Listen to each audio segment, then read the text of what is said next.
All right. Hey guys, welcome back to episode 2 of Ungrim Iron Fists campaign, where we have indeed confirmed that Journey's End does work. Hopefully we'll be demonstrating that again soon in some more glorious melee combat. Yeah, so playing Ungrim.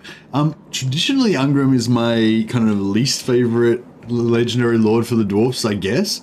But I've actually been really enjoying this campaign. I guess it's sort of fresh because of the melee focus of Ungrim.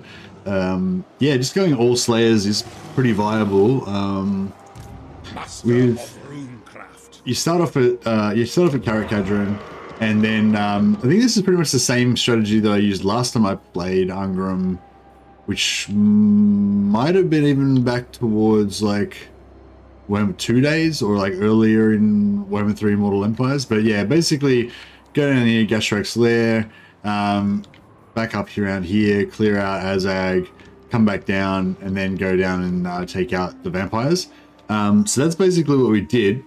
Except for I decided to not wipe out the vampires, which is unusual for me. Like normally I would stamp them completely out, but I thought this time I'll just leave them with one settlement left. They were at war with Avaland at the time, and Avaland will just finish them off. And I actually sold peace to them for like 7,000 gold or something. So I thought, I'll be clever. I'll get an extra 7,000 gold out of Vlad before he gets wiped out by Avaland. Of course, Vlad just, I guess, didn't get wiped out by Avaland. He broke his peace treaty with me within a few turns, then retook Castle Drakenhof, which I'd left basically undefended, and now he's just being a royal pain in my butt.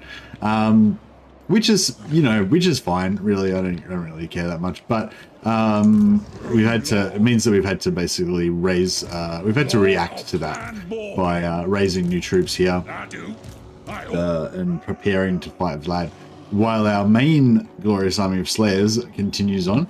So the thing was, like, my main army was like up here somewhere, having finished sort of conquering everything else, and I would have had to have made like 2 full moves down here to kill Vlad, and then another 3 moves back up, so I would have lost like 3 to 4 turns out of my campaign progress basically towards killing Dryka. So I was this, as always happens, you basically, every time I feel like you make a mistake in the campaign, it's always because you're greedy. You wanted to get the easy way out, you wanted more value for your turn or whatever, so you do something stupid. So yeah, I mean, it wasn't sort of stupid, but it was maybe it was a miscalculation. I don't know. I think in the end it's going to work out fine. Yeah, so we saved that time. We got to take out Dryka fast, and now turn 26, we taking out Dryka and on our way to taking out Festus. Festus, of course, gives us some growth and also vigor loss reduction, which is both going to be not growth, sorry, replenishment and vigor loss reduction, which is both going to be good for our Slayer stack if we get Festus's defeat trait. And yeah, as long as this little force here is able to manage dealing with Vlad's armies, then we'll be okay. If somehow they lose and we lose Carrot Cadron, that would be the worst thing. So that basically the short campaign victory, normally I don't really care about campaign victory. I don't care about arbitrary victories or losses or whatever. But the short campaign victory sorry, I just woke up like 5 minutes ago, so my brain's still discombobulated. But yeah, we just for dwarfs, the short campaign victory gives you +3 hero capacity for all of your heroes, which is really good because it's very difficult for dwarfs to get hero capacity. So yeah, for any races that have the +3 hero capacity, especially races like dwarves that have trouble getting hero capacity for anything other than runesmiths, it's really good. So we really want that. So that's the good news. The bad news is that you need to reach rank 25 with Ungrim Iron Fist. That's no problem. Occupy, loot, and sack 30 settlements. That's no problem. But we have to get the Great Slayer Shrine of Carrot Cadron, which is a tier 5 building, which we need to build for the dwarfs that have like the slowest growth, I think, in the whole game. And it's got to be in this particular settlement. You can't build it anywhere else. It's a unique landmark building. We have a tier 5 in this 2 region province. So we can only, at most, we can only build 2 growth buildings in here. So I don't know, I didn't calculate what the minimum number of turns is that you can actually do it in, but it's a long time. So yeah, so that's basically the focus of for the campaign, is trying to maximize growth in this settlement, this particular settlement, Karakadrin, and make sure that we don't ever lose it. It's been under threat once already, but we were able to defend it. But yeah, that's, as long as we don't lose Karakadrin, I don't really care what happens to the local situation around here. Yeah, eventually Ungrim, once Ungrim's finished with his adventures in the north, if Vlad gets too out of control, he'll just come back down and stomp on him later on. But yeah, as long as Karakadrin doesn't go down, it's all good. But yeah, so that's basically where we are. They should make custom voice lines for the elect account of Ostlin, Marius Leitdorf, and Boris Todbringer. Yeah, I mean, I'd love it if they did customized legendary lords for all of the elect accounts. Yeah, I mean, I know that some of the elected accounts are more or less popular or famous or interesting than the others, I guess, you know, objectively, but, you know, I just think it's really cool to, fill out the world as much as possible, and I just love the Empire so much that I think that there's so much personality that they can inject in it by fleshing out some more of those characters. So they're, yeah, the next DLC, Thrones of Decay, is going to have an Empire Lord in it, so it's going to be Empire, Dwarfs, and Nurgle, so... You know, we're going to get to see at least one new Lord. I'm secretly, well, not so secretly, but I'm hoping that we're going to also get a free LC Lord for Boris Todbringer of Midland. But I don't know. I mean, I just think that because he was so heavily featured in the Changeling video, I feel like it just doesn't really make sense for them to do that if they weren't going to do something with expanding his character or fleshing out his faction or something. So I don't know. I mean, there's definitely nothing official. I definitely have not been told this by anyone at CA or anything. But yeah, just I don't know. It just seems logical to me that since they were making such a big deal of him in the Changeling trailer, then maybe we're going to see something from him. Yeah. Anyway, without any further ado, let's cause some carnage. Yeah, so I want to go after Festus. It looks like Festus... I don't know if Festus is doing that great. Come on! I must fulfill my Slayer oath. Ready. What? I am the Slayer King. Right, can we sell this war to somebody? Oh yeah, okay, cool. Who wants to sell us? Who wants to pay us the most for this war? Yes. Greetings from Sigma. 1600? That's not bad. The Empire, by Sigma's will, come in peace. Doctor. Yes? Greetings on behalf of the Empire. Now what brings you here? 1700. Blade. I will. Can't go wrong. Alright. Good to see you doing a second stream with Ungrim. Yeah, for sure. No, I mean, yeah. Unless I'm like hating it, like I'd always try and continue a campaign if you guys are liking it. You know, that's the main thing that just kills campaigns. It's just like when there's not enough interest. You know, but I mean that some of that's got to come back on me, because if I can't sort of like keep the pace going interesting, or come up with interesting enough ideas for streams or whatever, you know, then that's going to make people lose interest faster. But yeah, but basically if I can maintain that interest, then I'm happy to play. I think like in almost every case, I'm almost always willing to keep going at least another 1 or 2 episodes more than when I usually stop. Almost always I usually stop a campaign because there's not enough interest. To get going. I could probably auto-resolve this, but we're going to fight a battle next turn against Festus again, so it'd be good if we could minimize our casualties. So we might try and do this one manually. Hey, Andrew Jones, yeah, going well, buddy, going well. Trespass with as many armies as possible before going to war with a hated local foe like that to end up with a nice extra relations boost. Reminder, research off for students. Damn, I should have read this message earlier. I could have turned off my research. Got another student. Good call. Good call, Hyberlisk, and welcome back. Thanks for the reminder. What was fixed in the patch for Journey's End? Journey's End didn't work before. Journey's End, like the ability icon would show up on the Slayer's unit cards, but it didn't actually do anything in the game.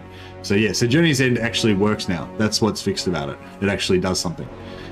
So yeah, so originally it was 50% for Journey's End. Then they nerfed it to 75%, but it also just stopped working at all. So it was, instead of being a nerf, like it was just a completely doesn't do anything anymore. But yeah, now it's been fixed now. I think it was fixed in 4.0. So yeah, so it's been fixed for a few weeks, a couple of weeks or something, a few weeks. But this is the first time I've gotten to test it. But yeah, we tested it out pretty. I think we tested it pretty conclusively yesterday, and we definitely have confirmed it is working now. So it's good. All right, I'm gonna try and do a bit better with my Slayers this time, because I haven't really had much of a challenge in this campaign so far. So I've been pretty slack with my Slayers. I've been pretty. I feel like I've been a bit, I've been abusing the trust that my Slayers put in me a little bit.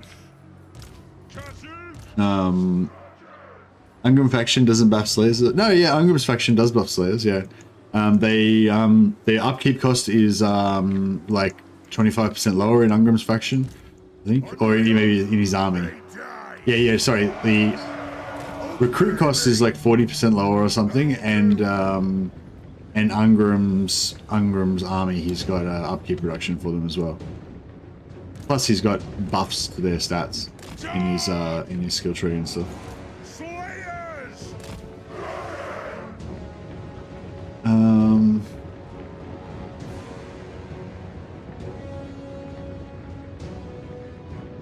Yeah, these Chaos Warriors.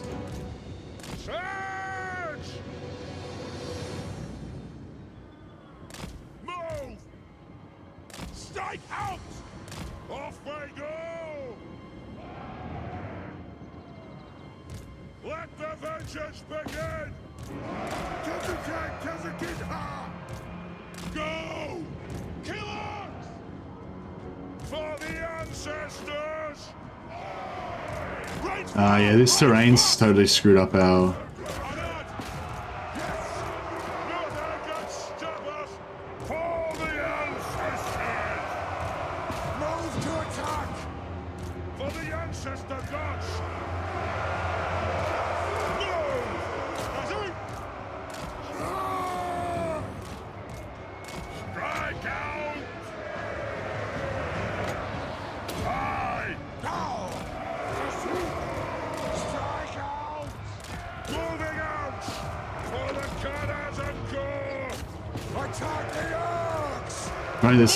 Right, there's some armored Chaos Warriors here, and we can't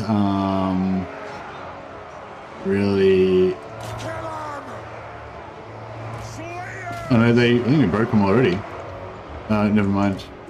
I was gonna say we can't really damage them too much because they've got armor, but never mind. They went down like a bag of shit. We killed them really quick. It's only just these horsemen here, I think, that haven't routed yet.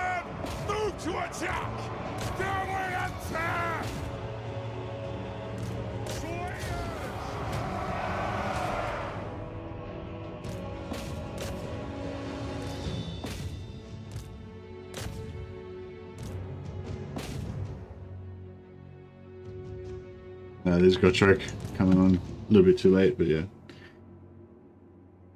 But with the fast dwarfs, yeah, exactly. So yeah, Ungrim's whole faction has 10% faster infantry speed. There's actually another 10% infantry speed increase we can get in the tech tree as well, which would be cool.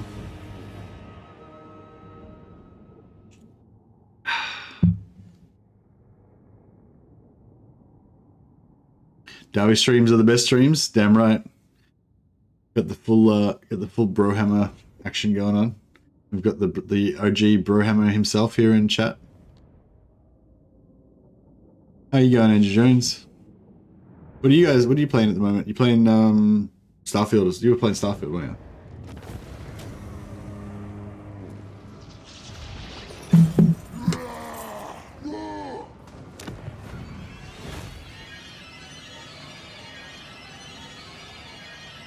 Yeah, I like to. I do like games like Starfield, and I like games like Baldur's Gate 2 and stuff.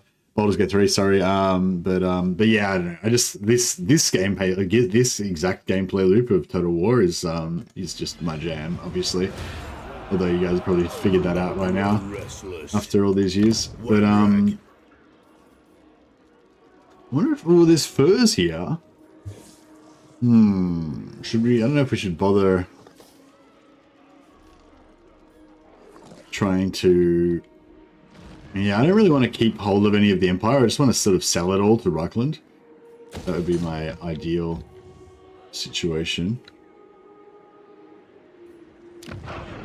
Yeah, we got Beckham for pottery, but I think we're importing pottery as well.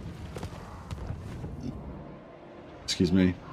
No, I haven't had a reason to use it yet, Hybrilisk, but yeah. Maybe you should, if you're on the Discord as well, maybe you should link that in the like community guides or something on the miscellaneous or something like that. Resources, that's where I used to go for all my things. If you're interested in being involved in the old Discord community over there. I am the Slayer King. But yeah, there was quite a bit of stuff on the community website with community Discord, sorry, with yeah, like the Ultimate Ancillary Guide that we were talking about last episode and stuff like that. Just little resources. Probably that one's the main. The Ultimate Ancillary Guide's probably the main one I use, and I used to always use the one that gave me the answer to those puzzles in Warhammer 2, but yeah, they got rid of the puzzles in Warhammer 3. I'm still really bummed about that. Like, I just don't know why. Like, why? Like, I guess some, like, maybe not everybody thought that their puzzles were that amazing, but I think everyone liked the rewards that you got from the puzzle. And I think like removing any reward at all for searching ruins, I don't know, it just seems like a straight downgrade. Like, it just it's less content. They just removed something from the game, you know. So I don't really see how that's an improvement. Yes. I don't know. My hope is that they just they didn't really remove it. They just haven't been able to add it back into the Warhammer 3. You know, they haven't been able to add it back into the Warhammer 3 engine yet. Victorious!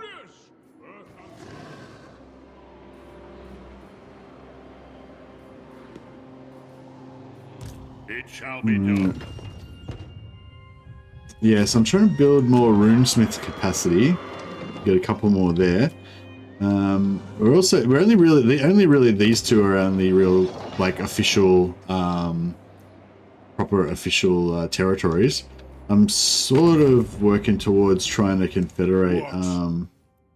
Well, I haven't really made any serious inroads yet, but my sort of plan, I guess, is to try to confederate some of the other dwarfs. Greetings on behalf of the Empire. Now what brings you? Fine. The Empire. Yes?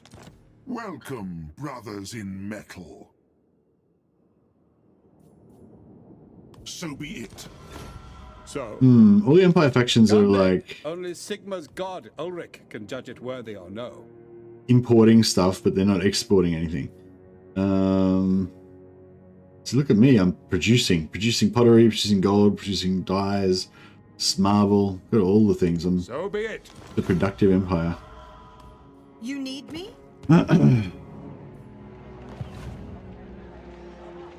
Post in general chat. Oh, okay, cool. Yeah. If there's a channel, let me have a look at the Discord. I actually haven't been that active on the Discord lately. I still drop in there a fair bit, but yeah, just haven't been as active on there as I used to be. But yeah, if you go under the Warhammer 3 section, that's where all the Warhammer 3 goodness is. There's the main Warhammer 3 discussion area, which is Warhammer 3 science discussion. That's where you just generally chat about anything you figured out about the game or whatever. Then you've got each different race has got its own things. There's like Beastman science, Bretonia science, Cathay science, you know. So if you figure out a particular cool thing about a particular faction, or you've got a question about that faction, or whatever, you post it in there.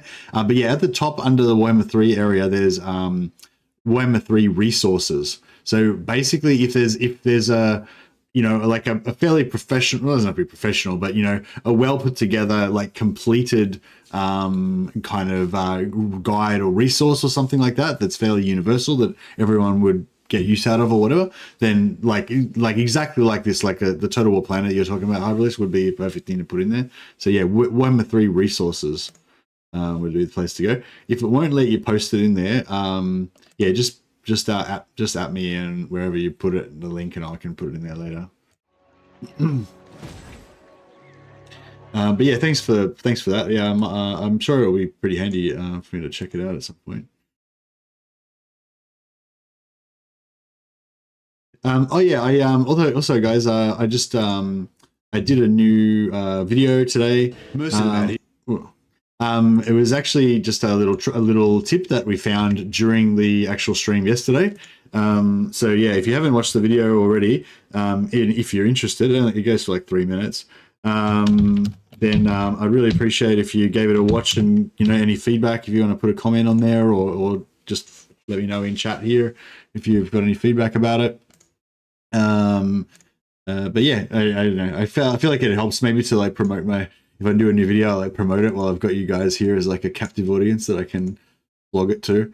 Yeah, hopefully that's of interest to dwarf players out there. But yeah, if you watched yesterday's stream, you probably already figured that out. But yeah, you might find it interesting. That's just about the new sort of Oath Gold cheese with Gotrek. All right. Yeah, I'm not sure how aggressive I want to be down here, because Vlad's got about a half stack or something down here somewhere, I think. This is probably just a crap stack. Got these rebels here as well. This is the most... so we've got Jarek Steelbrow, we've got Skullgore the Archivist, and Lord Gadwin. I guess Lord Gadwin is the most senior of our lords. My anger burns bright. God, master of runecraft, getting out of here. I suppose so. The runes are there's actually, yeah, coming back to the Ultimate Ancillary Guide that we were talking about yesterday, if you can successfully do stuff with the runesmiths on the campaign map and get a level up from that, then you can get a trait called the Rune Bearer, which gives you bonus campaign movement rate for armies. So it's yeah, really powerful. So whenever you get your runesmiths going, when you got a spare one, yeah, just try to use them on the campaign map until you get one or two of those. At least one, so you've got one for your main army, because it's just really valuable. Vlad's the biggest threat currently. Yeah, Vlad's the biggest threat currently, but I don't want to... I mean, yeah, I'd really like him to be dead so I could put my mind at ease, but I don't want to completely derail Ungrim's campaigns in the north, march back for like 20 turns just to deal with Vlad. So if our local lords can get their shit together and deal with Vlad without Big Daddy Ungrim having to come back, then that would be ideal. Having said that, I absolutely do not want to lose Karak Kadrin. If Karak Kadrin gets occupied or taken or even just sacked, that would be a massive setback for the short campaign victory, which I'm actually actively trying to achieve this campaign.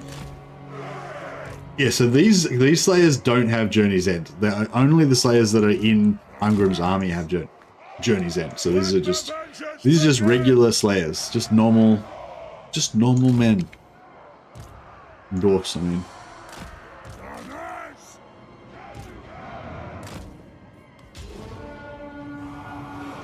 Walls and garrison? No, I still haven't built walls there. It's just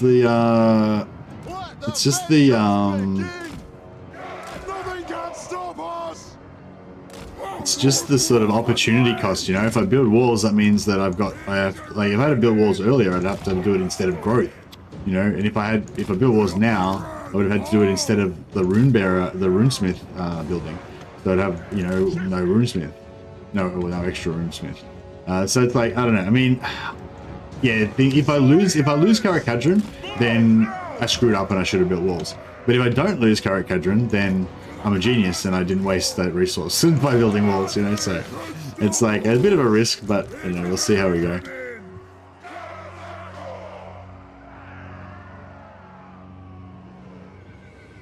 Yeah, those guys ain't gonna get here in time.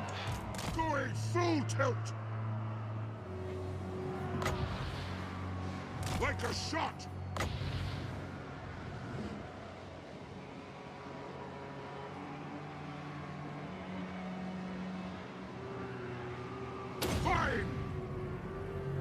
at once. Oh yeah, it's like 40% damage, What order? 30%. Still pretty devastating. Slayers, I dig it. move! A wise man once said, with Slayers, it's all about surface area. You get as many Slayers into contact with the enemy as much as possible. That's the trick. It is a reckoning! Ready to strike! For the colours of God! Defiant and unbowed! For the High King! Slayers! Charge! I am Bronjus! Ricky! Iron Will!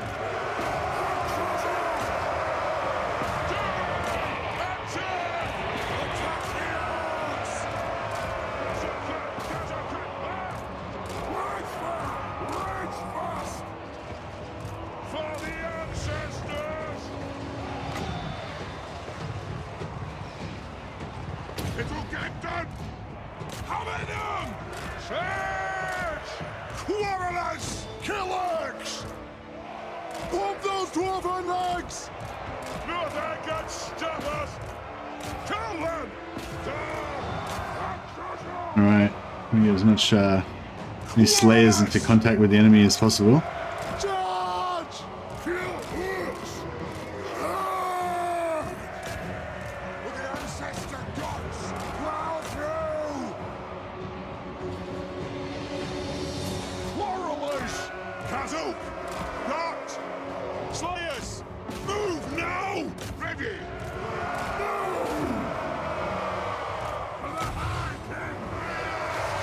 This is just obviously this isn't a super tough battle. It's just like a warm up. It's practicing our elite Slayer, Slayer skills. They're not exactly, I wouldn't say, glass cannons, but they've definitely got more damage output than they've got defensive profile, the Slayers. So yeah, you want to try to get as much sort of, I don't know if alpha strike's the right word, but yeah, you want to get as much surface area as possible, as Vasily was saying, and just get them to just smash into the enemy and just overwhelm them basically as fast as possible. I don't know if firing that into there is actually good. Yeah, I think the explosive damage is a bit dangerous in there. Probably shouldn't have been firing that in, but it's fine. I love how one of the dwarf voice lines is "Hi ho," how Disney of them. Yeah. Just need to beat up Marathi to get her trade a bunch and make it easier to do hero actions. Yeah, I mean, Marathi's unfortunately not super convenient for us. I forgot to cancel my technology again, didn't I? It's all right. We aren't really getting heroes at a fast rate at the moment, so we're not. It's not too much of a not too bad if we don't get every available possible student. But oh, actually, I'm gonna take the growth.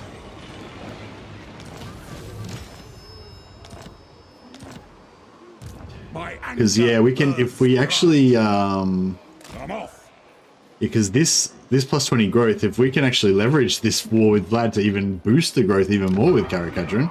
Because that's the thing, the dwarves have got this cool little ability where they can fight units. They've got the worst growth in the game, right?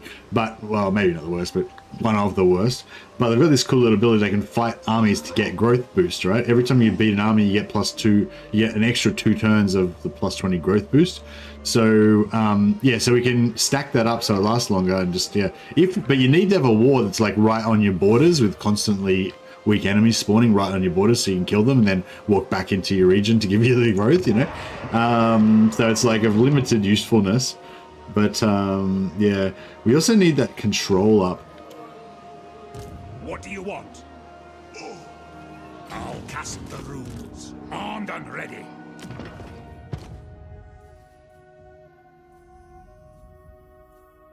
Yeah, see, they don't get public order in their blue line either. Like Empire Lords do.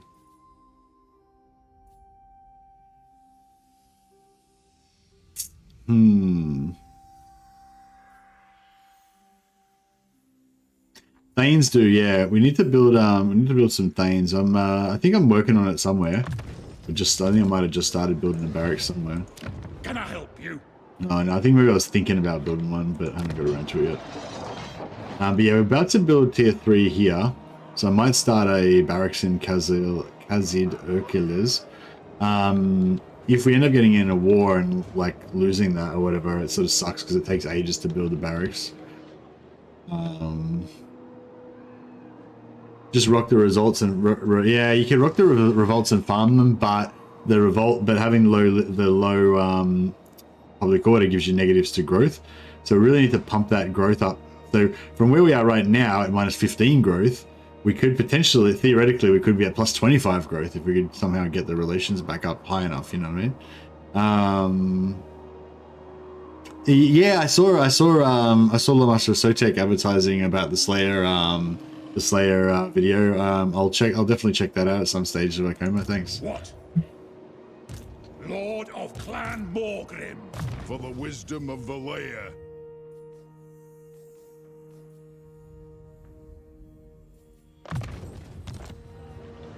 Summon me if you. Yeah, if you have learnt any tidbits from it that you would like to call out, of course, I always welcome a good dwarf quote. Master of runecraft. The Layer's will binds me to you. What? As the High King commands. Armed and ready. My axe thirsts for war. Oh, that's right. I built a barracks here, but it's only going to be tier 1. I was building that there to sell it. So yeah, so these guys are probably going to take that this turn. But hopefully that's okay, and we can come back down with this army that'll be then hopefully somewhat replenished. Plus extra slayers. Plus maybe a regiment of renown or 2. Coming strong. That quest battle you did yesterday, that his speech got you pumped up, was so much fun. It had me pumped up too. Yeah, it got me pumped up too, but then it screwed me over because I got so pumped up by Ungrim's speech, and I was just all like, charge! And then I literally did just charge, and I just kind of like, I don't know, it was reckless. It was reckless, and many Slayers' lives were lost. I should have been a little bit more tactical about that battle, but that's all right. Sometimes, you know, you've got to just go with your passions. You know, there's definitely something to be said for... Oh, should we get some more warriors up here too? Maybe. There's definitely something to be said for being calculating, you know, and being, you know, being cautious and more clever than your opponent and all that kind of stuff. But there's also something to be said for just, you know, just letting it all out, just being real. You got to be real sometimes. And that I was feeling the Slayer King. So, yeah. So I want this trade. Actually, no, I'm not. I'm not actually getting pottery from there, am I? I'm getting pottery from somewhere else. But we could. Actually, no. I think if I built pottery here, yeah, if I built pottery here in Beckhaven. Oh no, I have got pottery there. Yeah. I reckon if I sold Beckhaven to somebody else, they would probably just knock down the pottery building and build growth. Like, I was sort of thinking that's a way you could get those trade goods by, like, you know, selling the trade, like building the trade good yourself and then selling it to an ally that you've already got a trade agreement with. So you just instantly get that get that ability back, because you need all the ingredients to. For anyone who's not familiar with dwarves, you need all the ingredients to be able to craft all your various items. They've all got ingredients, right? So it's critical for the dwarves that you've got. It's critical for the dwarves that you've got the pottery, so that you can build the Iron Warden's Tankard, which is what gives you your dwarves their replenishment. Oh, Vasily says the AI does not demolish buildings ever.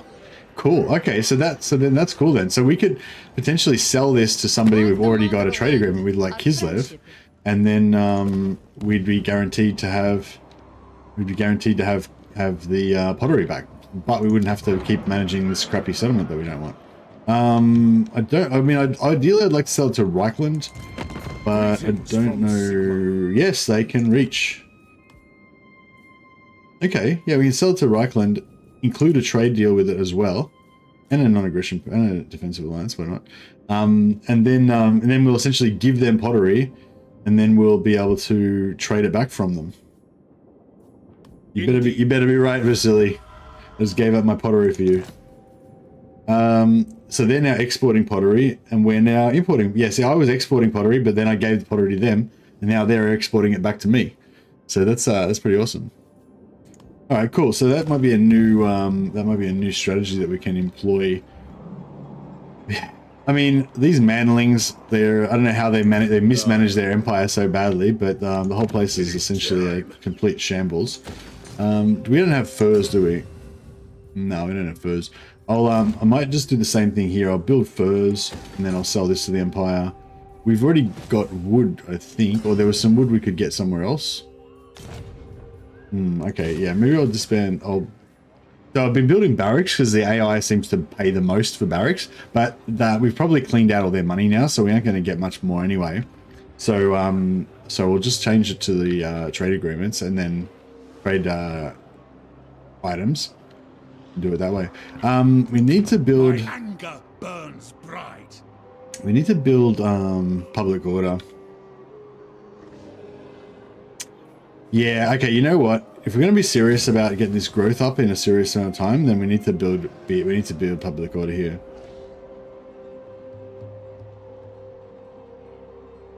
I might just get one more. I'll just wait the 3 turns. I'll get one more runesmith out, and then I'll build public order here, I think. Oh, I guess I could build it here, but then I could only go up to tier 2.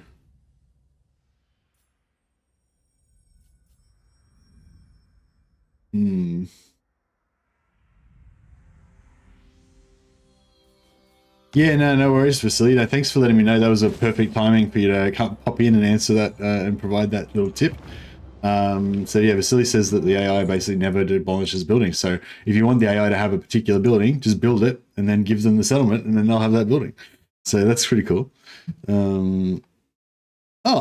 Thanks to everyone who watched my new video. It looks like we just got another like 100 people watched it in the last few minutes. So I don't know. Maybe some of those were you guys. Thanks for that.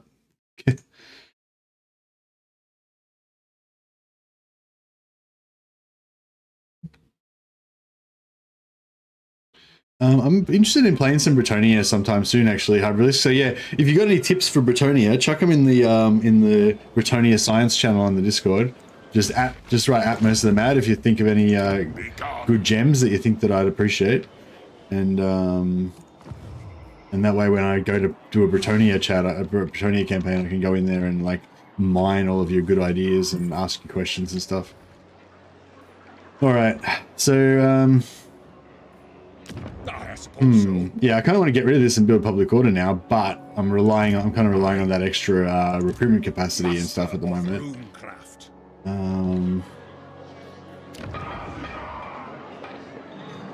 Yeah, I could cancel this one here, I guess, and build public order there, but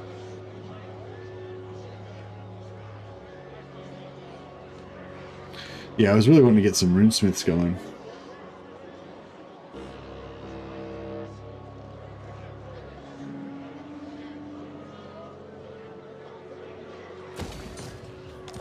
Yeah, all right. No, let's do it. Let's do it. I'm gonna just like this isn't how I would normally set up this settlement, but because we're going for this short campaign victory, I'm gonna try to seriously focus on growth. I mean, it'd be nice to get actually more recruitment capacity here temporarily as well. But yeah, I'm gonna try to focus on growth. Can't stream, might as well help someone who does. Yeah, well, it's not just me as well. Like other people in the community also read the Discord and share ideas and stuff. So, yeah, I mean, I can only stream so much stuff, and you guys come up with a lot of ideas. So unfortunately, I can't do every. I don't do every idea that people suggest. But and different types of campaign ideas appeal to different people as well and stuff. So. Alright, let's see what it's going.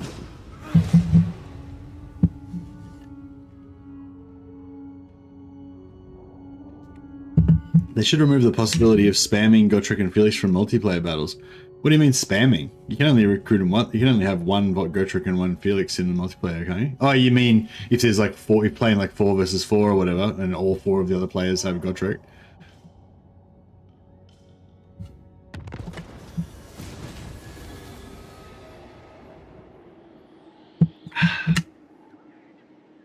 Yeah, I mean the new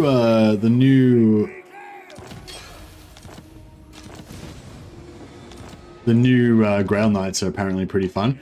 They nerfed their size back down to medium again. Apparently.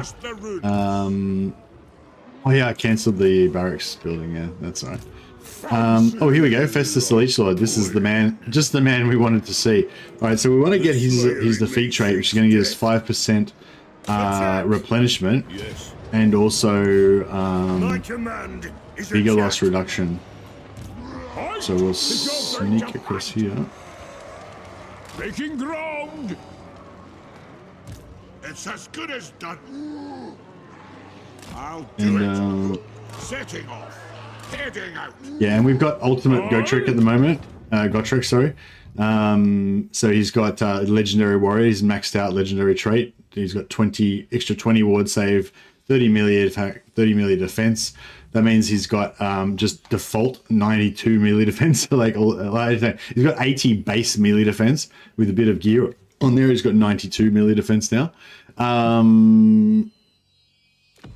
With the Talisman of Prism, he hasn't got good armor at the moment.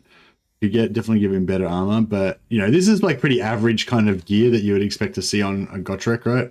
And yeah, he's got 45 base ward save. He's also got a cooldown that he pops for 40 ward save, so he can get up to 95 ward save. Another 5 physical resist, 15 missile resist. As I said, 92 melee defense.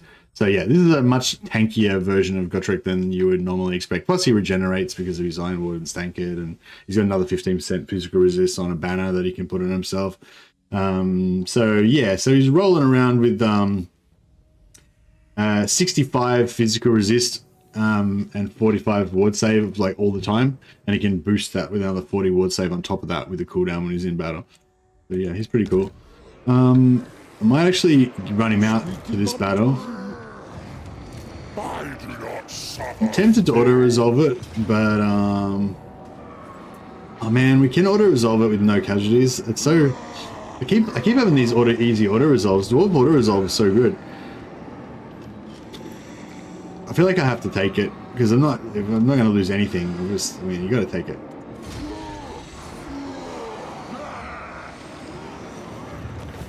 I kind of wanted to give our dwarves the honor of an honorable battle there, but it's just too easy. Alright, nice. Alright, well we've cleaned out the... here we go, so extra 5% treasury replenishment. We already had plus 15 for Slayers in his army. We've got plus 6 for his blue line. So that's 26% increased replenishment rate he's got now on his Slayers, which is pretty nice. Minus 15% vigor reduction. Plus we can get another minus 15% vigor, so it's minus 30% vigor reduction. And this guy has got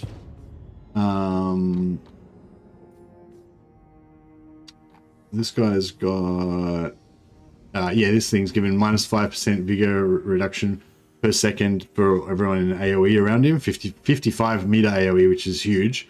So yeah, so all that's going to keep our Slayers fully energized with their optimal combat stats, you know, as much as possible, just keeping them chopping stuff up.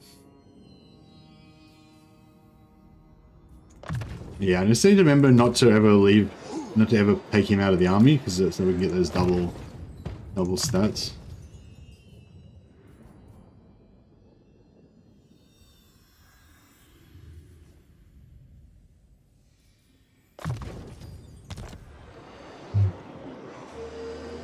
Easy auto is fun. Yeah, easy auto is good. Just keep it going.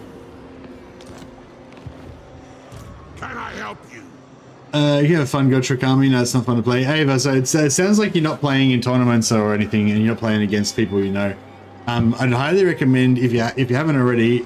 Like, I mean, I'm not an expert in multiplayer, so you probably know better than me. But there's groups around that you can join where you know everybody in the group, and you play against other kind of serious players that play kind of vaguely fairly according to rules and stuff. And I know I was able to take part in a couple of little tournaments like that through being a YouTuber and stuff, and I found those communities like really welcoming and really encouraging and stuff like that, so yeah, so if anyone's getting into multiplayer, again, I'm definitely not an authority. Talk to somebody who knows more about it, but yeah, if you can find a multiplayer community to join and do like organized games, or at least like with people that you kind of semi-know, or that people that know people that etc., then I think you have a lot better experience than playing with randoms online. Yeah, no, that's what I'm saying, Verso. So there's a guy called Logic EU that was my sort of coach for the Creative Assembly multiplayer event that they did for noobs, basically. And Logic EU and another guy, or there's obviously a bunch of people involved. They run this thing called Shortbeards League, which is basically like a league specifically for people like kind of newer people to multiplayer that like are getting into the community or whatever. And basically he was saying that, yeah, you go into that, they'll kind of like initially meet you and kind of evaluate what kind of level you're at, and then they'll put you into like a stream or a group with those other people that are at the same level, and then you get to basically just have a small community of people that are all around the similar skill level to you that you can play against, and you can kind of help each other and give each other feedback and have a little rivalries or whatever. Yeah, it sounded awesome. I didn't really have the time to do it much, but yeah, check it out, Shortbeards League with Logic EU. And I'm sure there's if you try and talk to like any of those other big multiplayer YouTubers like Turin or Valve Plays, or I'm sure those guys could give you some good tips as well. Anyway, as I said, don't know anything about multiplayer really, so I won't go on about too much. But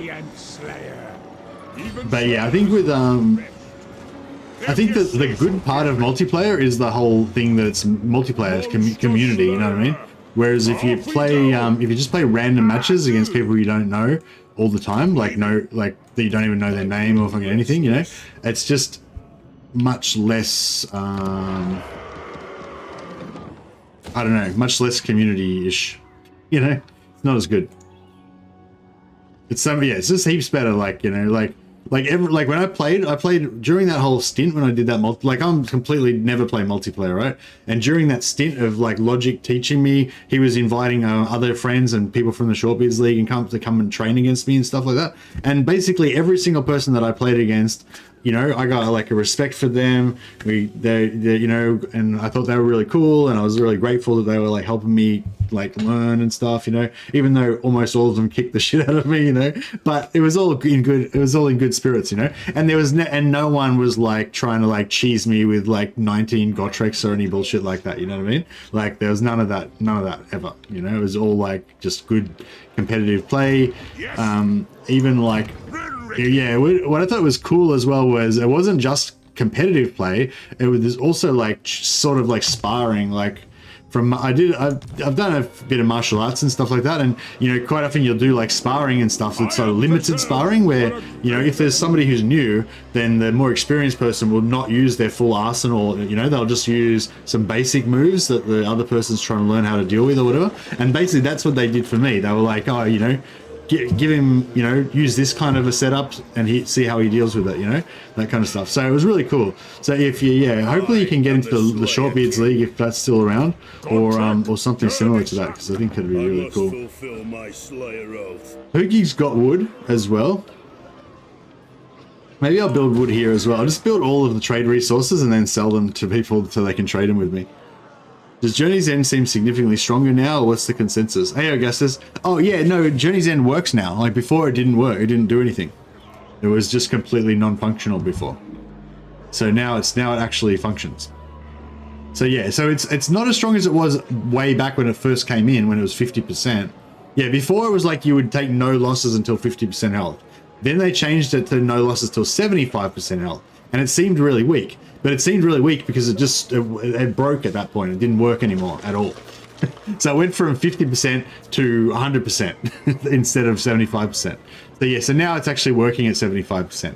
And you can, and yeah, it's good. It's just like a bit of like ablative armor, you know, that you can, if you can get the job done. Basically how it is if you can get your slayers in, wreck them, get the job done quick before you take too much damage, then you basically get away scot-free, you know. But if the battle like grinds on longer and you get below that 75, then you quickly lose those entities down, you know. So it rewards you for, it's kind of cool because I think it rewards you for playing slayers the way slayers are kind of meant to be played, you know.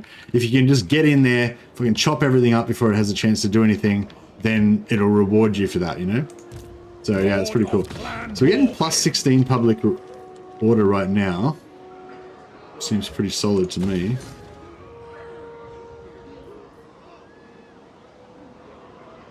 I'm gonna just I do want that. Actually, no, yeah, it's fine. We'll get rid of it. Yeah, I'm just gonna build double public order. We're gonna go hard on the public order. Vengeful Rune Lord. My anger burns bright. Yes. 60% damage walls.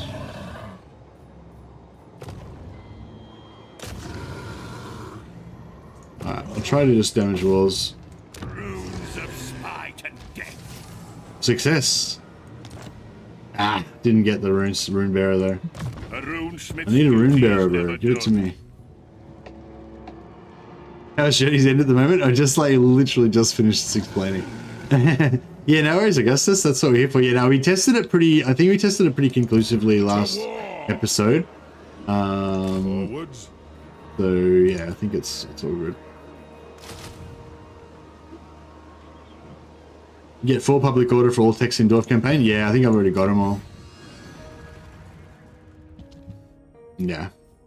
1, 1, 2. Yeah, done. But yeah, thanks, Fishy. No worries, Hellborg. Yeah, no, it works now basically. So yeah, so you don't if you take up if you're above 75% health, then none of your entities can die. They're all immortal. As soon as you get below 75% total health of the unit, then they start dying, and it actually works now. Before it didn't work. Not. Demon Slayer. What was I actually working towards?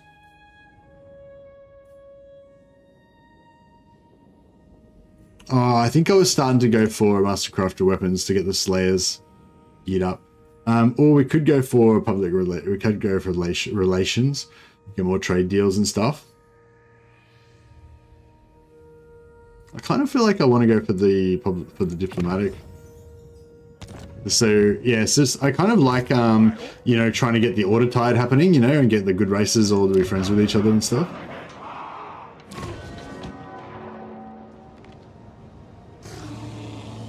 Yeah, it's a pity we didn't get to build the wine in Eschen. It is good to see our allies of the mountains. I really want Reichland to go to war with Vlad. Deathblow work for Slayers? I assume so. Yeah, I don't know 100% sure. It's really, I don't know. It's pretty hard to test that because you have to test it on something that has no armor, because armor gives you like a randomized amount of damage. But yeah, basically they should do extra damage when they get below 20% health. It's pretty hard to, yeah, it's really hard to tell. No, you couldn't tell because you wouldn't be able to tell. Oh, actually, wait up. So is it? So they do 18% extra damage when they have when their hit points are less than 20%. I assume that meant for each individual entity, but that would probably be really hard to calculate. It's probably total health, isn't it? So what's 20% of 8.6? It's probably like 1.8k or something. So when the unit gets down to like 1.8k or less, when it's nearly wiped out, then they start going into overdrive and doing heaps of extra, well, a fair bit of extra damage. So yeah, you could probably tell. You just need to fight stuff that you need something that's got 0 armor, so you could test how much damage they're doing. What?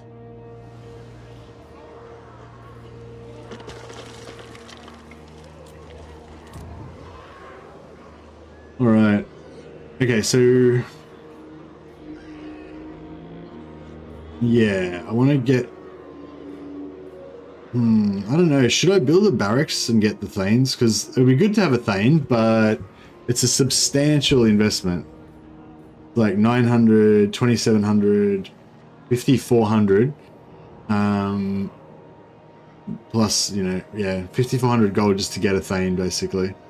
We would get Corolla production as well, though. More beer, indeed. I don't know. Look, maybe I'll do Carrick Ungor first this turn. We'll use our Grungy. We'll use Wolf Billbreaker. That's Wolf Paul's character to boost it up. Boost it up while we build this. Spear Archivists.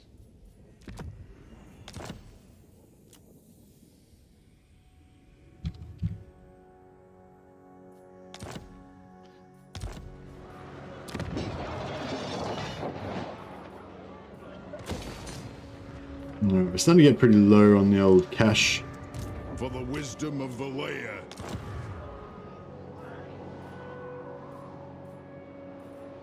Armed and ready. It's as good as done. Lord of Clan Morgrim.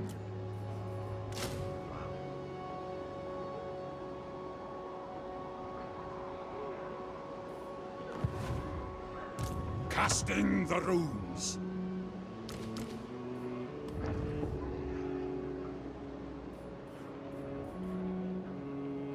If you say so, beardling.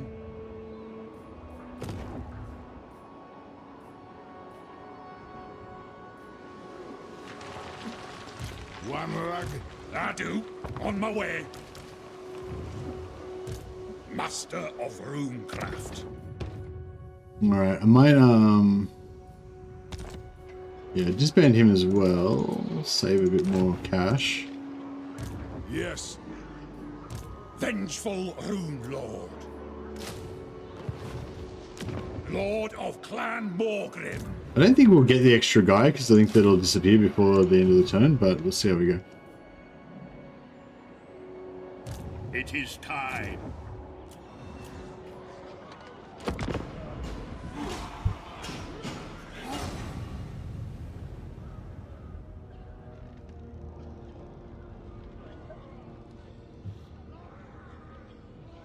What are the best way to play Yuan Bo? Keep take 20k or keep Shangwu? I'd probably keep Shangwu, because if you keep Shangwu, then you'll be able to confederate. Yeah, you'll be able to confederate Miao Ying and Xiaoming really easily later, like after about 10 or 15 turns, or 20. You know, 20 or 25 turns. So yeah, so basically what I recommend is just keep Shangwu. Don't bother investing anything in Cathay though. Don't conquer any settlements or anything. Just keep Shangwu there basically passively. Just fight the rebellions and stuff if the rebellion comes, and just focus completely on Lustria. And then when confederations become available, just start confederating Cathay and get the confederations on the legendary lords. Because each one of those legendary lords is really easy to make into a doom stack, so yeah, it's worth it. Yes, my oath is intact. Beards in belts. Vengeful Rune Lord. I'm going. Cease. Troll Slayer. Making ground. Point taken. Enough. All right, good. Okay, so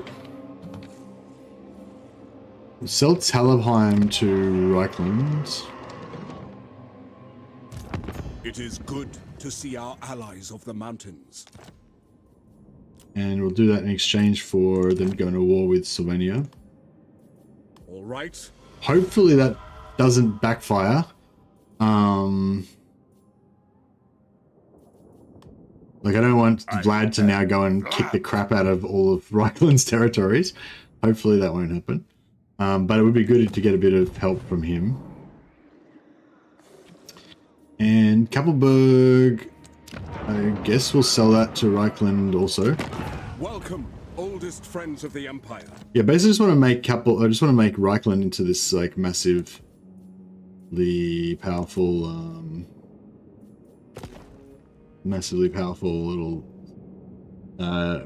little empire.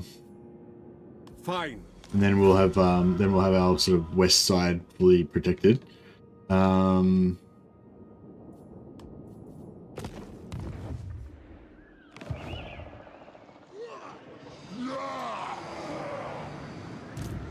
scum! Ah, to die in battle.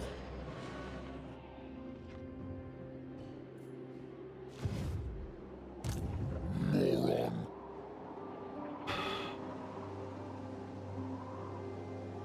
It is time.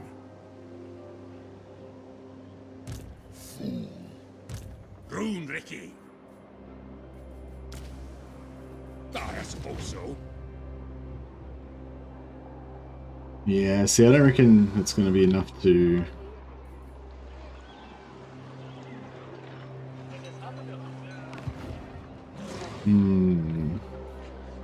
It's as good as done. Yeah, I kind of just want to keep this public order rolling up here.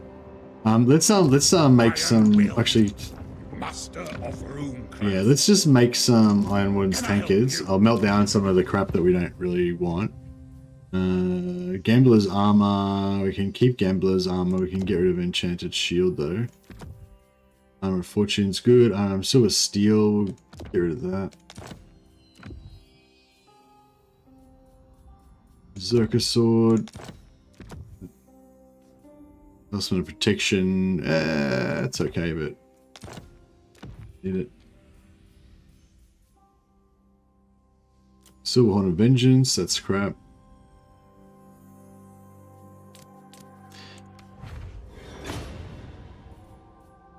Oh, my Discord's actually not bad.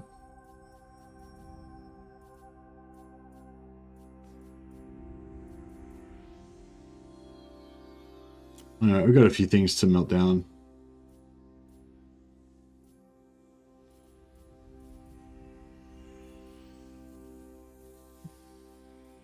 Oh, I can rename... Is the Brass Keep meant to be a dwarf hold? I assumed the Brass Keep was Empire land that had been taken over. Yeah, it's green for dwarfs. It's mountains. Cool. That'd be really cool, actually. Let's keep this as a little stronghold in the middle of the Empire. Now that we've basically reconquered all of the Empire and handed it back to Cal Franz, like a little lost son that needed his dad to bail him out. We can keep the Brass Keep as our little watch point to make sure they don't screw it up again. Make sure these manlings can manage their empire. Yeah, cool. All right, nice. We'll go in here and melt down some of this junk that we don't need.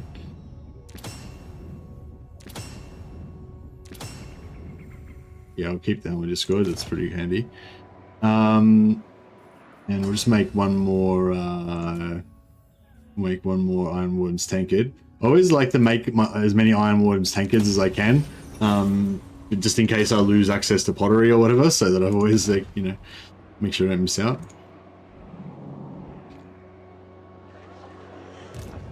Monster Slayer! To war. He's got one already. He's got one. Oh, yeah, they're all geared up already. Gotrek, go on. Son of Gurney! Okay, they're all good. Yeah, we've got a spare one here. I guess we'll just try and make sure we give it back once we can. Armed and ready. Casting the runes.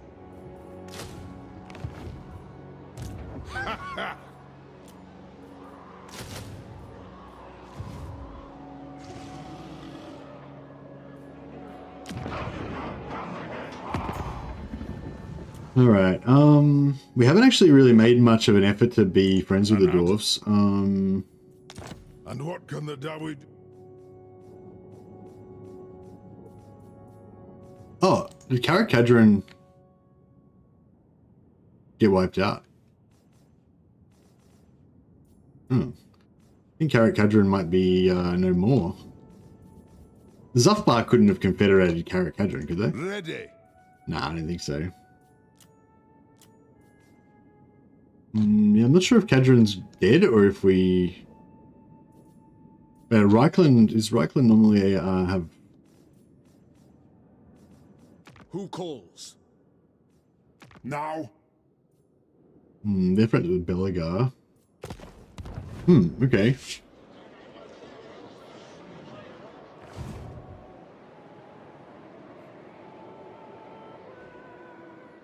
No, I've never had any diplomatic contact with them, but like Zufbar doesn't have any relations with them either.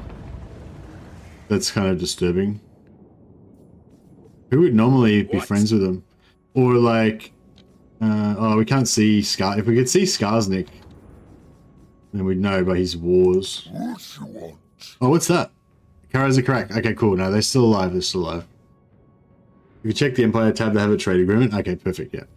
All right, nice. Because yeah, like that's always one of my motivations whenever I play dwarves, is to kind of like, you know, reclaim the holds, like protect the dwarven peoples and homelands. No, still no rune bearer there.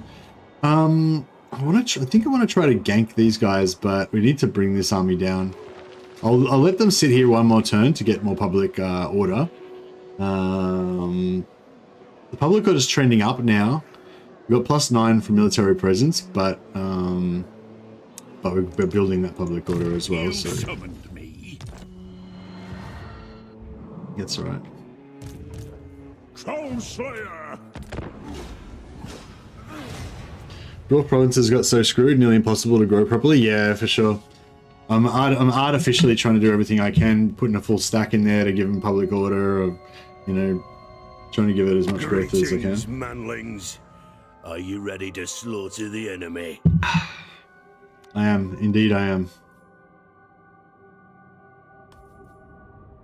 Look at this guy trying to lowball me.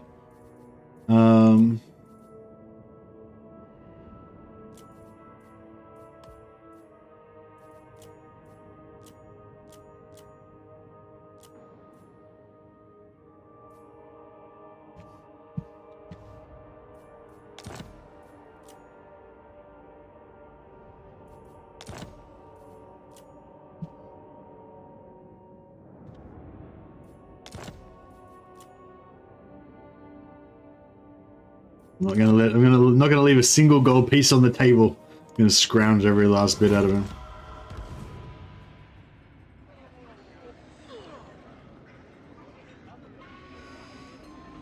Oh, did you what? That's like the basic versions of time.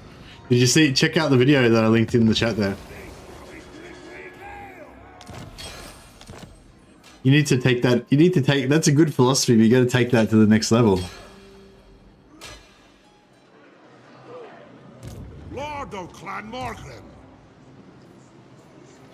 My vows will be satisfied. All right. with this. We'll get this guy to do the battle initiation. I suppose. That way. Oh, I can't. Oh, can he?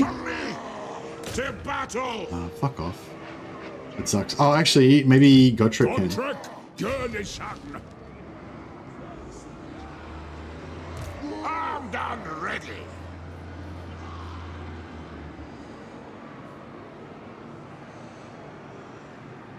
Yeah, the movement here is really crap. Got them.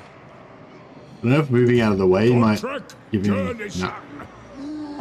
Crap. I was hoping we wouldn't have to waste the movement on Ungrim, but it's alright.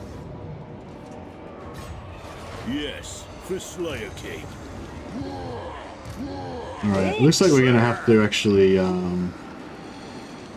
fight this one. To death. Karakadrin attacks. Yeah, that's alright with me. My anger burns Yeah, this bright. guy needs a Armwood's Tankard. And... what's Ungrim? What's Ungrim rolling with?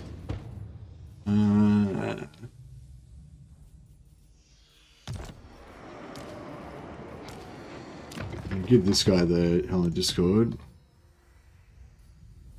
And he can go with Bit of Luck. I'll probably do him. Actually, Rune of Cleansing. Be good too. Thank them! Oh, Right, we'll see. We'll do our best here. Big victory. Oh yeah, too much casualties.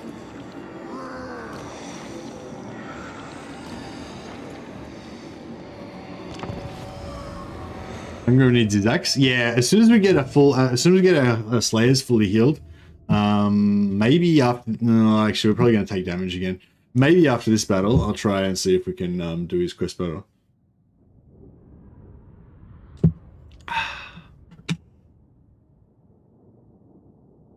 I like the slow growth. It makes me want to protect the settlements much more. Yeah, good call, Pavilis. Like, I think the dwarves are definitely one of the slower, less exciting.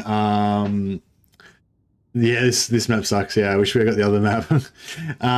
Yeah, like dwarves are definitely one of the slower, more ponderous, less exciting. You know, like races like Dark Elves are super dynamic, aggressive, exciting to play. You know, whereas dwarves are really slow and vulnerable and all that kind of stuff. But having said that, yeah, it does make you value it more. That's really true, I reckon. And I think it's just really good having that asymmetric balance kind of thing where, you know, all races have kind of got their own thing going on. Some are more powerful than others. But not every race has to be fast and aggressive and dynamic, you know. Some can be a bit crap, and that's like the challenge of playing them, you know.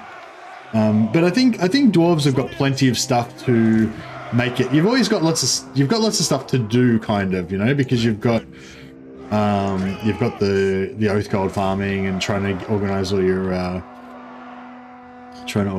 your trade and everything. I hate this corner.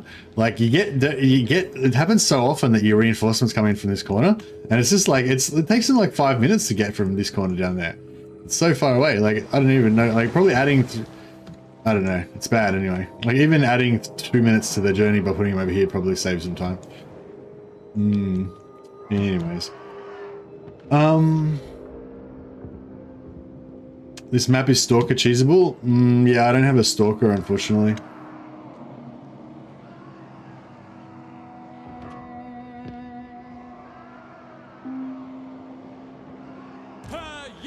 Rally in the settlement bug. I don't know what that means, sorry, Reese. You mean reinforce behind here? I don't think this one's got that.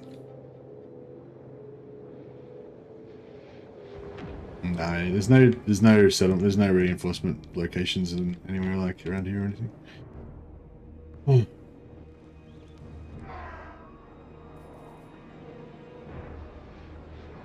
Yeah, and I think we're gonna just have to do it the old-fashioned way, as they say.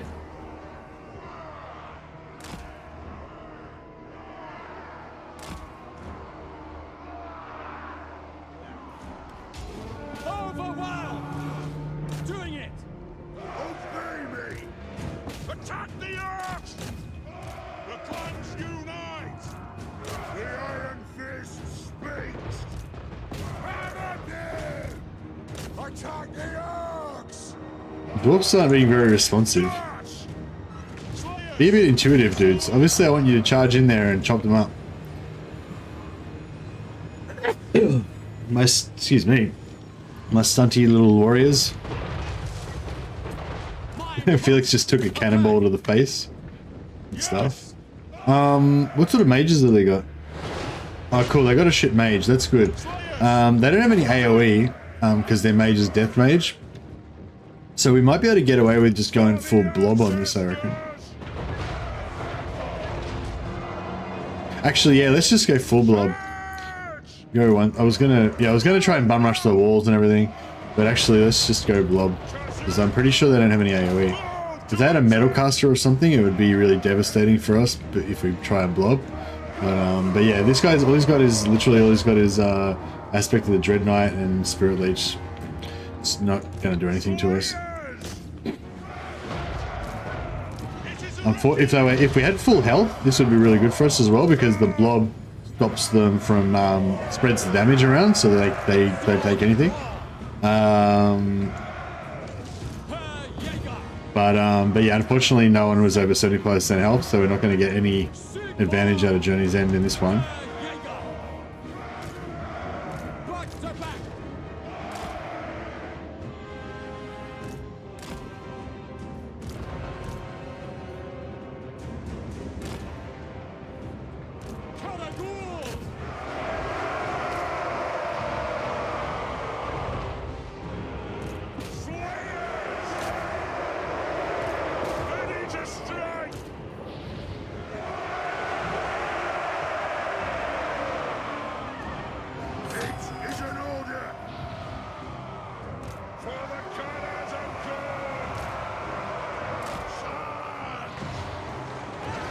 Get him in. Get in there. Nah, that'll do.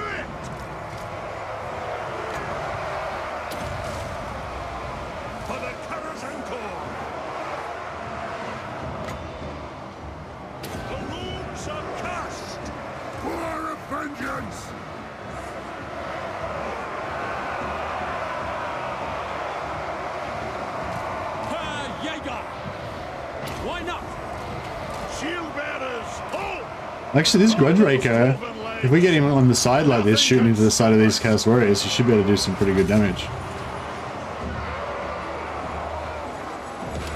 Oh yeah, there we go. Look, dogs, don't notice him. It's fine, you just stay there. Yes. Obey me. Ah.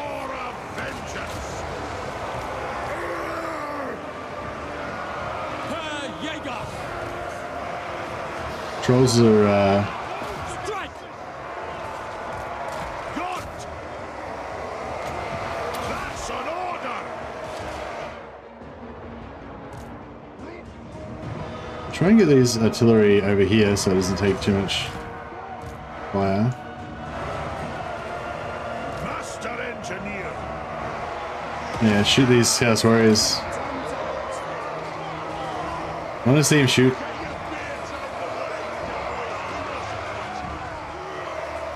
Fire! That is a Slayer. Oh yeah, he took out like 5 of them. Glorious. Keep it up. Keep it up, bro. Need more of these guys to push in.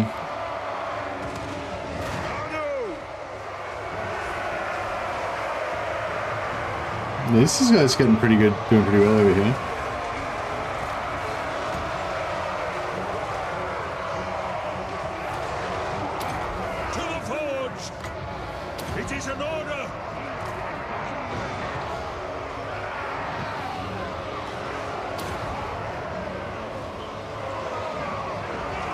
Oh, that's that guy who's not made it yet. Alright, go Trick. Get in here, go Trick. Oh, this guy's finished killing those guys. Good stuff.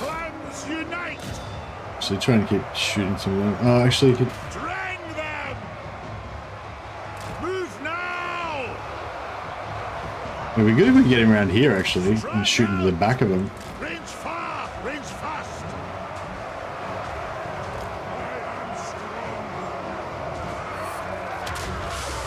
Oh yeah, good hit, good hit. War of vengeance! Herr Jäger!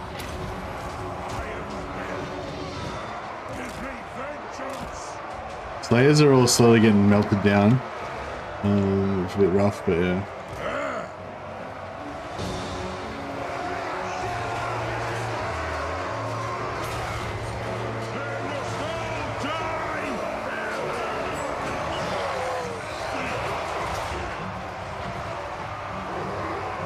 Yeah, it's a good scuffle. Indeed it is.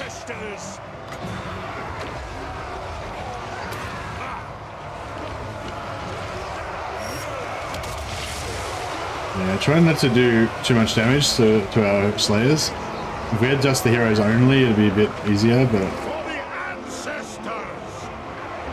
Move! Herr Jäger! That'll do! I will do it! Attack!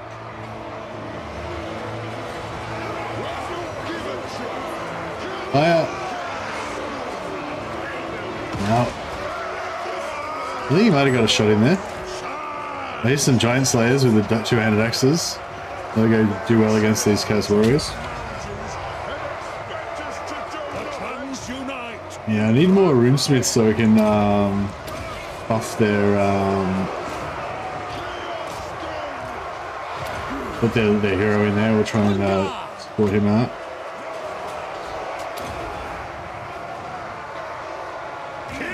Oh yeah, he went back in. They've still got a lot of stuff left. Hey Phil, how you going, buddy?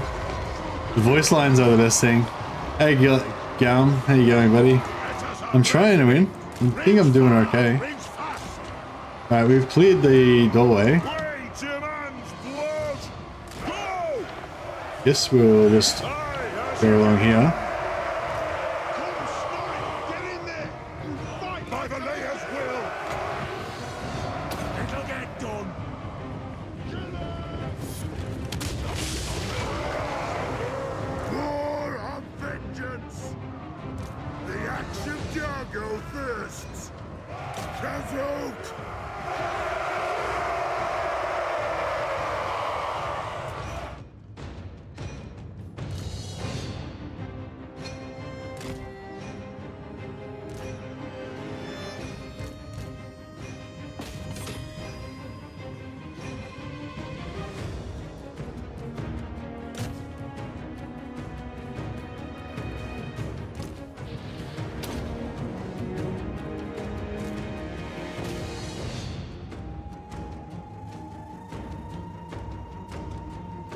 Get a little death ball. Just chew everything up bit by bit. Yeah, I don't like this corner actually. I'm gonna go back around the other way.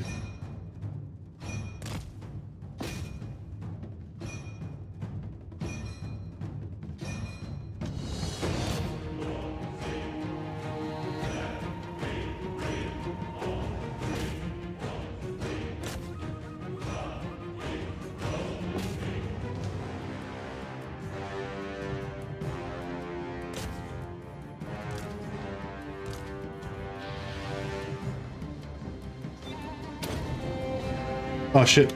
It's alright. I don't need him. Probably should send him back actually, but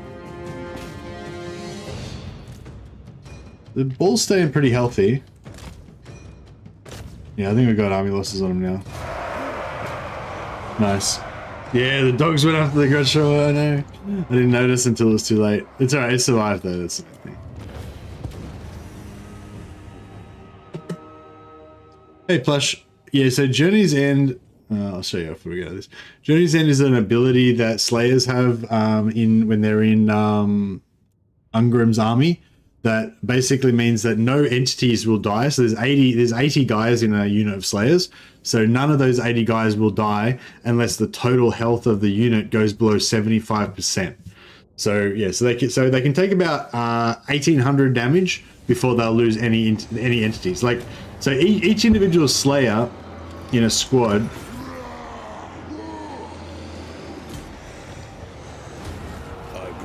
so the whole unit's got 86 health, so, and there's 80 guys in the squad, so each individual guy's got 100 hit points.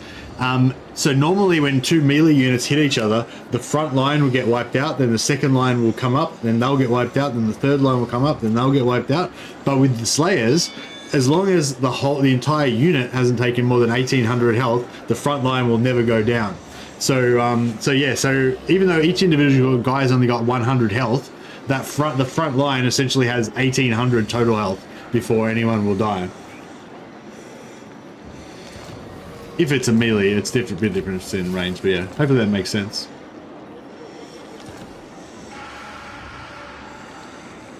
$11,000 gold. What was that for the sack? It used to be, yeah. When they first came out, they when it was first introduced, that was 50%, but not anymore. So make some dyes. I'm pretty sure we've got dyes elsewhere though.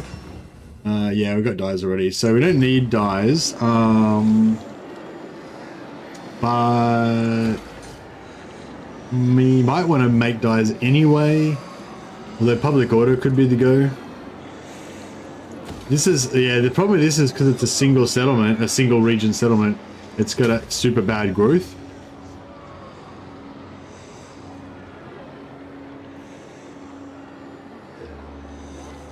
Yeah, no worries, Flush. Thanks. That's a good question. Yes. I do. Yeah, I might just leave these guys. I might send them back. Yes. They're really useful to have, but Aye. yeah. All right, so we need to plan our next move for those guys. My original plan was to go up after Throt, but Throt's already been wiped out. But yeah, up around, maybe attack some Chaos and stuff, and with the aim of taking over Cracker-Drak. I don't know how much chance we've got of holding Cracker-Drak, but it'd be pretty cool if we could. You never get the brass keep leveled up. Yeah, if we can get it to tier 3 and get an extra runesmith capacity out of it, then I'd be happy. Oh yeah, what's the name? What was the name of it, Judex?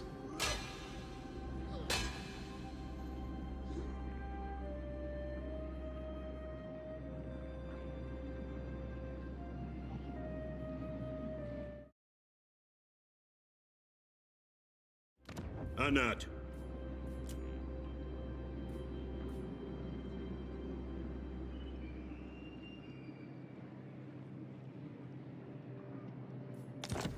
Karaz Gumzul says Judex. Thank you very much. All right, we've reclaimed the holds. Our ancestors will be proud. Okay, yeah, so her gig we don't really want, so we'll sell that to the Empire as well. Friends of the Empire, come.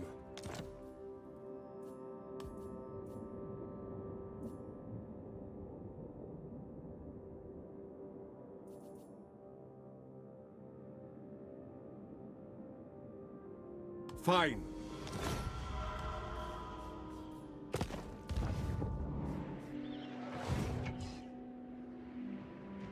I might disband Thori for now because it looks like we're not going to be any battles for a while. It's a bit of a shame for Gotrek because we've only got Gotrek for another 13 turns, so we want him slaying as much as he can be.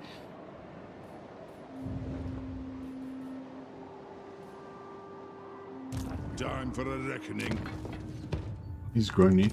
We put him back across the border My here, axe thirsts for and get another. Master of Runecraft. I haven't been very lucky with the groggy lords in this campaign. I haven't been farming for him very Rune Lord. strongly though, I guess. Alright, we're powering up this public order. I kind of want to keep going with it, but I think we need to maybe set up an ambush trap or something. Oh shit! What's this guy up to? Yeah, Vlad's a fucking pain. Look at Scrag as well. Scrag's going ballistic. God damn it. These, like, I'm spending all my time trying to keep the Empire alive. I've barely even expanded my Empire. I've just been trying to rescue the Empire.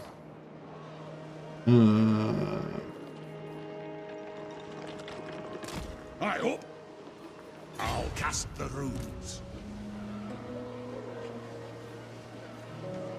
move.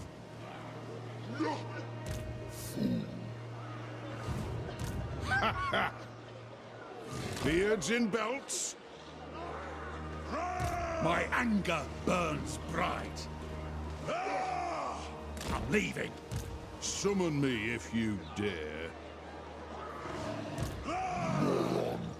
Vengeful Rune Lord. Right. Bring these guys down here. So they're pretty... What happens when you don't kill Vlad? Yeah, I know. I mean, Vlad was like, he had like a quarter of a stack or something, or you know, it was really weak, and Avaland had a full stack, like about to attack him, and so I took like 5,000 gold or something like that to go to peace out with him, and yeah, then I guess he just killed Avaland and didn't die, and it sucked basically. It was a bad time was had by all. We've set up a little ambush thing here. So this guy I think might be in range. Hopefully we can. Yes. Yeah, hopefully we can sucker them to come in. If we can break them down a little bit, take out one of their armies or something. That'll be good. And then I guess we'll go on a crusade to destroy all of. We'll go on a crusade to destroy all of Scrag's ogre armies. I am the Slayer King. Ungrim. What are we doing with Ungrim? Oh yeah, red line for Grimnir's. Sure. Get the Slayers a little bit more ramped up. Don't really care about any of this stuff as much now.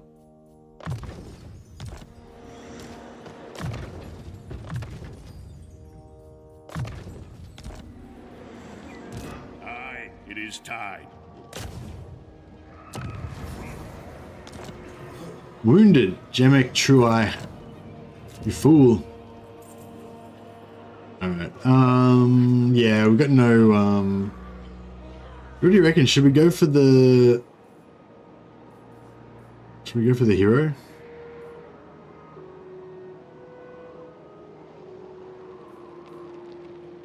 Or should we go for like artillery? Ah, no, I'll go for the hero. It's a little armor. Yeah, yeah,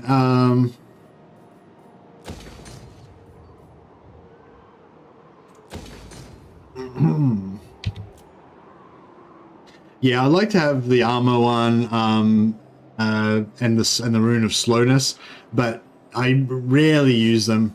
Like basically, Wrath and Ruin and Rune of Speed are my two go-to runes, especially when you got mass infantry, but like AOE mass, like buffing all of them with plus 24 melee attack from the Rune of Speed is really good. I prioritize that even above the Rune of Wrath and Ruin if I can't get a good Wrath and Ruin in that's going to hit a lot of enemy without hitting my own troops. But yeah, basically it's either Wrath and Ruin or Rune of Speed for me. Rune of Slowness I use sometimes to, like, you know, slow an enemy lord if I'm trying to shoot them or whatever. Armor would be kind of like my next one, but I rarely use it because I've got two other priorities above it. So yeah, it's just like the extra one to kind of fill out. Excuse me. There's Rune of Breaking as well for armor stripping, and you know, they're all kind of, there's a few that are kind of useful, I guess, but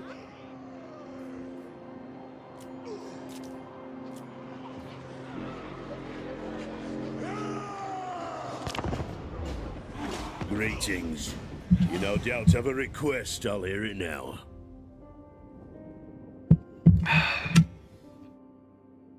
No, I will join them. I will war with them later, and I'll be happy to take your 2,400 gold for the pleasure of it. Chaos Waste still yellow territory for Caradron? Not too sure. I don't really want to. I want to kind of focus on reclaiming the holds and stuff, like the mountain regions, especially the traditional homelands of the dwarves.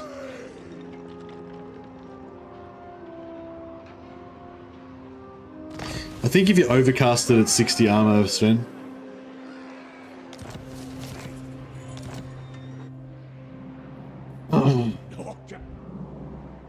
No, I've got to. For the wisdom of the layer, aye.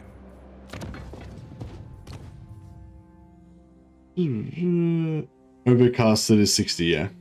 But normal is 30.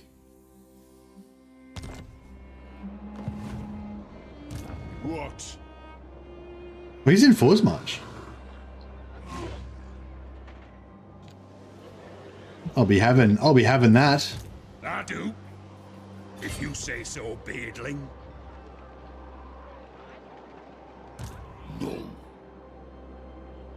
Ready. We march. What do you want?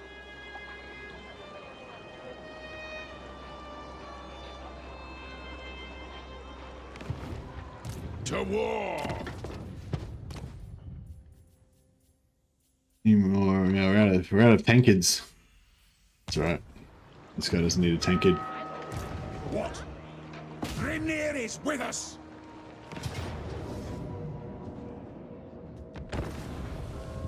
We tried getting paid to join wars versus typically friendly factions. To feast out after the war. Nah, not in this campaign, no. Now, basically, I'm just trying to be friendly with the Empire, friendly with Kislev, and enemies with all the evil factions. Trying to just be a straight up dwarf, forthright, without any of this messing around. All this tricky diplomacy sounds like elf nonsense to me. Oh, we have our spare bombs on the Rune Lord, that's true, yeah. Iron drakes! Yeah, we can give it to him later. Should we wait for our mate to get involved? I don't know. This is a weird map here, but yeah, if you're doing ranged, like, it's sort of flat here. So if you can park on this edge, then you can sort of have a bit of flat ground there. Whereas if you're down here, you're going to be shooting uphill, and if you advance forwards, then you're going to be shooting uphill as well. So I don't know. Sometimes I try and fight here. I don't know if I really. I mean, you can corner camp back here. I guess that is the best thing to do, isn't it? Actually, I mean, we don't have that much ranged anyway, but yeah, I might.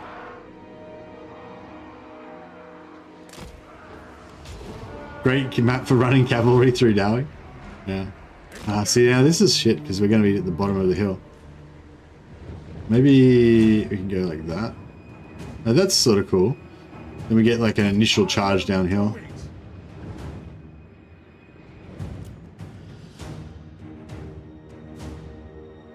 Yeah, this shouldn't be too hard, but I just don't want to. I want to try to do it reasonably well so we don't take a heap of casualties.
Yeah, like this sort of situation, I like to use Rune of Speed because there's no clear area where you could really get a good, get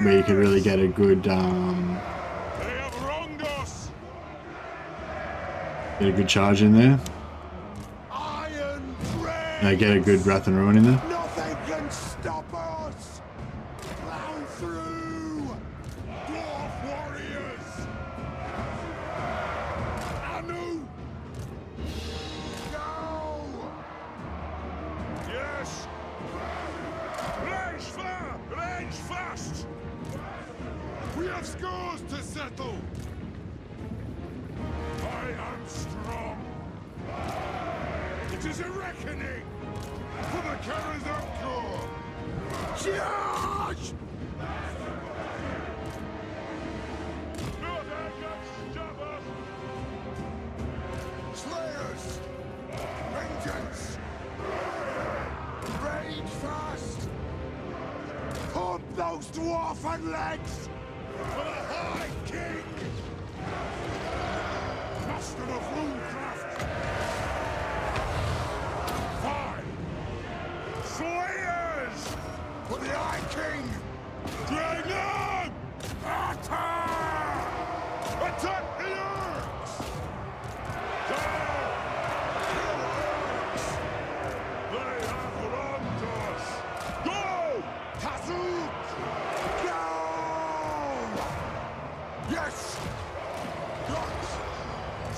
Slayers! Adu! Plow through! Archer! Do you also feel that Cathay cannons are way better than Empire or Dowie counterparts? If yes, do you know why is that? Yeah, I guess it's just because the Cathay DLC came out more recently and they wanted to sell more DLC, so they made the new faction better than the old faction. That's just kind of what they always do. Plow through! I think that's pretty much it. Dowie attack! Slayers! Dowie attack! But I mean, maybe when Empire, actually no, they probably won't change anything with it. I was gonna say maybe when Empire gets their rework, it'll be made fairer, but no, probably not. For the ancestors! Warlords! Move now! Firing on fire! Dutch! Move now! Ah! The clans unite! Slayers! Move now! Range far! Range fast! Move! It is a reckoning! Charge! Yeah, trying to. Vengeance! Dwarf warriors! It is a reckoning! Move to attack! Let the vengeance begin! Warriors! Bomb those dwarven legs! Range far! Got it. Range fast! Alright, we didn't take too much damage on our Slayers there, so that was good. Those rocket battery things that they've got are pretty crazy.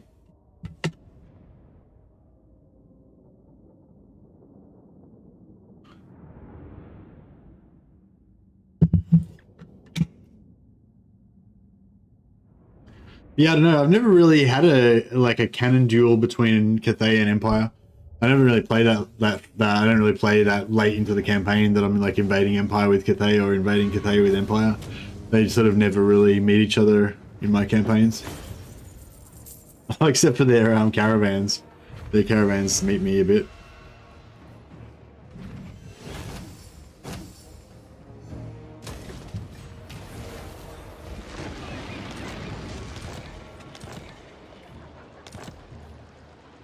You refuse to meet me. Armed and ready. My axe thirsts for war.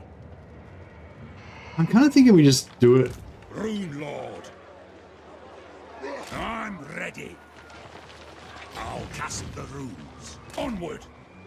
What? We march. Aye, grudges will be settled. Summon me if you dare.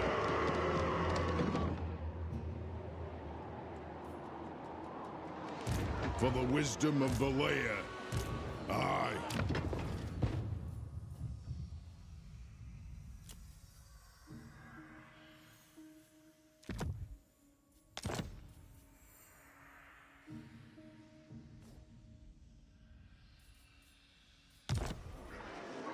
I do. Let us begin. Master of runecraft.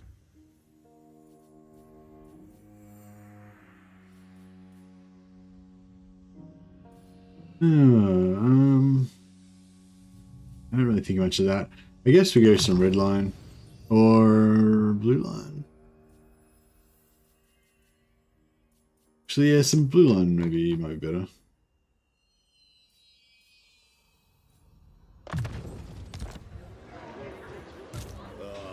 To die in battle. All right, so continue on our holy. No, do we have holy quests? We don't really have holy quests with dwarfs, do we? Don't mess with that. Don't mess with that nonsense. My vows will be satisfied with this. One rag. Great Grogny's beard. Gotrek Gurdison. Patrick's got stunty legs. He can't underway as far.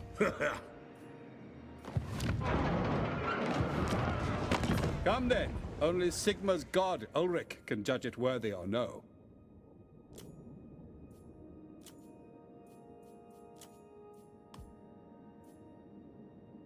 1,000 gold. That seems excessive. Where are these tree huggers that they're at war with? Oh, they're right here in the middle of. I'm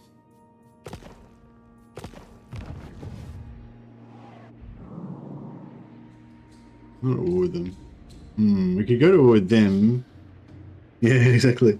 I was thinking about trying to get a defensive alliance with Ostland, just so that we could get replenishment for one turn while we were in here, but it's going to cost me 2,000 gold. I'm not sure if I want to pay 2,000 gold just to heal these 2 units of Slayers. I guess not. Yeah, it's not really worth it. I might just take the... might take the trade agreement and stuff while it's on offer, though. Hopefully they'll offer a defensive alliance with me. The dwarves have come. I hope they have brought a few barrels of Bugmans with them. It's annoying leaving that on the table, but...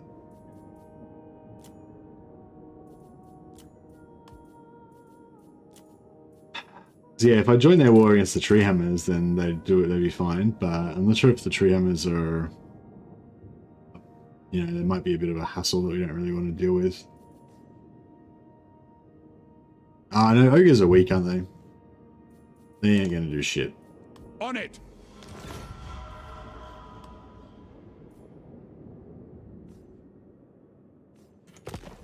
Alright, gorgeous.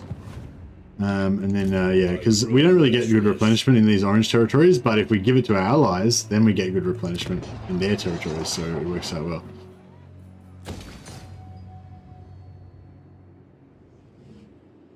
Corruption -2. It's provincial instability -9. Nergal corruption -7. Corruption's going up. Oh, because of the plague. How many turns we got left of the plague? 1 turn. Okay, cool. So as soon as this plague's over, corruption's start going to go. It's going to start going down by 2. Good if we could put a lord.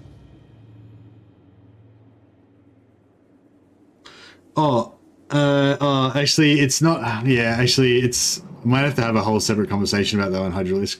Or maybe I should start a special channel for it. So we were thinking about. It's not really. This isn't really a Bretonia thing. This is more of a YouTube thing.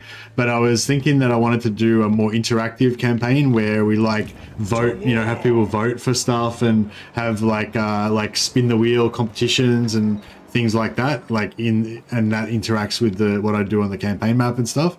And basically what I wanted to base it around was a feudal system of knights where I'll recruit a bunch of lords, but the lords aren't allowed to have any units unless they've got like they've got a territory, you know, or maybe they could have a certain amount of, like, basically what units they can recruit will be based on what rank they are and stuff. So basically, I'd like to say I'd recruit a lord, right? And that lord would be like a hedge knight, basically. He's got no lands or anything. And then later on, we take over Lioness, all right? And then I'd give Lioness to that particular lord, and I'd change his name to Roderick de Lioness, you know?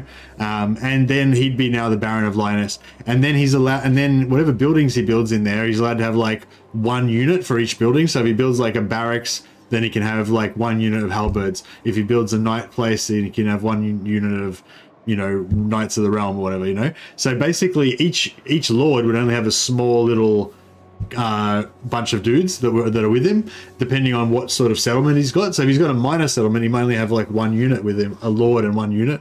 If he's got a major settlement, he might have a lord, a unit of archers, a cavalry, you know, Grail Knights, whatever, you know. And yeah, basically the knights would kind of like level up, and when one of the knights got like higher level, maybe I'd give them the capital, and then they'd give the minor settlement to another lesser knight who would be they'd be their liege lord and stuff. So yeah, it was a whole like role play kind of idea. No, not a hot seat campaign, no. It's just like a role play type of thing where like it's with chat. Like, yeah, it's not a co-op thing with other players. It's like a chat thing. Basically, you guys would like, you know, vote, oh, you should promote Roderick and you should give Roderick to like Lioness, he deserves it, or, you know, no, like Roderick's a rogue, you should take away his title and give it to you know, Brave Sir Robin or whatever, you know, like that's the kind of vibe. Hopefully that kind of makes it, like from that little description, you kind of understand the vibe I'm going for, but haven't figured out any of the specifics of how the rules would work or anything. And I think that's going to be the challenge. I want the rules to be really clear and simple and kind of make sense so that people can join the stream and quickly understand what's going on. And also for it to be fun, obviously. And yeah, so I don't know. I think it's a bit of a challenge to design it. But yeah, I don't think I'm going to need any advanced like Bretonnia knowledge for that. It's going to be more like an exercise in how to play Bretonnia extremely badly. But that's not really, you know, efficiency is not obviously not going to be the point of the campaign in this particular one. But yeah, that was the Bretonnia campaign that I was thinking of doing. So yeah, sorry Hybralisk, I might have got you a bit, yeah, I might have misled you a little bit there. It's not really about efficiency or anything like that. But yeah, an immersive playthrough with like a role play kind of thing. Yeah, vote exactly. Vote on Crusade. I was thinking like I'd have a spin the wheel. Just say I have a spin the wheel with like 4 different options. One option could be choose a Crusade target. One option could be reward a knight. Another option could be like take a new knight into my service, so I'd recruit a new lord. Another one could be, I don't know, something else. Demote a knight, or you know, whatever, and I'll like kind of spin the wheel, and then like we could vote on who it's going to be or something, or I don't know. Yeah, I haven't figured it out yet, but anyway, I want to do something like that at some point. Maybe we could do it for a special occasion. Maybe if I get to 20,000 subscribers, maybe we could do it as a 20,000 subscriber special or something. Let's do something crazy. But yeah, anyway, that was kind of what I'm thinking. I'm kind of really excited about it. I kind of want to do it straight away, but then I think I really need to plan it a little bit. I was thinking maybe we could do like just a basic Bretonnia campaign, and then kind of figure out, like discuss how to run the roleplay campaign while I'm doing just another Bretonnia campaign, and then redo it again with the full rules sometime.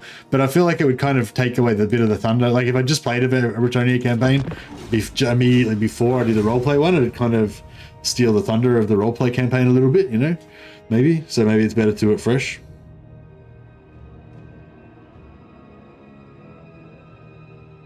I was thinking of doing I wanted to do the units based on the settlements. So it's sort of like a way of having like pseudo unit caps. So the more buildings that you build, the more units that you can have. So instead of just having one production center where all your knights come from, you have to have like each knight has to have its own stables kind of thing, you know, each unit of knights. That was my plan anyway. He wants peace. So that's cool. If he wants peace, that means he's scared of me, right? If he's scared of me, then that means I shouldn't give him peace, ironically. Whenever someone offers you peace, that means you shouldn't take it. Because that means he's weak. You should crush him.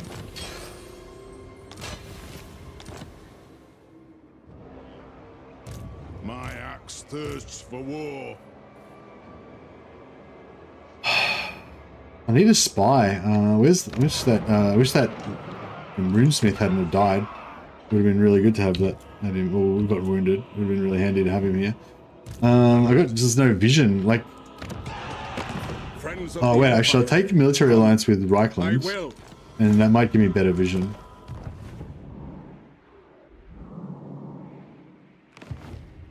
Still can't see anything. Like, have I got vision on? No, I haven't got vision on Drakenhof, have I? There's a 20 stack in there. Do you reckon if I underway that they'll... If I don't want to underway to here, I reckon we'll be okay, maybe.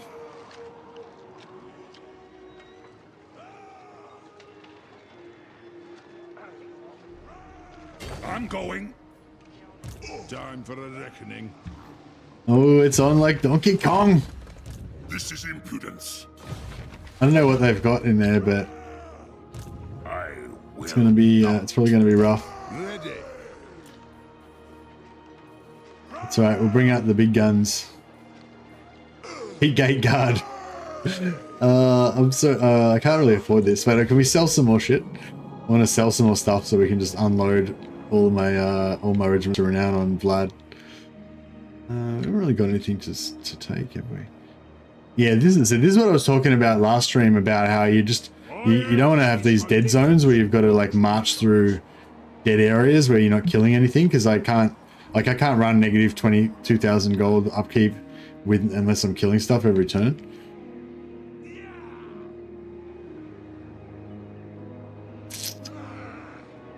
I wonder if we could drop off it. No, it's probably a bit of a waste of time. Moving. Monster Slayer! I've not got all day!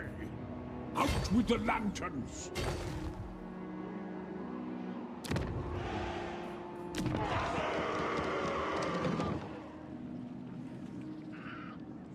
I think that's going to eventually stabilize. I think that'll be okay. Don't have don't have military access with the Orthodoxy. Silence! Do not speak Alas. till I permit you. Well, if they want to start some shit, then all right, I'm ready. If they've got they're going to have an attitude problem about me marching through their land. I detest all Actually, Orson. yeah, okay, good call. Let's just good call. Let's just wipe out the Orthodoxy, take all their shit and sell it to Katarin. Then we have a stronger ally, and we take all their money. All right, good call. Good work, Judex. Betray the Orthodoxy. I hear you. We're on the same wavelength. All right. For the wisdom of the layer. We get some fire dwarfs. That'll come in handy.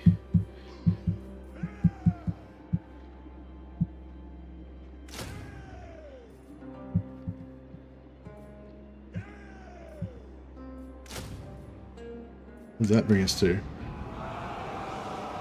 That's probably about as far as I'm willing to go. Show me if you dare. Let us be about this. Alright, I don't know what they've got, but I don't reckon that they can match the might of our Dawi armies. As long as we can take out, as long as we can take Erengrad next turn, and as long as Katarin's got a heap of cash, then we'll be okay.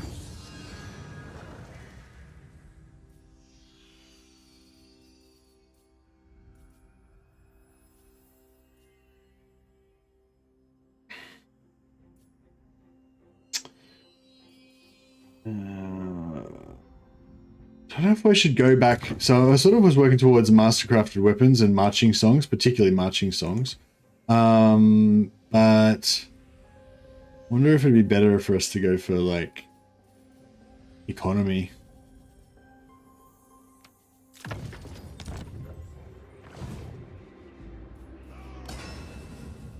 Alright, we've got another 200 Oathguards, so we'll keep spending them on Ironwood and Tankards. Can never have enough. Can you get your Empire ally to break his trade agreement with the author? Nah, it doesn't help with the reliability, but it'll help with the relations. It'll help with the relations, yeah. Alright. I think this is gonna... I think we can hopefully pull this off. Hopefully. I serve Sigmar. Friends of the Empire, come. Who's got trade with the Orthodoxy? Heed me. Ah, Ostland. Approach as friend and make your offer. Yeah, nah, they're not into it. Yeah, nah. Yes? Come then. Only Sigma's god, Ulrich, can judge it worthy or no.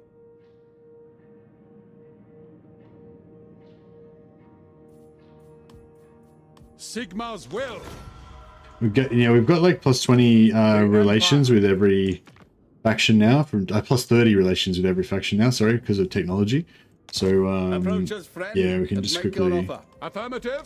get all of the Empire to like us. From another hold arrive. 'Tis a great day.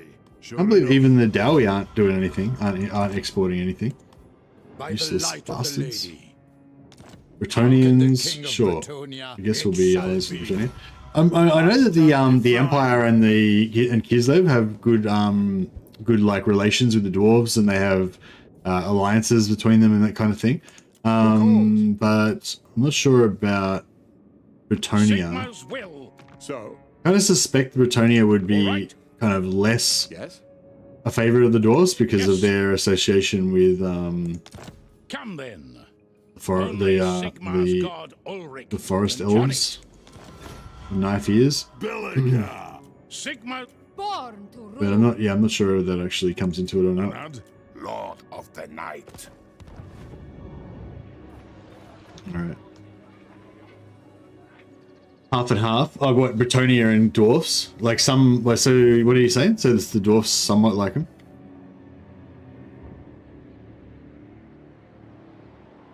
Dwarfs have -10 aversion towards Bretonia when playing as Bretts. Oh, okay, interesting. Yeah, I was more talking about the lore, but yeah, that's if they've got an aversion in the game, that's probably meant to represent something in the lore, I would imagine. Need Great Book Grudges or Lawmaster Sotek or someone to tell me the deal.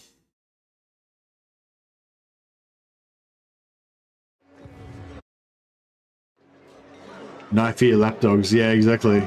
So I was sort of thinking maybe they wouldn't like him because of that. Alright, well, at least we're comfortably away from bankruptcy because of our little diplomacy shenanigans.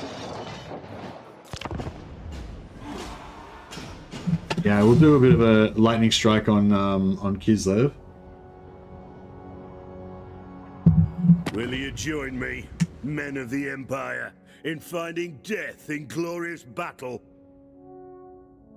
Okay, yeah, that's interesting, Judex, yeah. But I suppose if Carrick-Ziflin is really close by to Paravon, like, it would make sense, like, even if they in general don't approve of their elf-loving ways, it would make sense that if there's two sort of civilized nations near each other that they would, you know, defend each other, help defend each other in times of need order. This guy wants to delete both of his stacks.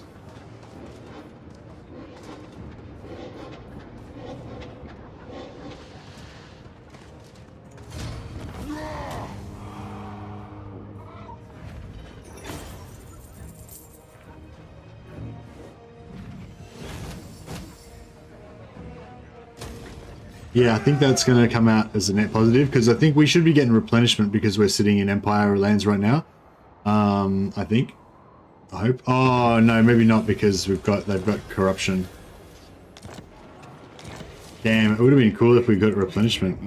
Oh no, we are getting replenishment. We did get replenishment. That's cool.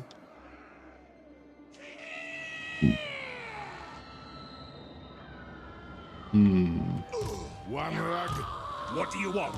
Onward. Not sure that we're going to. It is time. Can I help you? Not sure how good this is going to be.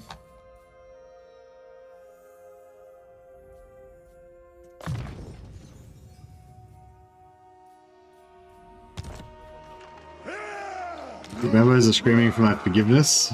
Yes. Indeed.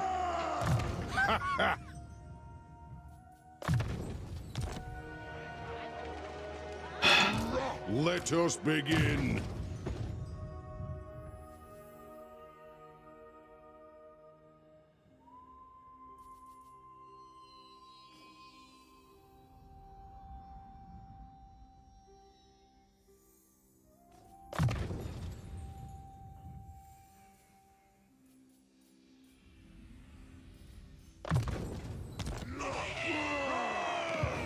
Do not mistake me for a fool. Yeah, see, they can just like raise. There's so much raised dead.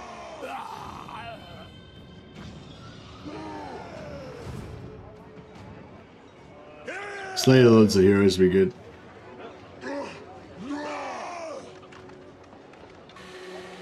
Carrick-Ziflin and Baston don't get along. Yeah, and I think somebody said they might have helped Paravon or something. So, No, mortal. No. yeah, they had a hefty replenishment. They bounced back really hard.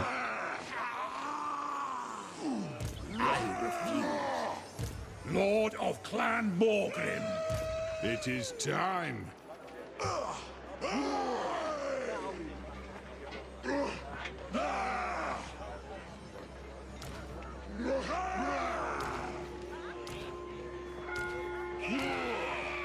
for the wisdom of Valea. Aye.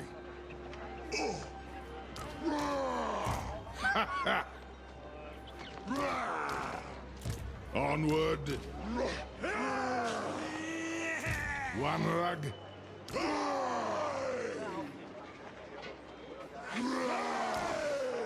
Time for a reckoning.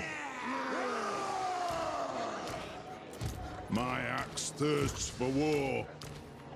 Summon me if you dare. I kind of want to see what the auto resolve is going to look like. I feel like it might be alright. Cease. I veto this. I'd wither first. Do not mistake me. Vlad, oh, Vlad died. Insolence. There's no Vlad. Vlad? No, no Vlad. You're overruled. Such a thing is impossible. Yeah, if we fought it in battle, the Penumbral Pendulum would do some damage. Never.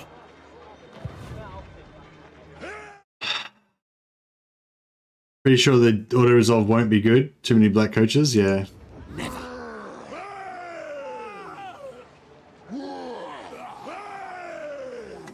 I don't know if we. Alright, let's just come back to that. Let's just go back over here for a second. Gotrek Gurnison. Where's the slaughter? I am the Slayer King. This conversation continues. It's a problem for future mercy, yeah, exactly. Fuck that guy, he can deal with it.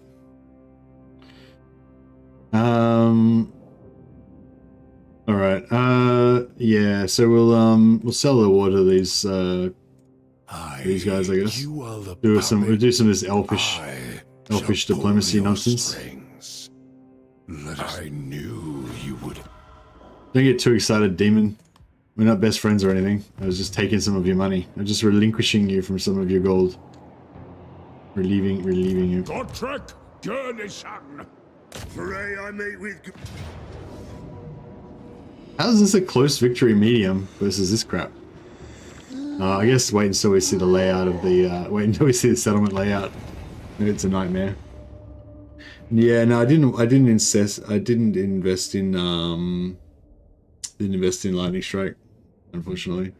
Maybe the auto resolve wasn't the best decision. Well, I don't know. I mean, the first fight was even worse, I reckon. The first fight had Vlad in it as well, who's traditionally kind of unkillable, especially to these to like low damage melee armies like we've got.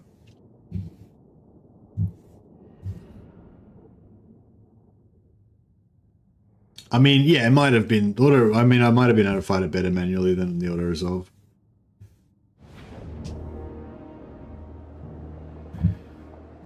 I kind of feel like the black coaches wouldn't be that good against the Slayers because they've got anti-large and everything, but I don't know. You know, it'd be good if we could sneak onto the walls.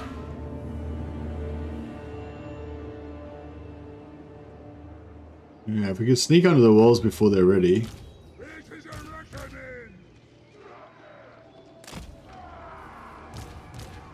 All of vengeance for the High King. Slayers.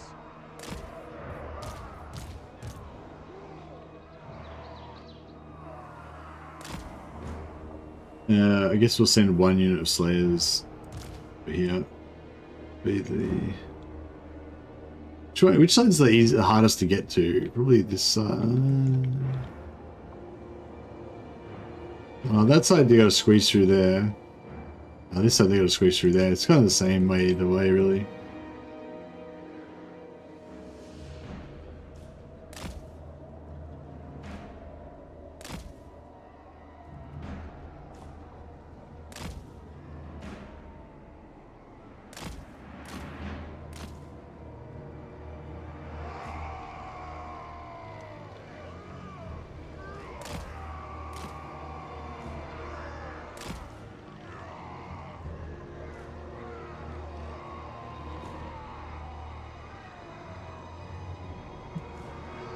Yeah, thanks, retard. I'll check it out.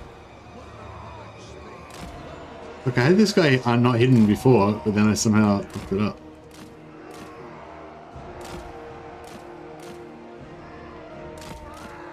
Okay, as well.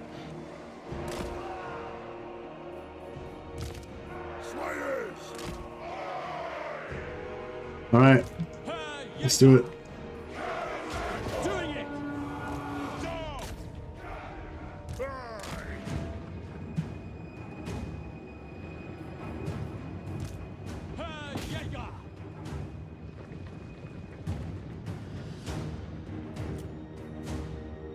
Oh, yeah, it was good truck.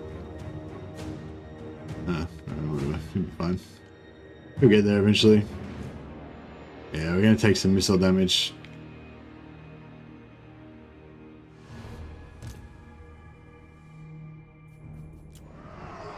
For the Karazangor! Get your beards up there! Get your beards up there!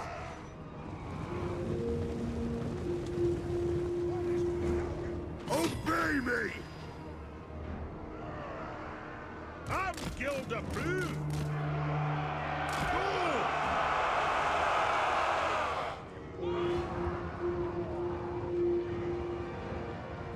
Slayers! Move! Let the vengeance begin! Onslaught! Nothing can stop us!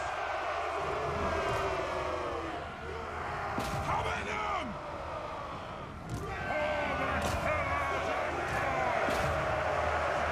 With the ancestor gods! Slayers! Moving out!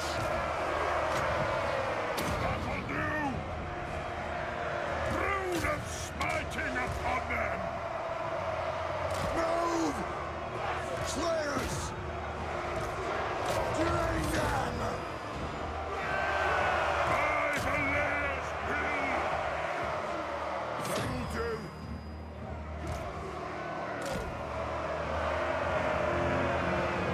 Wage your man's blood for the Karazangor! Brooms of These, I hate how they never break. Oh, damn these Kislev bastards. These guys are doing trading pretty well with those Cossacks. Cossars, I mean.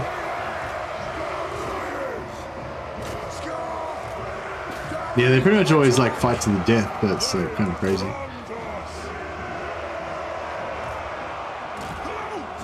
Actually, let's send all of them around there.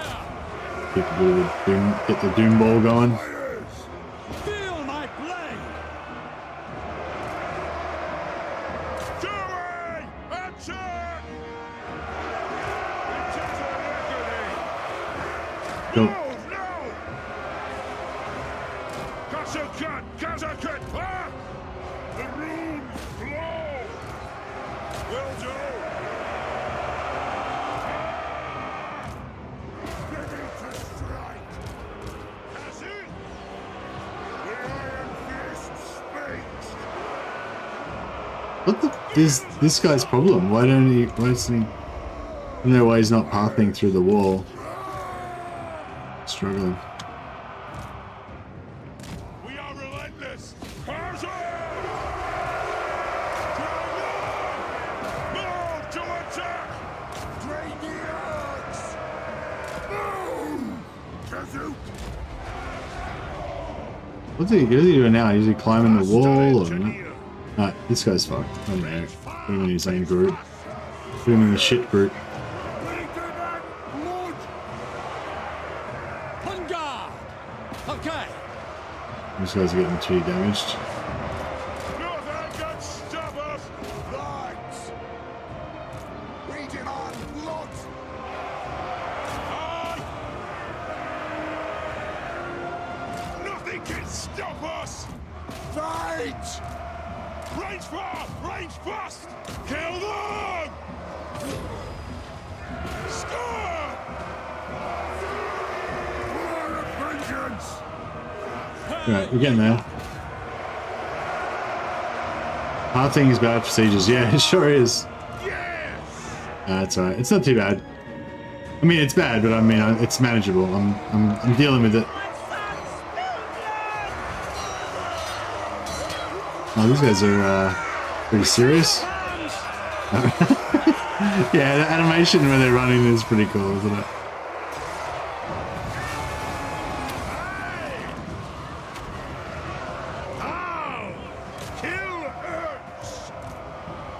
By all means!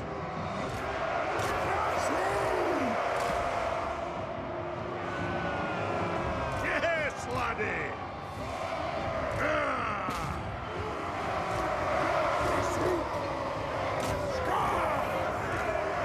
Understood, Lord! Lord of vengeance! Honored! Yes! All right, this is yeah, I think this is happening. Happening. War of vengeance! It is an order! Strike out!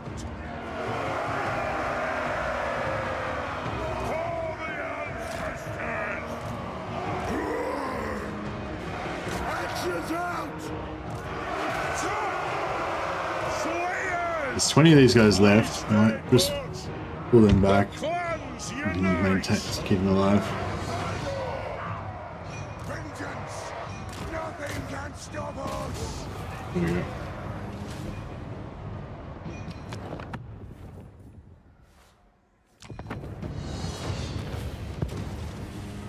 Slayers carried the day.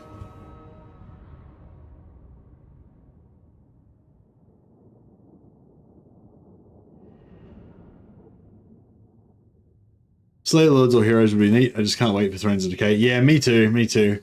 Yeah, like, yeah.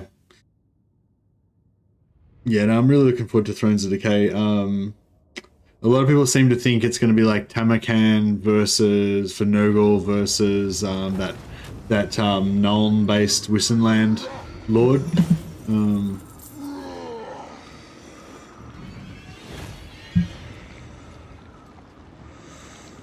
I kind of still can't get my head away from the idea that, like, you know, that the elector counts are like the main.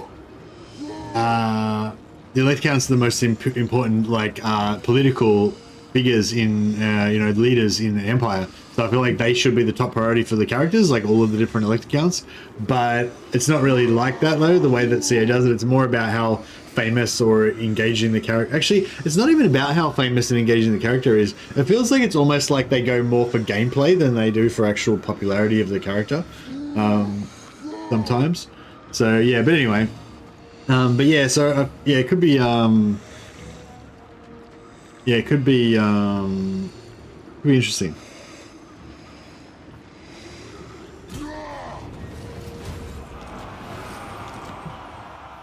I am the Slayer King. Yeah, we'll build a barracks. Actually, how long does it take to build 3 turns to build that? Yeah, no, we'll just build a barracks to give us extra money. Yeah, that'll keep us going for a while. How much is this port worth? 200 gold. 260. I guess we lost a fair few units in that other army. It is our responsibility to vanquish evil. I'd say they already want to give us 10,000. Well, they want to give us like 30,000 gold for this, even without a barracks. Akshina Rangers should maybe be renamed to Ungol Rangers, because according to the lore, Akshina were something totally different than what's in the game. Oh, really? Yeah, I understood that the Akshina Rangers were meant to be Ungols. They were meant to be part of the Ungol tribe, but maybe just a specific part of it or something. So you're saying Akshina is a different, like Ungol is like a racial like a tribal racial thing. Is Akshina like the name of the race, or I assumed Akshina was like the name of the like warrior cult that they're part of, or something like that.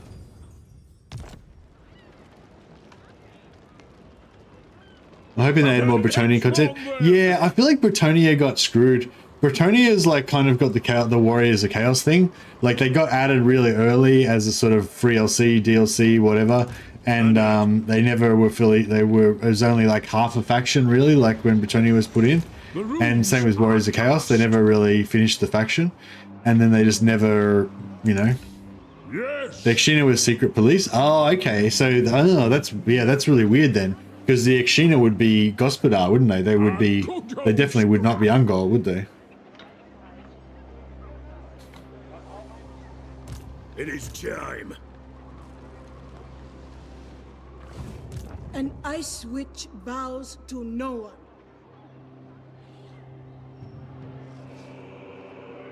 Oh, that's interesting. Yeah, I feel like in terms of thematically and like with the lore of Kislev and everything, I feel like Mother of Stankia is just, it's all a mess, that DLC. I feel like I don't even know what's going on with it. But yeah, but I mean, she's a fun, like Mother Stankia is fun to play, but I just feel really, you know, it's kind of like how we were saying with the dwarfs, how one of the things that makes the dwarfs so good is the voice lines. It's just the like the theme and the feeling and the like atmosphere of playing the dwarves is like one of the best things about it. And yeah, I feel like that is just totally missing with the Kislev. Like when you play Mother of Stankia, it's just like, what is even going on? We got witches, we got, you know, we got Gospodar Boyars, we got Akshina. Fucking, you know, it's just like all this like hodgepodge of random shit thrown together. I mean, it all kind of makes sense, you know, when you explain it and stuff, but I guess, but it just doesn't feel cohesive and good like dwarves do. To me, anyway. Gotrek Gurnison. But yeah, like somebody was putting a more positive spin on it, was saying that, you know, I think maybe it was Legend that was saying it, that, you know, like with Shadows of Change, they were dealing with all these new factions. Like Cathay was a faction that basically never even existed before. It was like just a couple of mentions in Warhammer lore before now. Kislev was never fully fleshed out. The Zeech and the Zeech Lord, the Changeling, is such a totally new concept, totally alien compared to everything else. So like all three of those factions for CA are sort of like them going out into just unknown ground, you know, and just trying to make up some shit that fits as best as they can, you know what I mean? Whereas with Empire and Dwarfs, there's a lot of established stuff. They just have to kind of build on it. So yeah, so anyone who's worried that like Thrones of Decay is just going to be completely wacky and fucked up, kind of like how bits of Shadows of Change were, like I don't think you have to worry about that, because it'll be a lot easier for them to keep it on track, you know what I mean?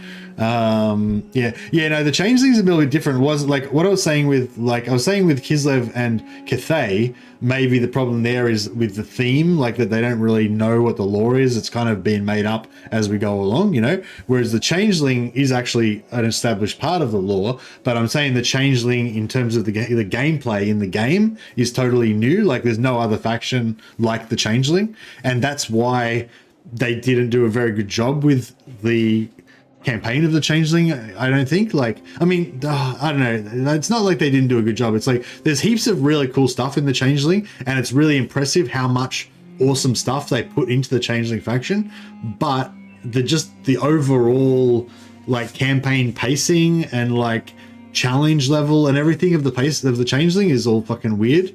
And that's my kind of negative aspect of what I didn't like about the DLC. That made the basic like Yuan Bo I think is awesome. Yuan Bo is just basically Cathay 2.0. Like all the other Cathay factions are shit now. You should just only play Yuan Bo because the other ones are nowhere near as good as him. So that's the bad thing about Yuan Bo, is that he's too good. He makes the other Cathay factions useless. And Astankia is really fun, but thematically I don't know what the fuck is going on with Kislev anymore. I feel like that just kind of ruined Kislev, or not ruined it, but made it more confusing. And yeah, with the Changeling's really cool, thematically perfect, everything great, but just in terms of the actual campaign, it just feels, I don't know, just feels kind of pointless and like no danger or challenge. That's kind of my thing. But I think there's a lot of meat, like in terms of the amount of work that they did, there's a lot of really good meat in there, you know, like a lot of really good work has been done. It just needs to be like fixed up and finished and tweaked and shit, you know. That's kind of how I feel about it, but yeah. My axe thirsts for war. Casting the runes. What about Bearer's will. What about if we go like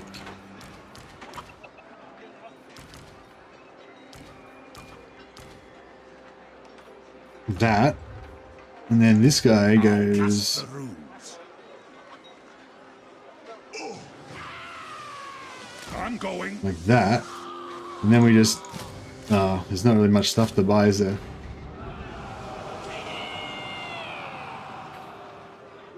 Rune Lord.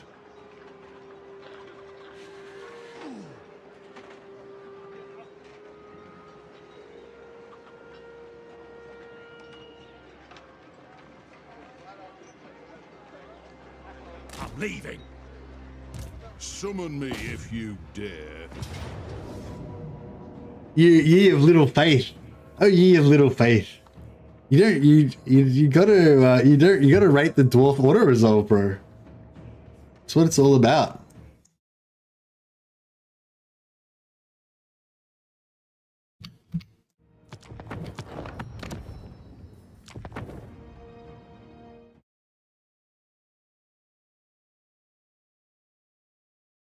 Blowing down walls with rocket batteries is fun. Why did past Mercy leave such a vampire mess for present Mercy to do? I know. Blam. Blap. Blap goes the auto resolve. Blap blap blap. Does the game view Slayers as good units for auto resolve? It seems to, yeah. It seems to. I don't really know how that works because normally like armor is like one of the highest things I thought. But it seems like the auto loves Slayers, so I'm like, alright. Master of runecraft. Armed and ready. Yes, to battle!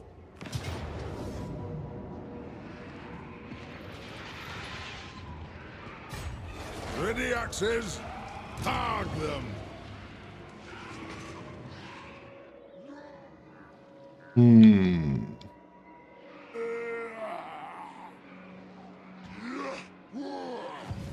Lord of Clan Ungrim. Yours are just good in auto resolve. They sure are. Fight! They sure are. Time to slay Oathbreakers!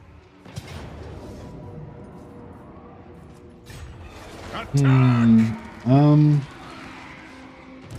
Yes. Yeah, it's not all fun and games though.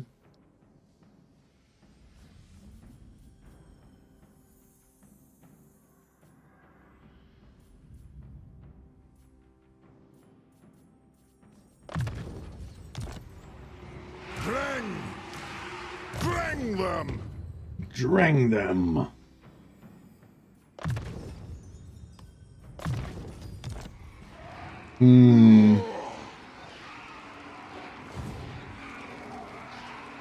I hope.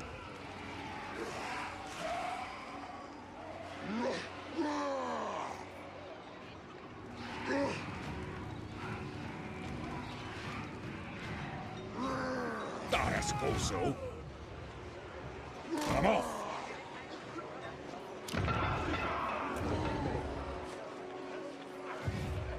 What?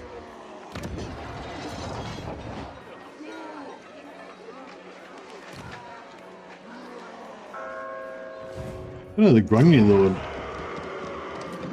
The Grungy Lord ready to go. I feel like I should use that.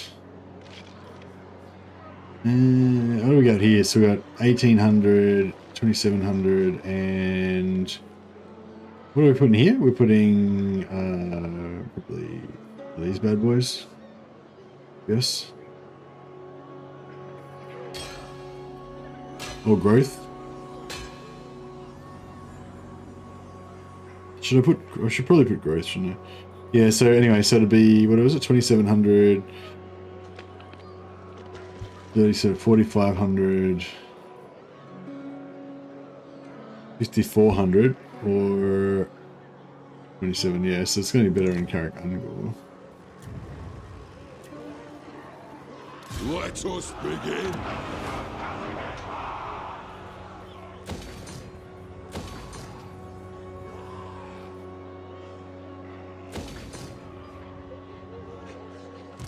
for the wisdom of Valea. Oh, I forgot to get archivists as well. Damn it. We're short on archivists.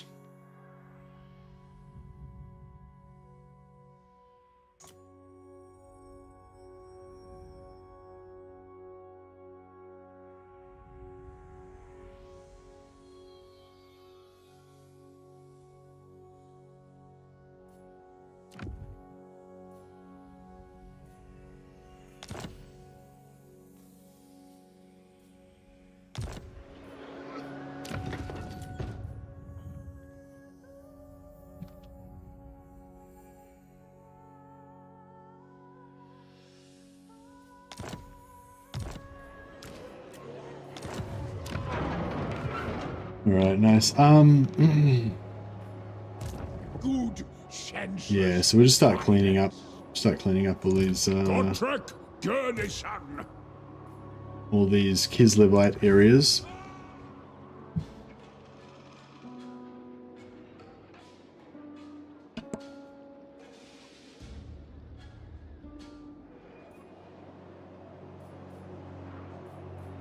Rune Ricky. I'll put a new lord here.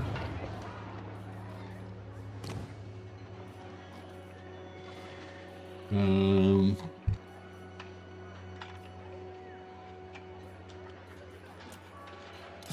Lord. Vengeful Rune Lord. How far can he make it? Oh yeah, he can make it in there. He can make it in there. Alright, cool. My anger burns bright. God? It's as good as done.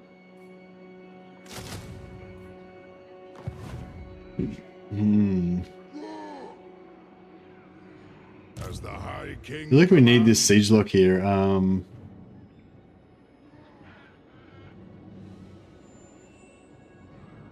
know if I should merge up my guys or just...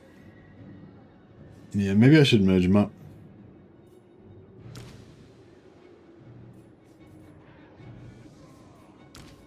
Let us settle this.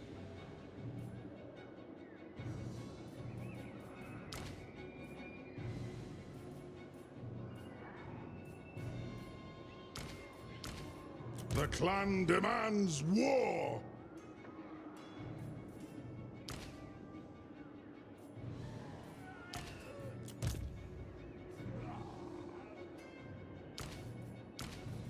Fight! Time to slay Oathbreakers.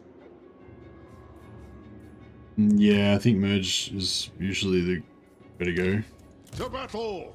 It's a bit disappointing if we're going to Attack! replenish them like next turn or whatever, but yeah, is what it is.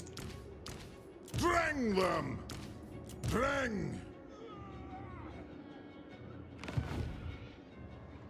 Yeah, I don't know what's going to happen here. I'm trying to like sort of like siege lock the settlement, but I refuse. probably should have just, I don't know. I probably should have just ran back, but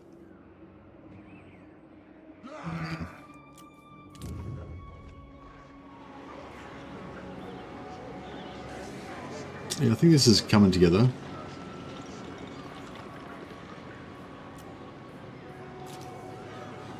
A good old scrap!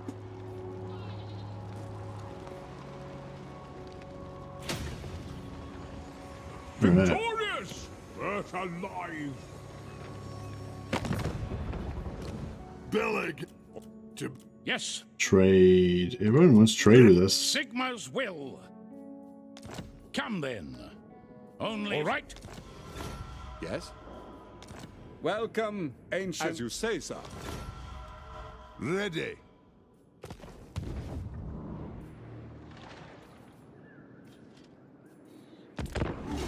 See what these vamps are going to do.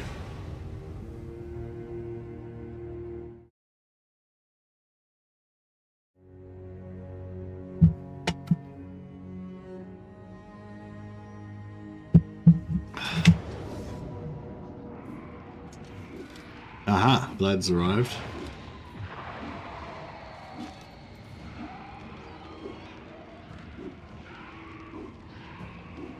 So we take that retreat. It doesn't follow up. Cool. Will you join me, men of the Empire, in finding death in glorious battle?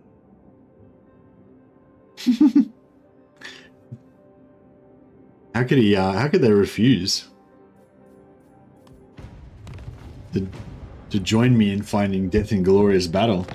An invitation like that. I mean, what are you if you don't take that up?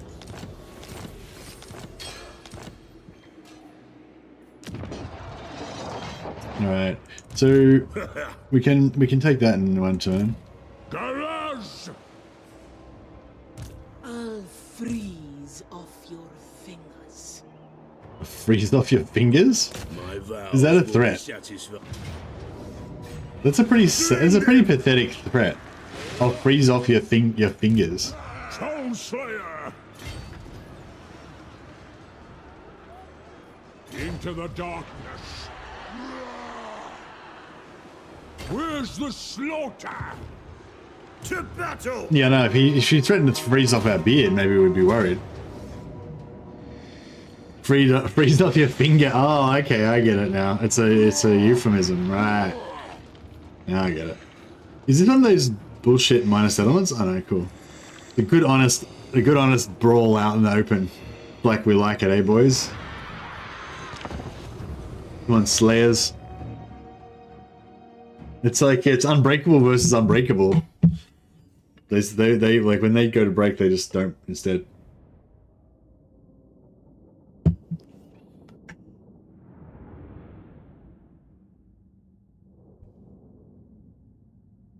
Yeah, sorry if I'm a little bit less exuberant today. I'm a bit tired. I stayed up late working on video yesterday, and yes, I subsequently did not get enough sleep.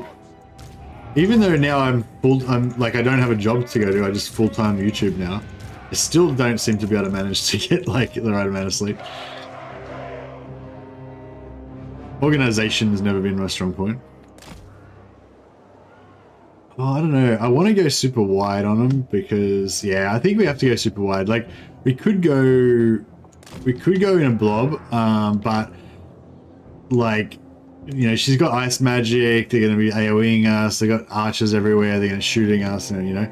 So I think like by going wide, I think there's by necessity a couple of units are going to get isolated. They're going to get fucked up, but the overall amount of total damage we take, I think, will be less.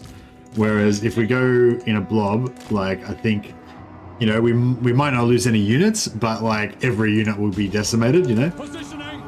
So I think, yeah, I think wide is the go this time around. For the Eye King, nothing can stop us. Slayers!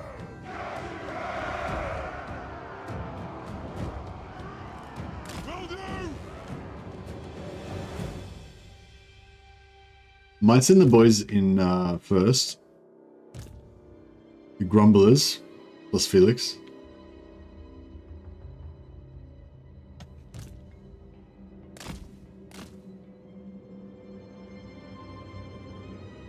Actually, fighting in this forest could be nice.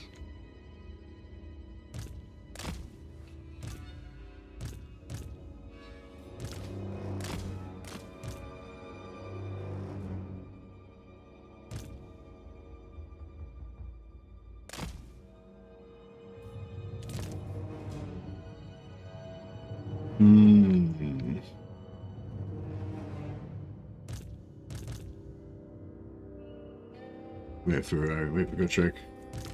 Here he is, the bad boy.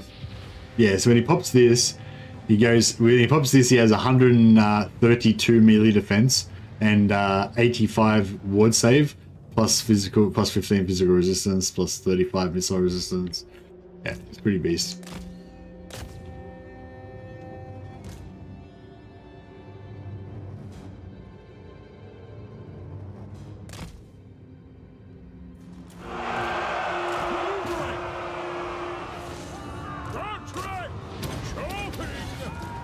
I will! Yes!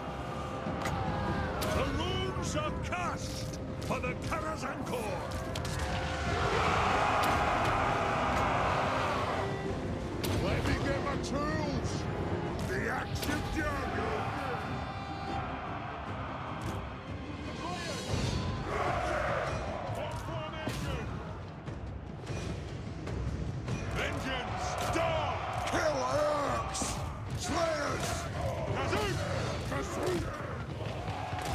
bearers, all! Drain the edge! Whoa! Woo! Slayers! Ah! As you command! Oh shit, you got enough units on this side. You basically gotta mark every unit, otherwise... Slayers! Plow through! Lord of vengeance! Ready, ancestors! Ready to strike! Slayers! Nothing can stop us! Dwarves, ready axes! Let the vengeance begin! Slayers! For the colors and gore! On!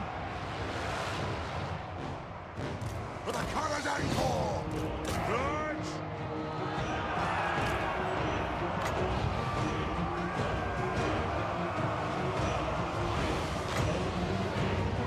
It is an order!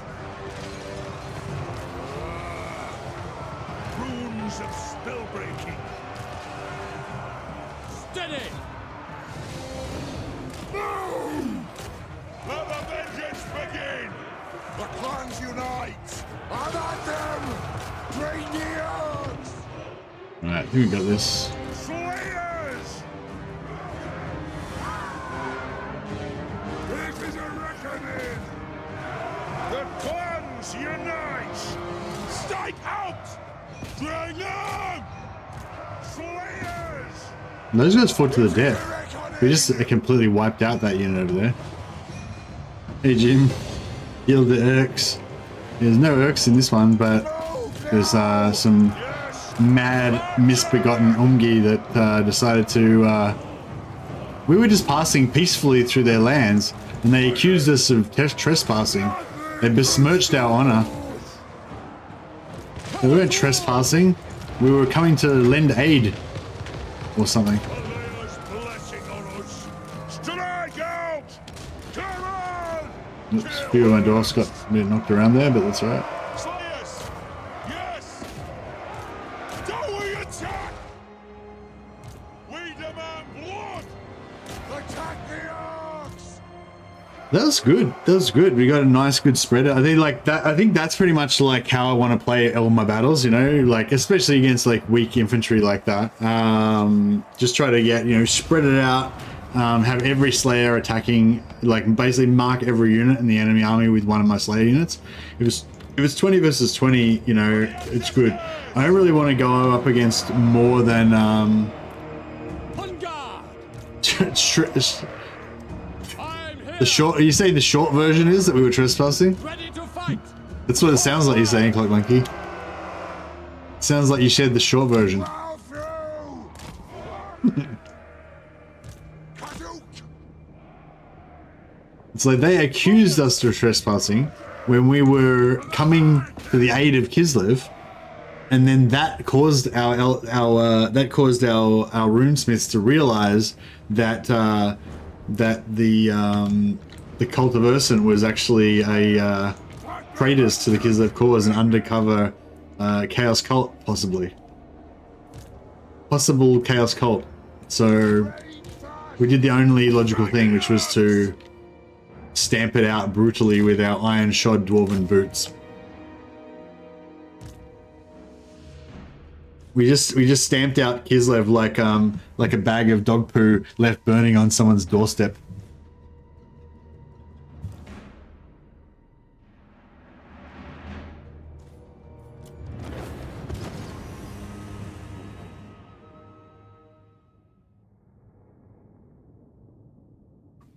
That was good. 169 losses. Yeah, it's still... I'd like to take less than that, but... Sounds like a wrong that must be put right. Exactly, yeah. How dare they accuse us of trespassing when we were just, peaceably moving through their lands while coming to the aid of Kislev or something. Also, they had a heap of gold in their settlement. Possibly stolen dwarven gold. We've currently reclaimed the possibly stolen gold, and we're investigating whether it was in fact stolen.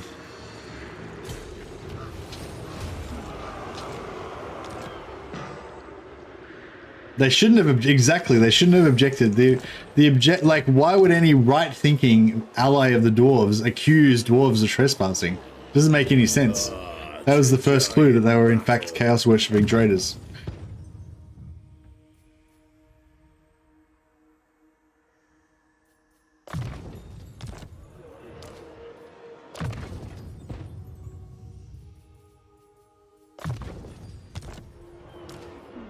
I am the Slayer King.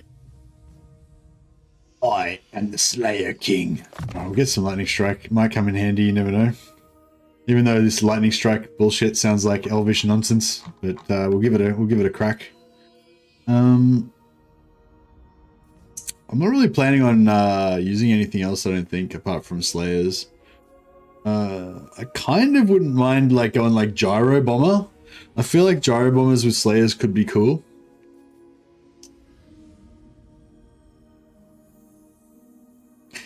Dwarves are very fast on the attack, I'll have you know. Exactly, very fast over short distances. I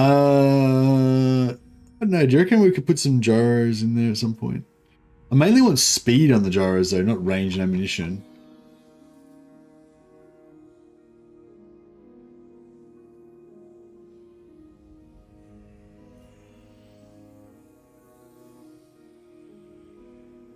Missile resistance for gyrocopters would be good.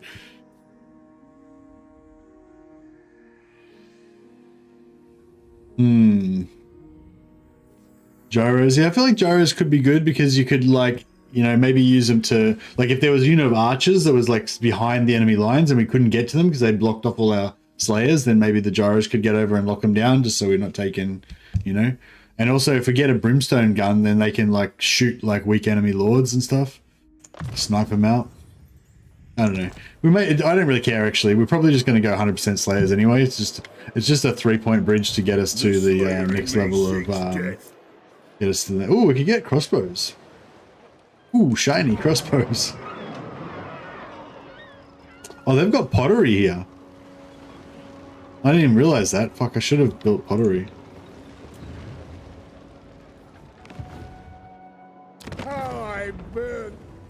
Oh, now you want peace.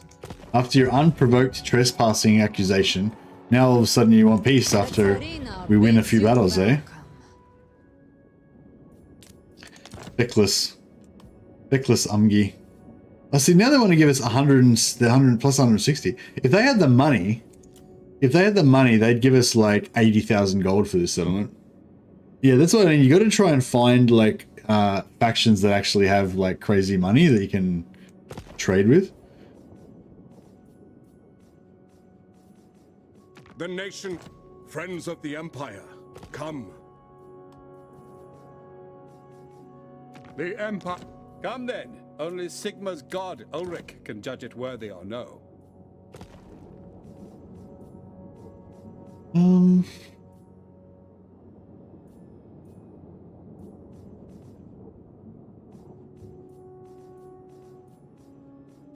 How I burn to annihilate you, heretic.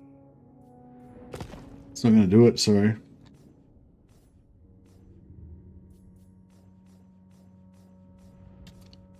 Who has enough money to buy this settlement? I don't think anyone does. I don't know if I should. I probably shouldn't sell it to Chaos, but I'd be interested to just know how much money they've got. I shall pull your strings. They got 6,000 gold. Let us begin.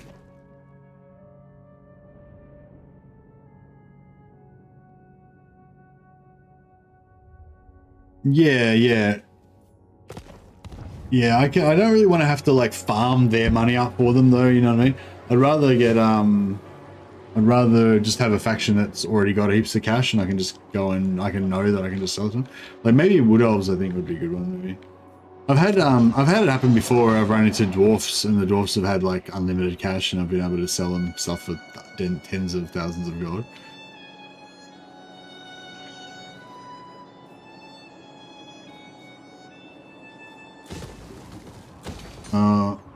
Yeah, I guess we'll sell it to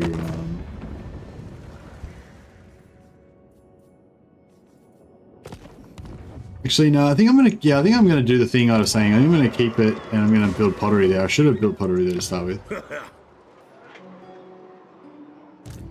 grow restless. Yeah, I reckon they'll give us good money for that as well. All right, so what's going on with this over here now? My anger burns bright. All right. My axe. Oh, we got no siege attacker. Fuck, still. Fucking siege attacker. I'll cast the runes. I'll get on it.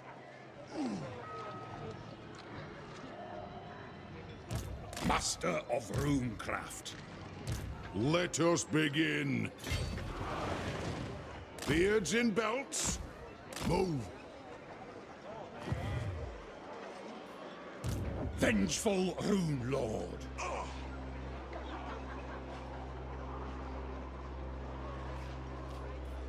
I suppose so. I'm going.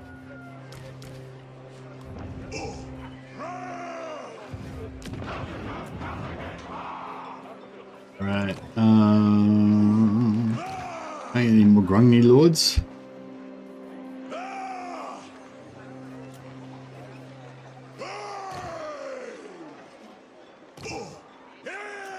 Time for a reckoning. All right. Next turn, we're gonna hit him again. We're gonna just keep smashing auto resolves into this army until it goes down. It will happen. It will happen. How's our growth going now? 120. Yeah, that's not too bad. If we can get it up a bit more. Can't afford that right now.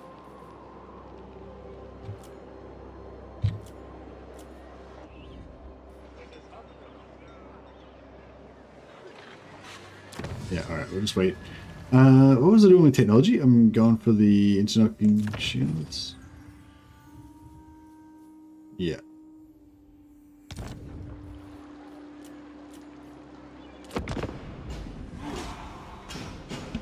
Greetings. Let us speak quickly, for I wish to fight. No. If they had more gold, then, you know. Engage, flame, and bomb. Actually, that's a good call. Bomb, yeah, because the bombs are quite precise, aren't they? So it could, like, yeah, it could get the slayers to blob them up, like, corral them, and then whenever there's, you know, clumps or whatever, drop some bombs. Yeah, that'd be fun. It'd be, I can imagine myself just bombing my own slayers quite a bit, though.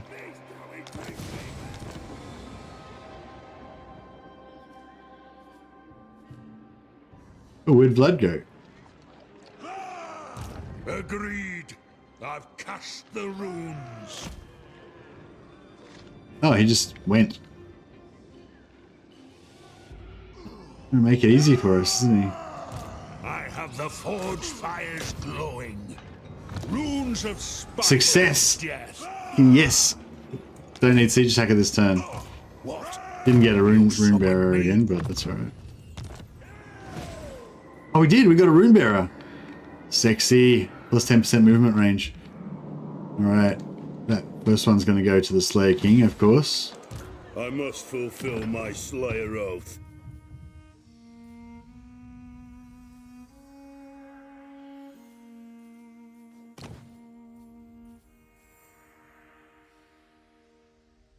Yeah, rune bearer is good. Where is it? There it is.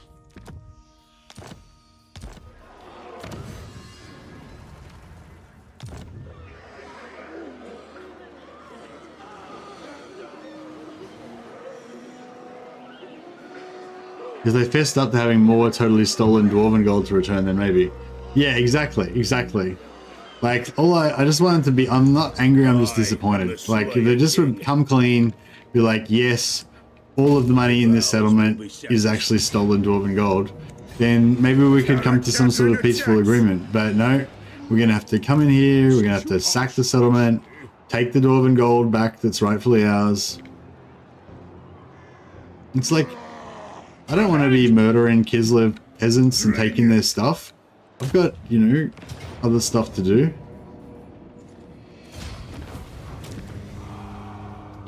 Just got to be done though, I guess. Yep, found another 1300 gold, 1300 dwarven gold. Clear as day. Guilty as sin.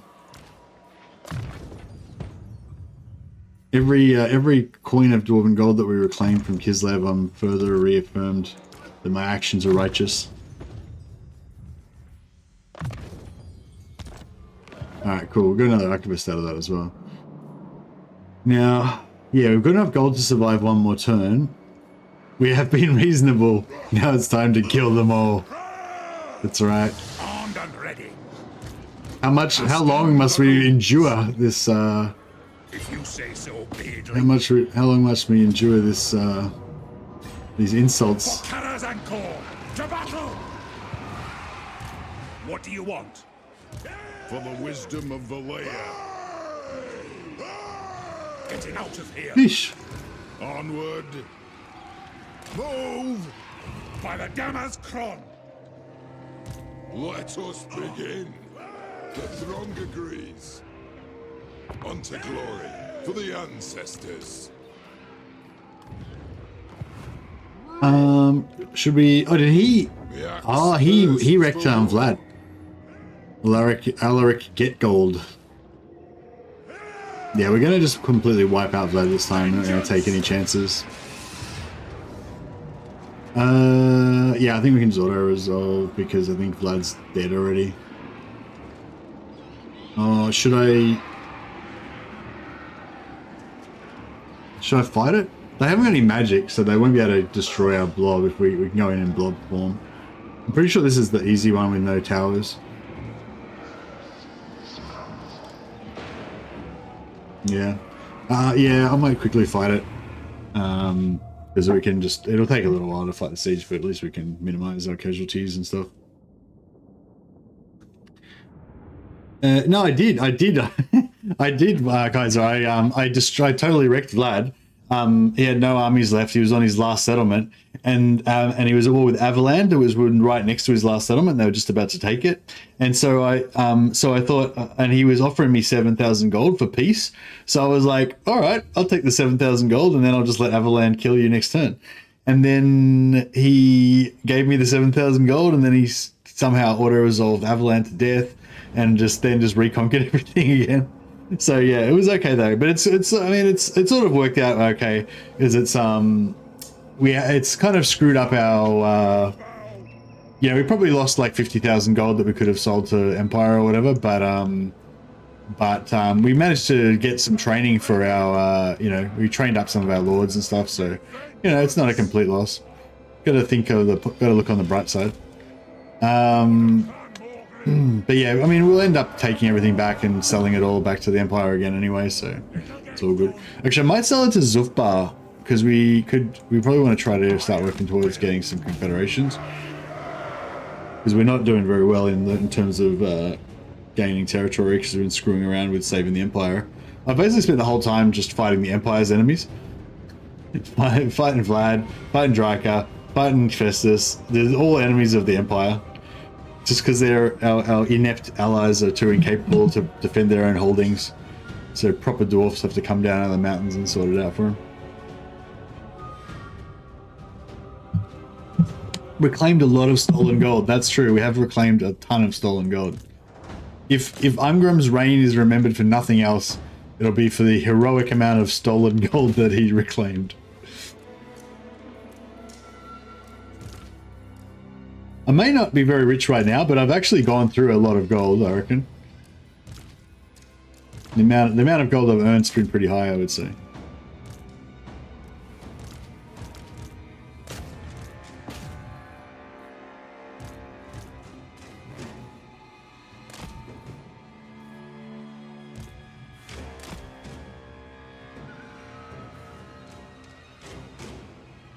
I always play as Empire Savior as Dowie. Yeah, I feel like it's cool to be like the Empire Savior.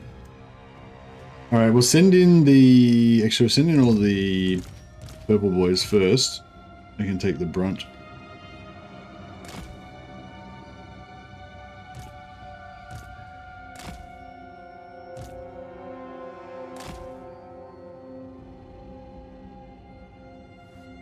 Mercy making excuses for being nothing short of a common bandit? Is that what you said? Nothing short?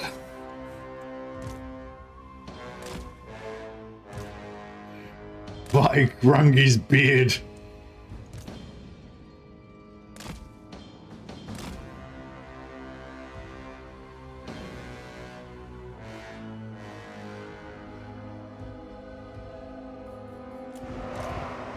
Stop! The clans unite!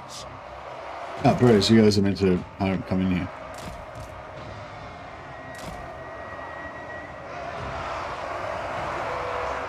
Many grudges, indeed. Let the vengeance begin!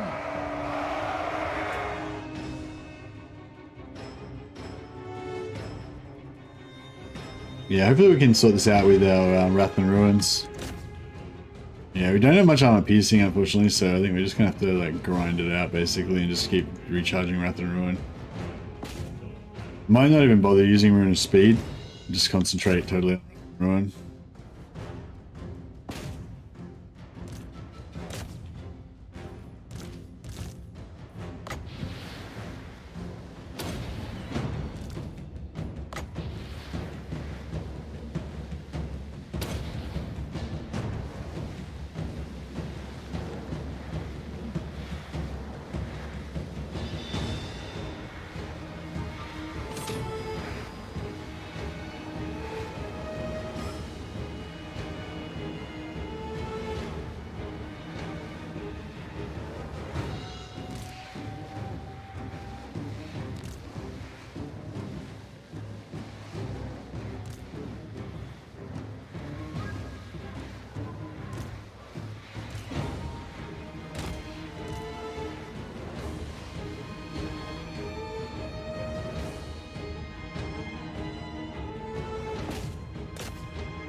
Alright,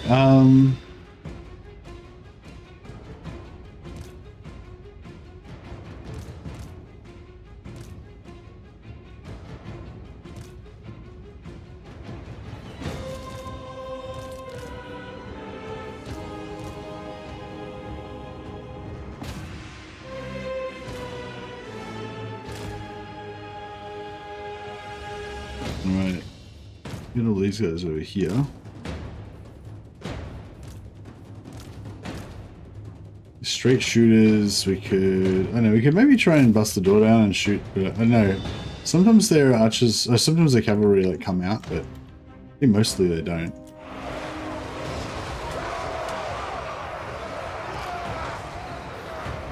Master of Runecraft!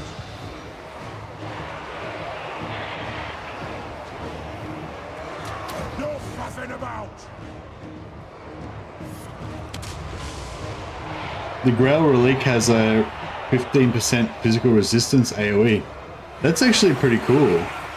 Especially if you have like a squad of, I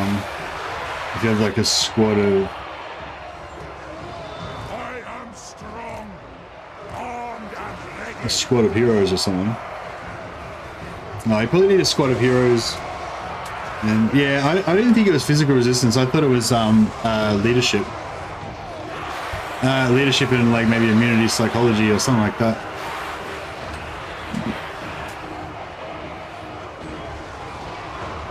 Iron will. Master of Runecraft. Fine. Yeah, good fact checking, Hybrisk. +5 melee attack, +8 leadership in a 55-meter range. Okay, nice. Is there a regiment of renown Grail Relic Wood? Valea bless our aim. Shoot, lads! It is a reckoning!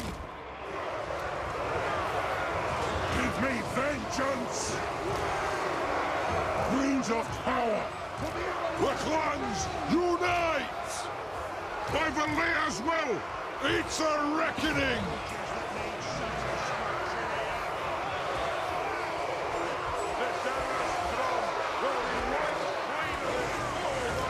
Iron-willed! Alright, here we getting there. Yeah, I wonder if Vlad's dead. I'm guessing Vlad's dead. He got wiped out by the by Zofar.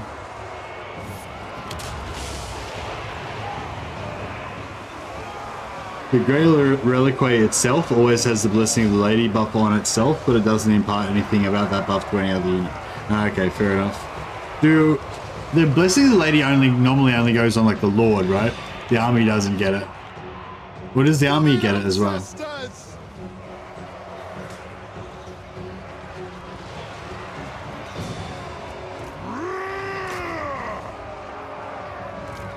Runes of power.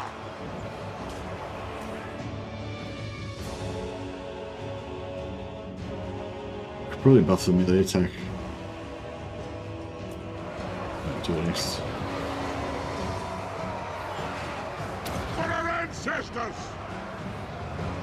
Wow, yeah, I'm really fighting. Fuck, I don't know why. I mean, I guess I know because I didn't sleep enough. We will But yeah. have vengeance. Yeah, sorry guys, I'm a bit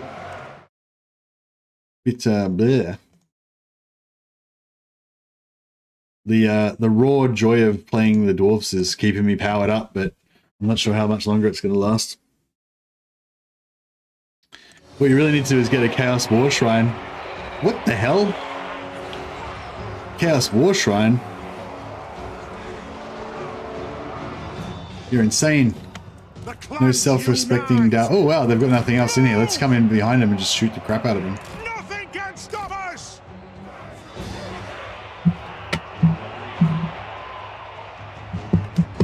Have a cup of concrete and shut the fuck up. Is that what you're saying, Halo?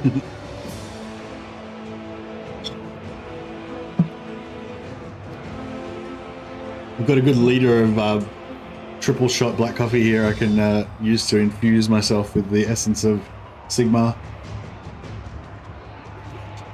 I mean, Grimnir. Oh, the video seems to be getting a lot more views now. It's cool. Thanks again for everyone who checked out the video. Did anyone in chat right now watch the new video? Like, did any feedback? Anyone think it was good or bad or anything?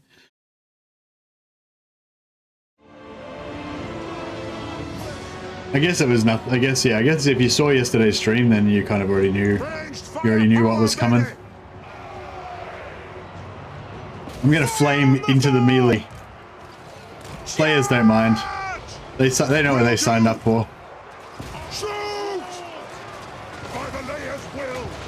Fine. I will do it.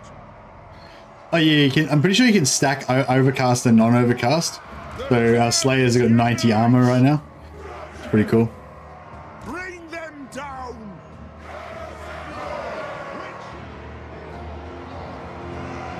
What's going on with the victory conditions here? On the way. We're not. Plow through. Have they got something left alive in there? Nah, they probably must have a unit somewhere. They'll probably melt if we give it enough time.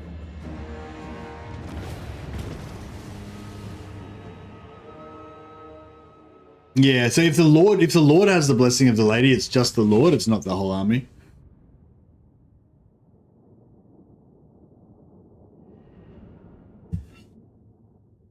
Yeah, I kind of thought it was an army buff, like it showed up, you know, where the army buffs do, but it doesn't, does it? It's just in the Lord traits.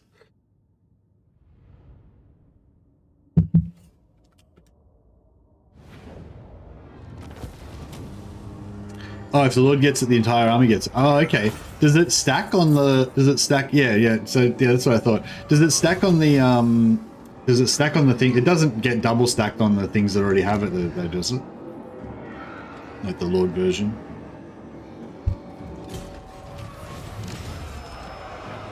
Vengeful Rune Lord. Oh, Zafbar could have heaps of cash. Zafbar. What's up, Zafbar? My good friend. It's as good as done. Do we have gold anymore, or do I lose gold? No, I've got my own gold, don't I? Yeah, I've got gold already. Need that. Alright, we'll build barracks here.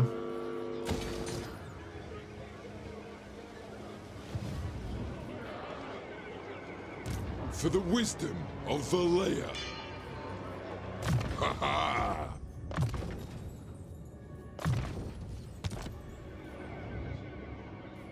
Alright, Sundrum Holdfast.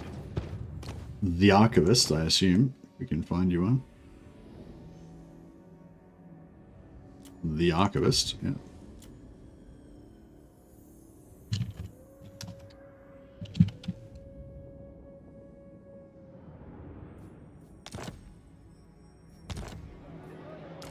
You can go back to base and save us some. No stacking. Yeah, okay, no, that makes sense. Yeah, I'm looking forward to some Bretonia stuff.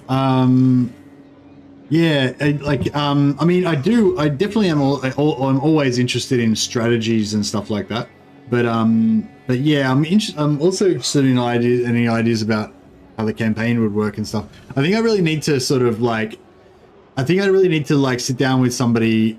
Well, not need to, but it would help. I think it would help if I could sit down with somebody and sort of soundboard it off. Like, okay, so you know, turn one, this would happen, and then that would happen, and then we'd spin the wheel to see what would happen, and then we'd recruit a lord, and then you know, next turn we'd spin the wheel, and that lord would become the lord of you know, Aquitaine or whatever, and then we'd do this, and that lord would get a promotion, or he'd get a demotion, or whatever, and you know, kind of like, yeah, I need to kind of like play it out, kind of, I guess, and yeah, figure it out.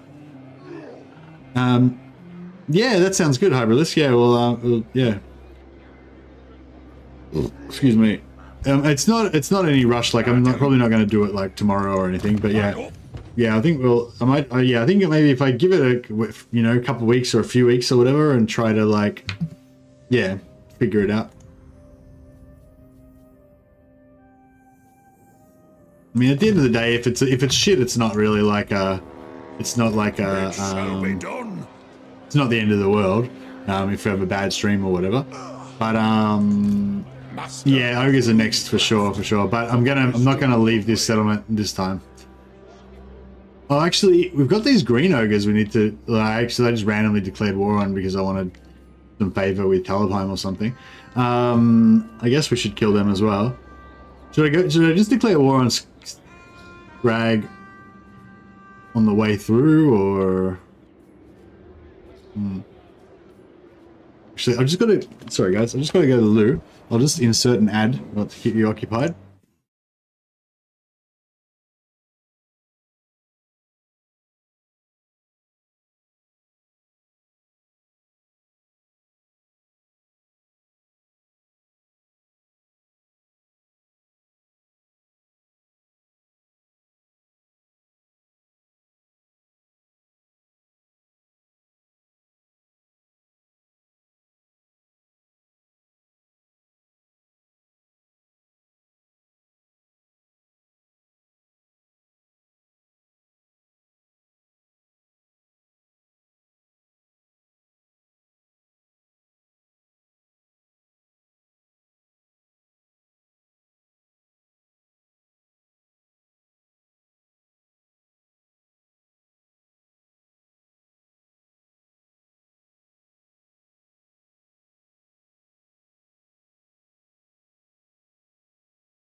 Okay, I'm back. Sorry about that, guys.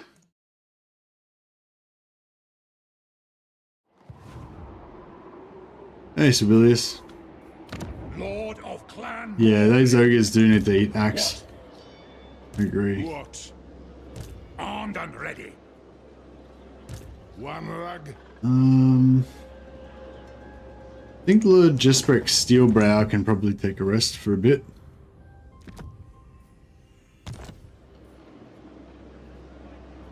Aye.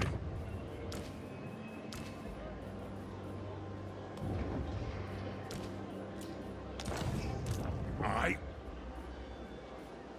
My anger burns bright. What do you want? Rune Lord. If you say so, beardling. Some awesome units in there, but it costed me a lot of money. Vengeful Rune Lord. Armed and ready. My anger burns bright. Yes, Rune Ricky. Master of runecraft. Iron-willed. What do you want?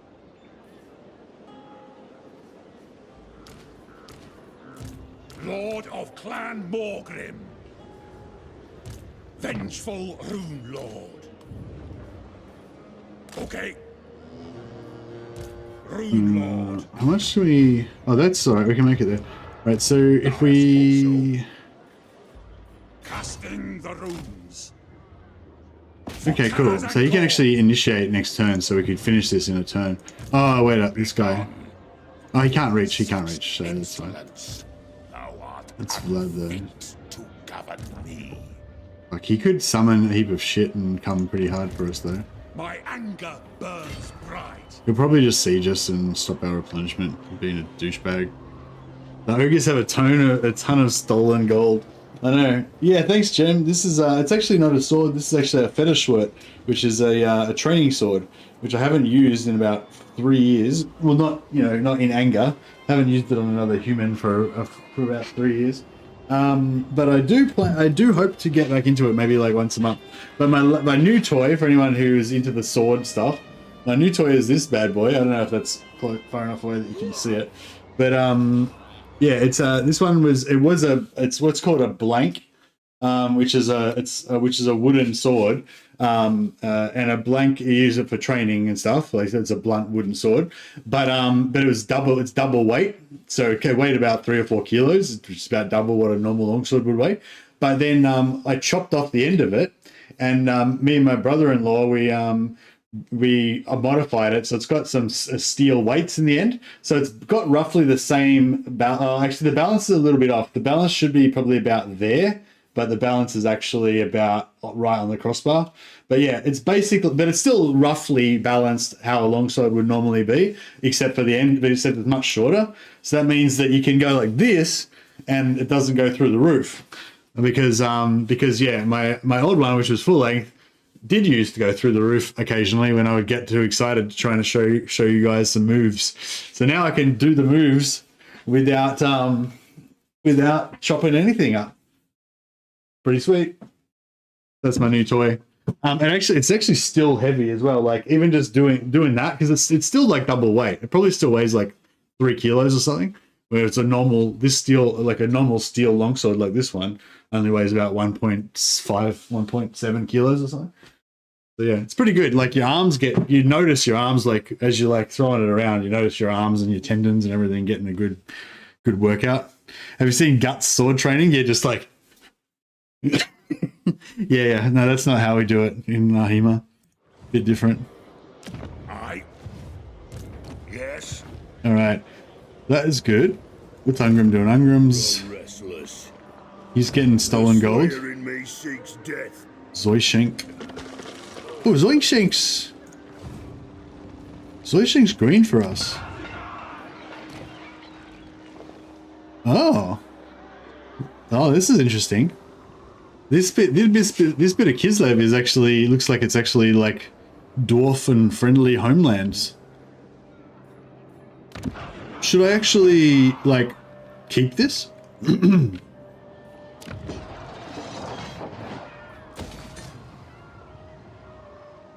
Interesting. Intriguing. An interesting development. Alright, we get a discount on this? Yeah, we'll grungy this. Grungy this bad boy. Alright, now that I've invested like the absolute maximum amount of gold that I can into this settlement without any walls, now would be the perfect time for the Chaos Dwarfs to invade and sack Khazad-dûm. Oh, they have taken it. Oh shit. So I was gonna say, as long they haven't wiped them out yet though. They're still alive. So the Chaos Dwarves, Astrogot's at war with this minor greenskin faction, and I was saying, as long as he doesn't take this, as long as they still have this, then we're fine, you know. But yeah, he's taken that. Now we share a border, so it could basically he could attack me at any time. But he's still got 3 settlements to wipe out of theirs, so I sort of feel like, oh, you know what we could do actually? We could join. I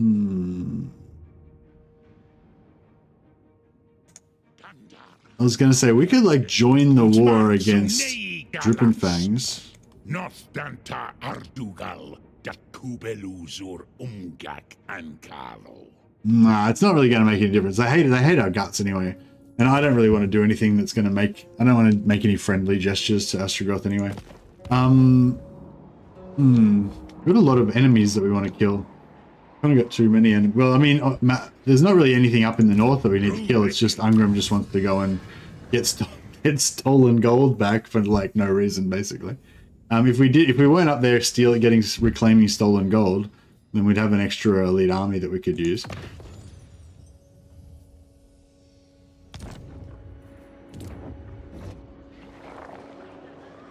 All right. Well, if we were going to keep it, then we want growth in here.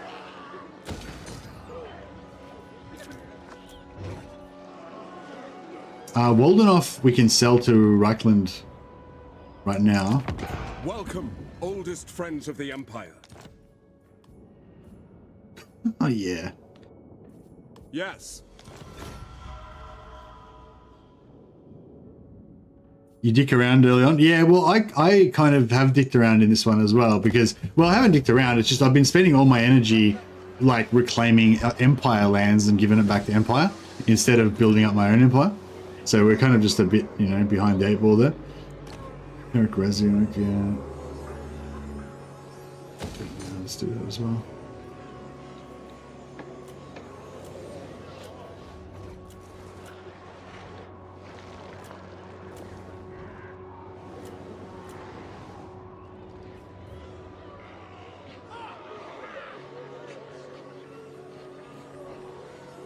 What's the... yeah.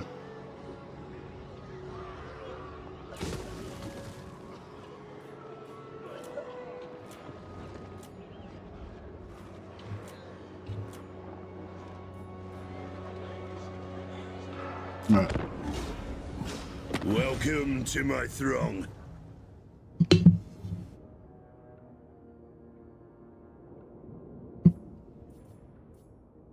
Military alliance. I believe I will, yes.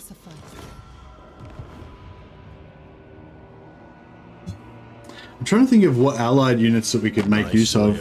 I think Empire mortars would be cool.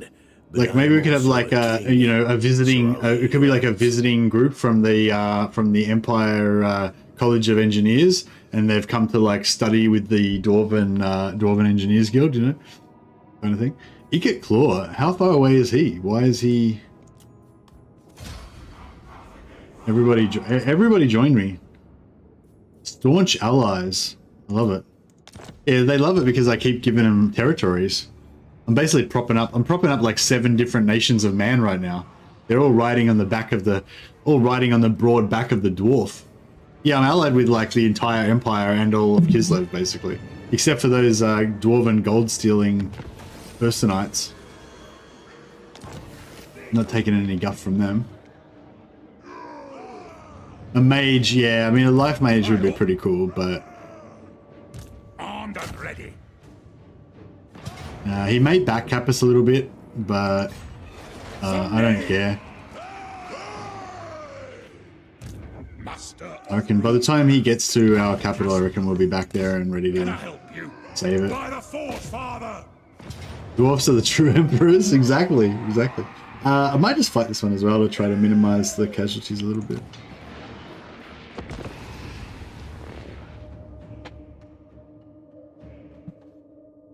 Dwarves are the true emperor penguins.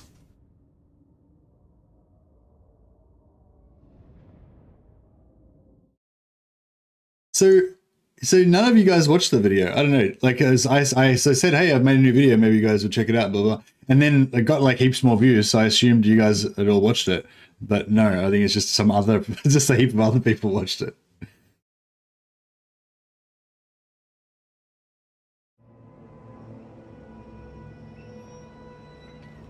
It's linked in the chat there. Just a new little video I made about some oath gold cheese you can do with Gotrek. You already watched it? Oh, did you have any feedback for me, Halo? Mrs. Mercy actually gave me some really good feedback on it. But that I found really helpful, but it was too late because I'd already published it when she already published it. Already published it when she gave me the feedback.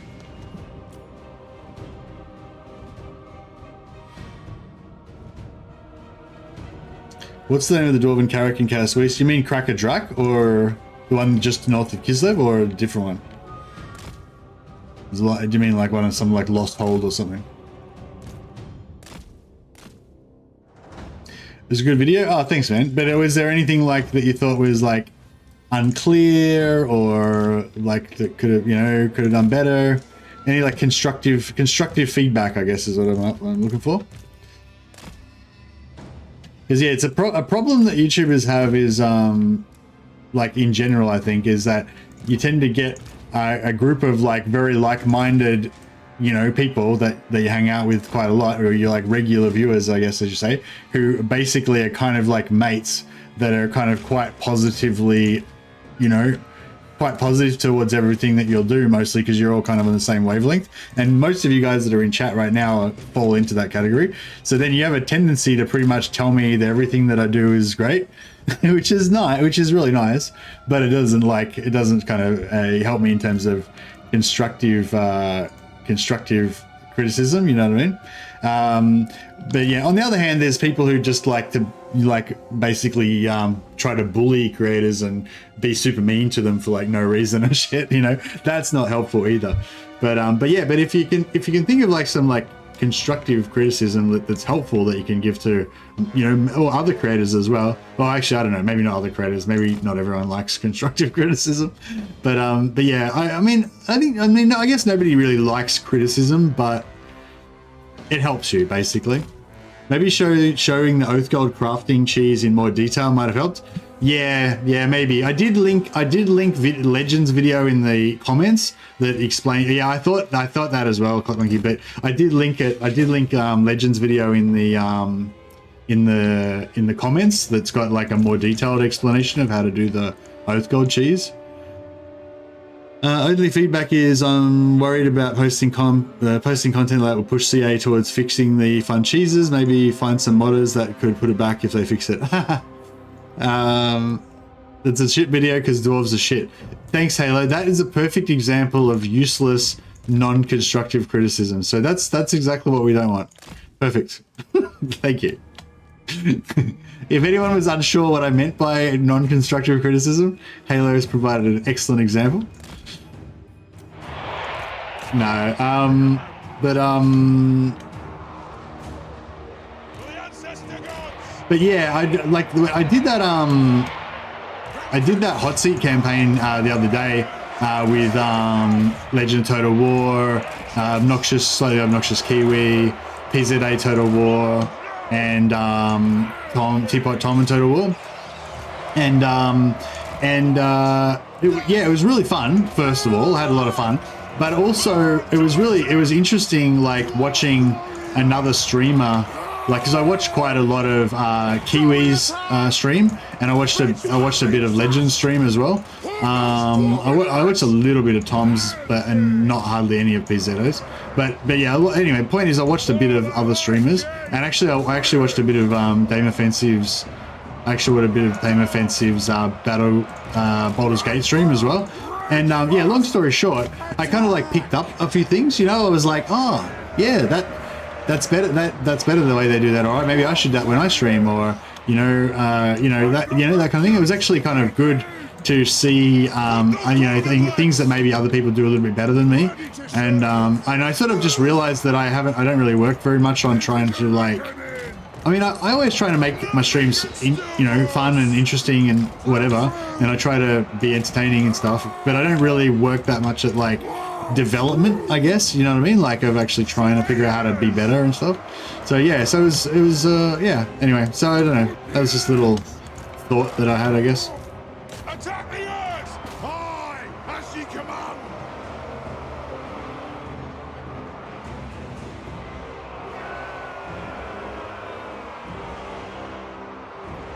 Yeah, it's Mr. Keto. Our community health. Yeah, well, yeah. At the moment, there's very little interest in Total War comparatively to other periods. Yeah, it's like if I did that, the video that I just put out today, it's gotten about 1,600 views. If it was like kind of like a prime time, like after a popular DLC had just come out or something, it probably would have gotten like 4,000 to 6,000 views by now, and that's just the way it is. Like if people aren't really interested in the topic of Warhammer at the particular time, then it's just not going to do that well. I will do it! Nothing can stop us! Run! Charge! Explosion! Right far! Hey, they got away. Move! Go through! For the ancestor gods! Move now! Train them! But I am ready! Oh, in your video, you briefly mentioned a mechanic that people should try to get. I wasn't aware of the mechanic. It seemed it would have been worth going over in more detail. Mechanic? Like you mean the dwarf, the Gotrek legendary trait?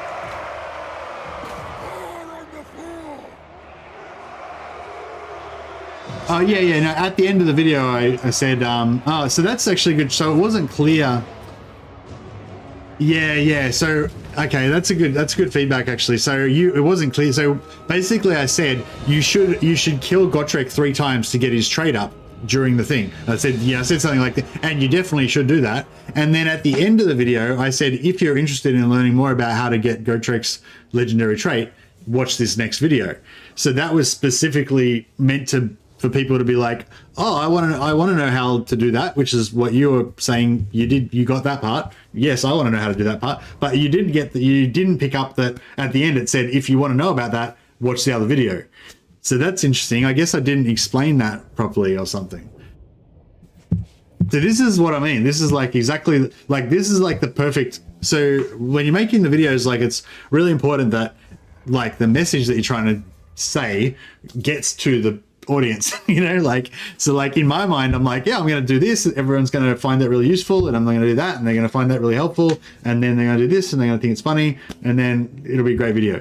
But then, then I'm like, then I hear from Hyperlisk, oh, I didn't understand what you were talking about, and I missed it. Yeah. I mean, a better video would have had that all baked in instead of jumping around to another video. Well, the thing is, I've already done the video on the other thing, so it would just be like going over the same. Like if you'd been following my channel for a few weeks, you would have already watched that other video previously, you know what I mean? So it's a bit redundant to keep mentioning the same things every time. But yeah, I get what you mean.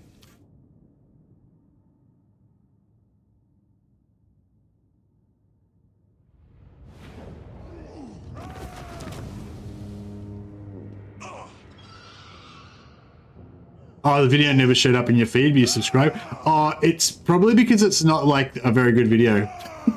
It's probably like, yeah. So if a video is like, so when what YouTube does is like, it doesn't really matter if you're subscribed. Subscribing doesn't really do anything. It only really matters if you watch a lot of videos. if you watch a lot of my videos, or if YouTube thinks that you'll be interested in one of my videos, you know.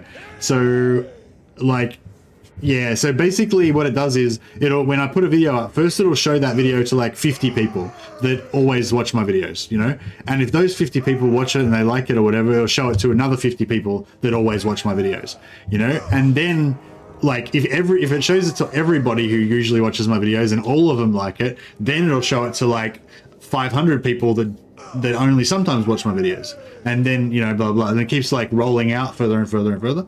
So even if you are subscribed, and even if you do watch all my videos, it won't initially send it out to like everyone, you know. It'll only send it out to a subsection first, and then it kind of rolls out. So if it's a really good video, it'll probably just in very rapid succession or just get blasted out to everyone. But if it's only a kind of average video, then it'll just slowly kind of spread out probably.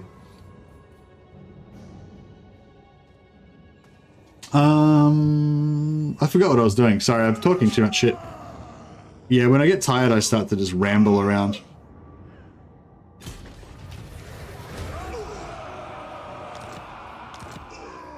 Alright, the vampires have officially had all of their lands wiped out now.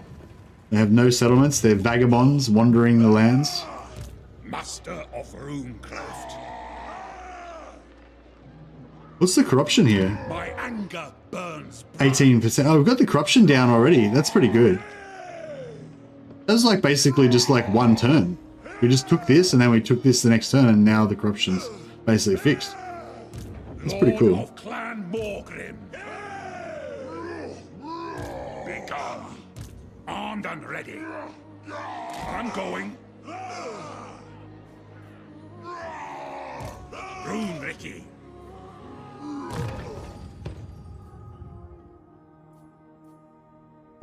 Should we go for like just a traditional army maybe on this guy?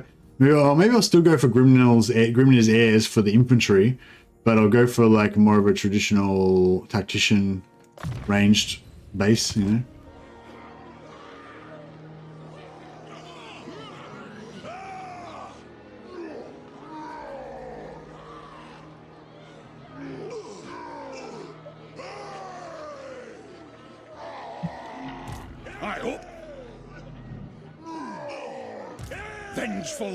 Yeah, it's interesting to get different feedback from different people. So my Mrs. Mercy watched the video, and the feedback that she gave me, so you know the part where I was explaining the normal oath gold cheese, like the unlimited oath gold cheese, where you make 4 whites and then you fuse them into 2 greens and you fuse them into a blue, and then you recycle the blue and you end up with more oath gold than, you know, the original 4 whites cost you that you made it out of.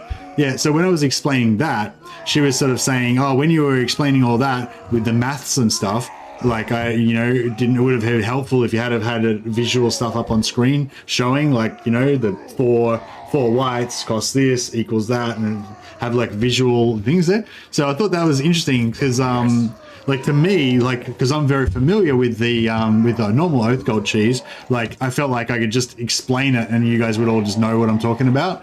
But you know, I guess if you haven't come across that before, then, you know, then that more visual explanation, or, you know, maybe if you're not very good at maths or whatever or something, I don't know. I think if I just like say a number, she just goes like, oh, maths, oh, don't know. Like, even if it's like just basic, you know, addition, she like immediately freaks out. But yeah, so it probably, I don't know, maybe it wasn't really that complicated. Maybe she just got scared or something. All right, let's sell some shit. What about Balthazar Gelt? We haven't checked Balthazar Gelt's pocket money. How much money have you got, Balthazar Gelt? Or so they tell me. Aye. Broke ass mofo.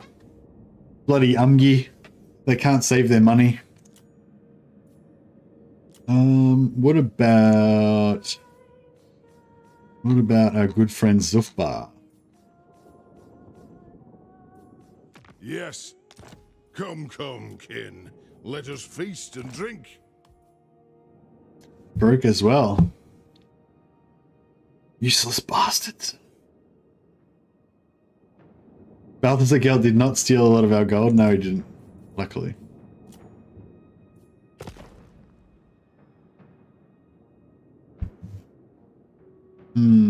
kind of want more money for it. I mean, I do want the relations with Zofbar, but I'll just check. Probably Empire probably doesn't have any money, so they probably can't. Be at peace, for that is all I ever want.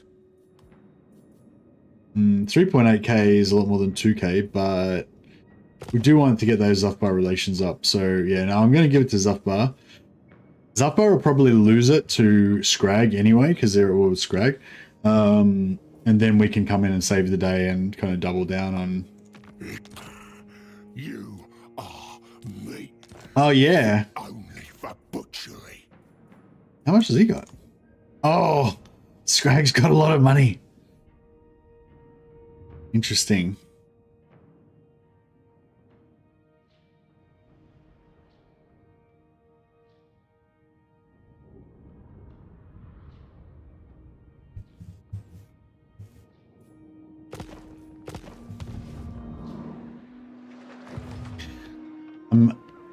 I'm having a bit of a I'm having a bit of an inspiration here. Can I help you? Yeah, so if I was to sell this to Scrag, and then we were to find, and then Scrag moved in, but then we were to find out that the ogres that moved in there had stolen dwarven gold on them, then, I mean, it would be the responsibility of Guthrie the Archivist, being the closest dwarf thane, dwarf runesmith nearby, to, you know, I mean, it would be his duty to deal with that situation, wouldn't it? I have the forge fires glowing.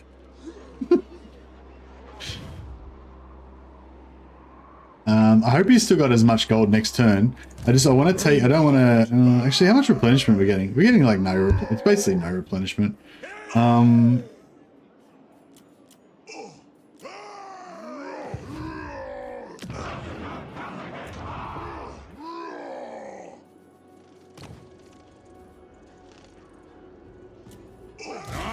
bring Thori Dragonslayer back into action. Anger burns bright. Should I build more stuff here? Would that make it?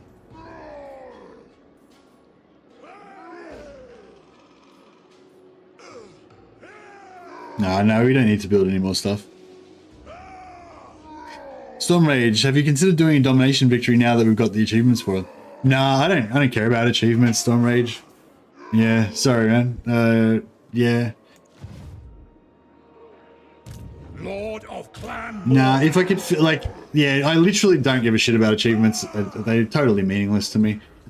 If we could figure out a reason to do domination victory, like, if we could figure out a way that would make domination victory fun, then I would do it. It's just that it takes way too long and people get bored, and, like, you know, as a YouTuber, like, you know, when normally I've got an audience of, say, 50 to 100 people for most good streams, you know, if, like, you know, if I do a campaign that goes for, like, you know, 3 or 4 episodes, usually I can maintain an audience for between 50 to 100, hopefully, you know, that would be good.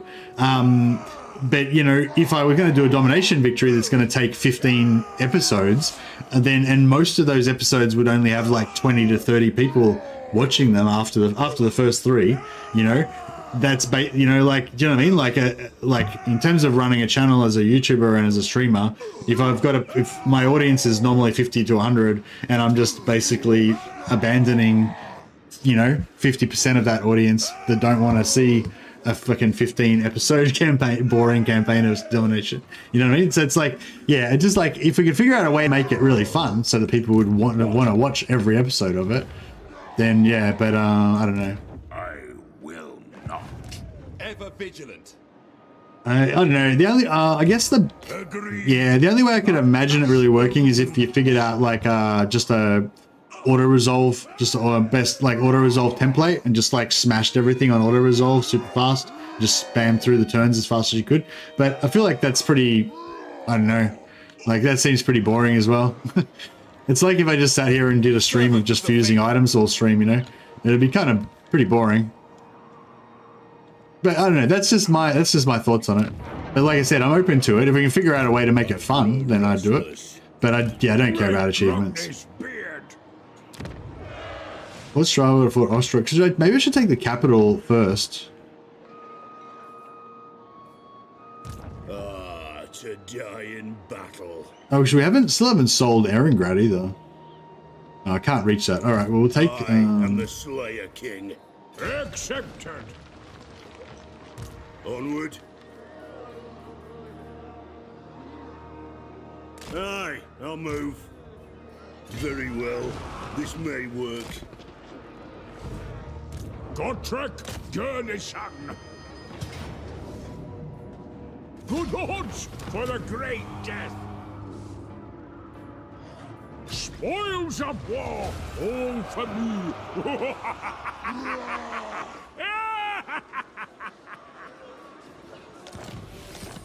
Yeah, oh yeah, who had a named character in the Hot Seat campaign? What? Yeah, I'd be interested. I was wondering if anyone like got a named character in the Hot Seat campaign, and then if they saw their character like keep being involved in the future episodes that the other guys were running. Like, did anyone have that experience? Hey, Wesley, there you go, buddy. Yeah, having fun playing the dwarfs, which is pretty cool. My vows will be satisfied with this. All right, we can get some replenishment here. I'm not gonna die standing here.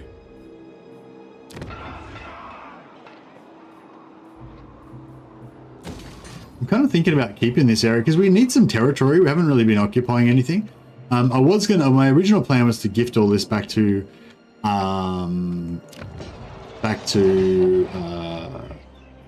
Islev. Maybe I will still do that. So I built pottery in Erengrad. So yeah, see, they want it bad, but they can't pay for it. 2,000 gold, Povo. So they want to give me like 40,000 for it, but they don't have the money. And yeah, Ostland unfortunately doesn't have the money either. What?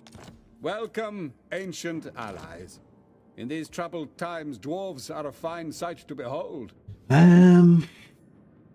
don't know. I feel like I should give it to Katarine because I'm already taking some of her other land and stuff. Oh, we could come around this way and go into. Oh yeah, nice. Now, yeah, okay. Yeah, we could come around this way and get into the Chaos Dwarfs. That'll actually be good. All right.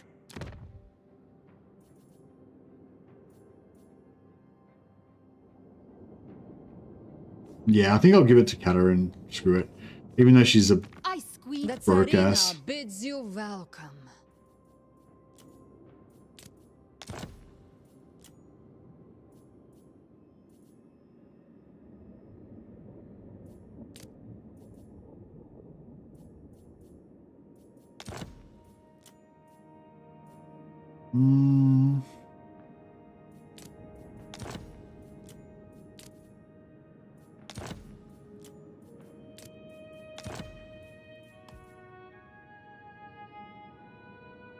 All right. All Kislev thanks.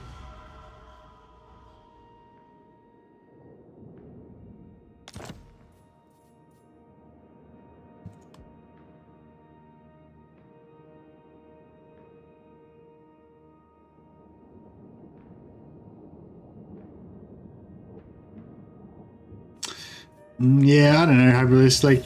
You can't really like that's the thing. If a campaign's gotten to the point where it's kind of boring and it's kind of over, like if I hand it on to another creator, like, you know, it's not really great for them to take over a campaign that's already over and boring. You know what I mean?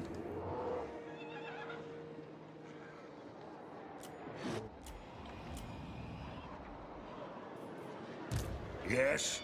Like, I think that we ended it at the perfect time, like when PZA finished in episode 6, I think it was, and PZA finished the Runes are ready.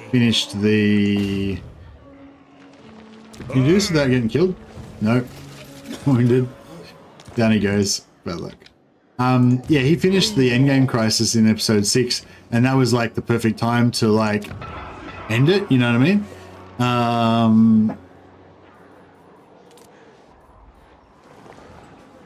Alright. How you going, Fohammer? How you going, buddy?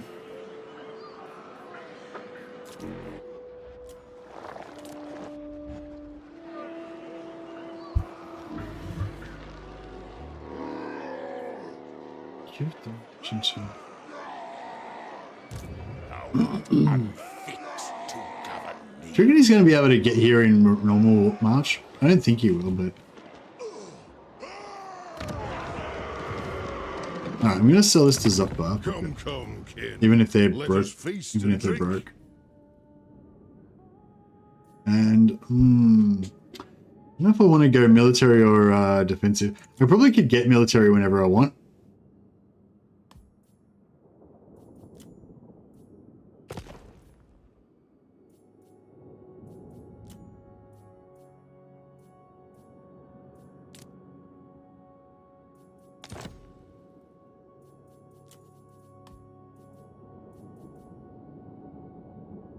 Yes. Alright, cool. So that puts us up to 190. Oh, I should have... that's right. No, we'll... Yeah, I'll... next time we do it, we'll gift them first. Yeah. And then we can... All here are honored dwarfkin. then we can...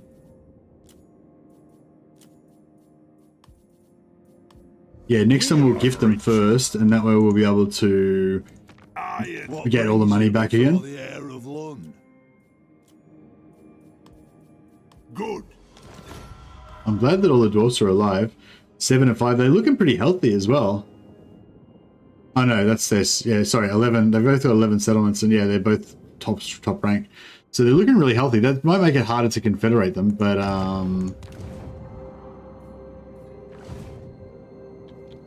good to you, man. Hand off to the general public. Continuation campaigns. Yeah, I mean, if I had a campaign that I thought people would be interested in playing around with or whatever, then yeah, I have done that before. One thing we did was pretty fun, where I had like a disaster battle. Basically, I fought this really hard battle against this gate, this high elf gate battle, and I lost it twice.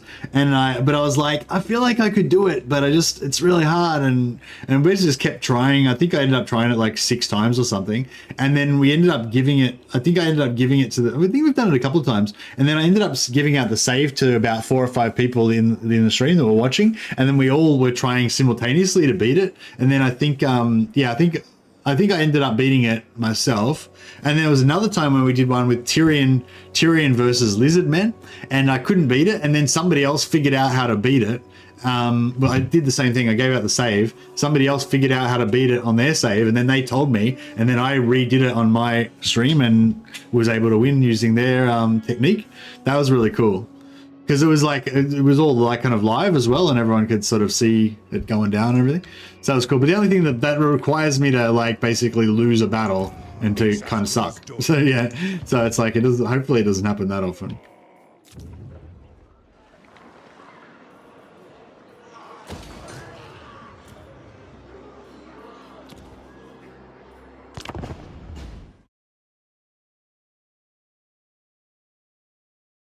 But yeah, no, well, anyway, thanks so much for all the feedback on the video, guys. Yeah, I hope that you found it entertaining and stuff, or useful or interesting or whatever.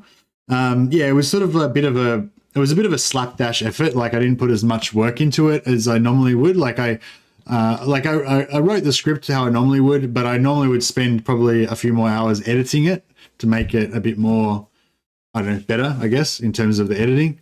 So yeah, the content was normal, but the polish was lower than normal.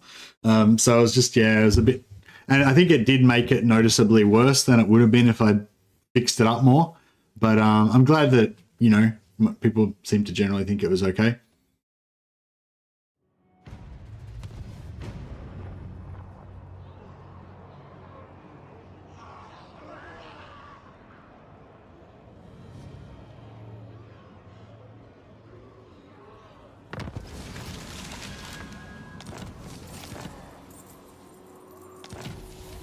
If an Empire player sold Gotrek's axe, would they get regular gold? You can't sell it. It won't let you sell it. You can only melt it down.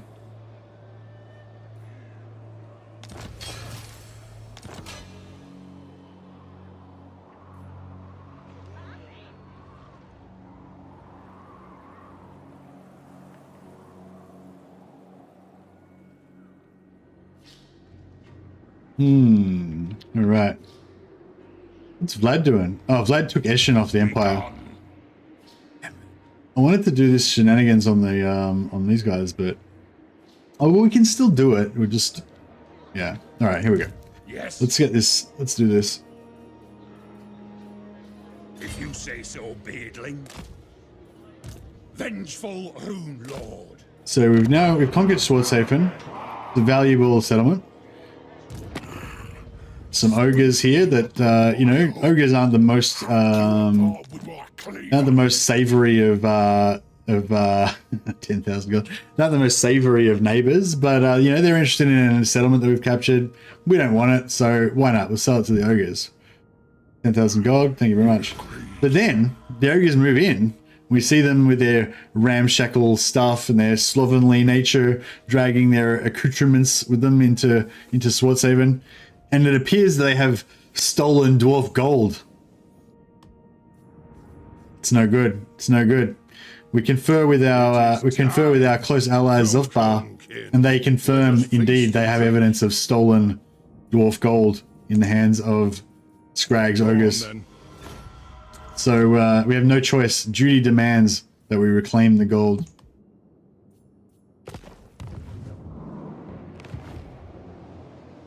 It is war. Lord of Clan Morgrim. What do you want? On my way. I do. Songni! Armed and ready. Oh, actually there was no gold there after all. It was a bit of a mistake. Oh well. Oh well, mistakes were made. Not to worry. Vengeful Rune Lord. Can I help you? Meanwhile, we'll turn this land over to our good friends Zufbar. Don't tell me you broke Zufbar. We know you've got some more gold in there. Actually, we could sell it to Gelt. Who's stronger out of Gelt and Zufbar? Gelt's 28. Zufbar's like... Oh no, what? Where's Zufbar? Oh, Zufbar's 48, yeah. Ha! Dowie from another hold arrive. 'Tis a great day.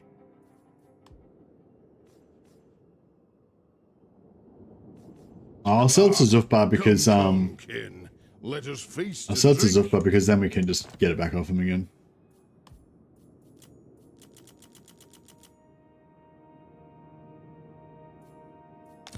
I didn't have a non-aggression pact with him or anything.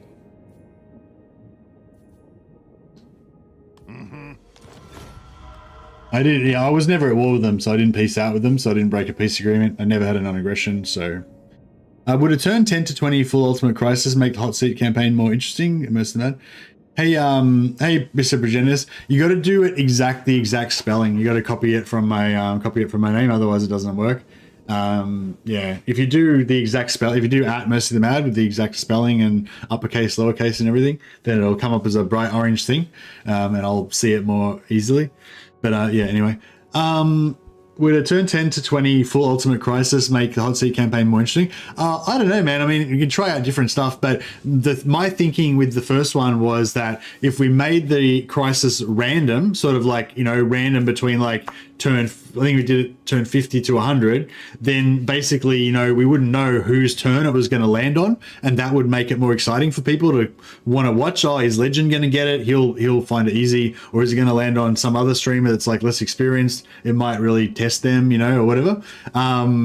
So yeah, I thought that was the way to do it. Like have it not happen too early, because you don't want the climax to be at the start, and then have the sort of climax ultimate endgame happen a bit later and be a bit more bit random, so you don't know. That was the idea anyway, to make it more exciting. People want to keep watching, see who's going to have to deal with the endgame crisis. So yeah, hopefully you guys thought it was good. Lady of the... Yes? I am the blood of Gilles. You ask for a boon. Oh, he's exporting pottery. I might actually take that exporting pottery, just have as many pottery exporting people as we can, so that we never I think I'm importing pottery from 3 or 4 different nations right now, so that we can like never have our Iron Warden's tankards cut off, because that would be a fate worse than having tankards. Lady of Who calls? Midland is not exporting anything, so there's not really any value in getting trade with them.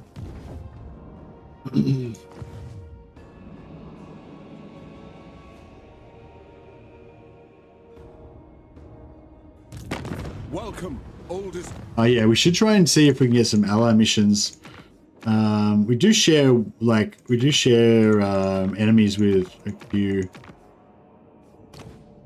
Yeah, defeat Vlad. Actually, that's a good call. If we get some allied units from Zufbar, they're just normal dwarven units, so we can just, you know, use our red line and everything on them, and it'll be really good. I'd love to get some Zufbar Slayers. I don't think that they would have any, but that would be sick if they did.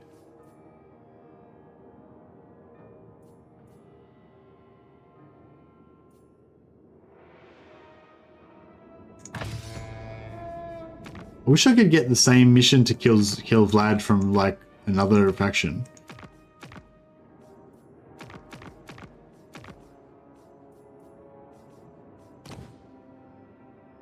Yeah, all these ogres. Yeah, I won't take the ogre missions until we're within striking distance, because otherwise, you can get locked into a particular enemy that you maybe don't have. Do we have any other high level lords we can switch to? 6.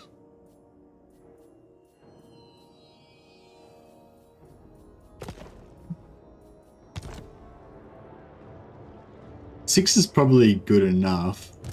I suppose so. I'm leaving. It is my duty. No.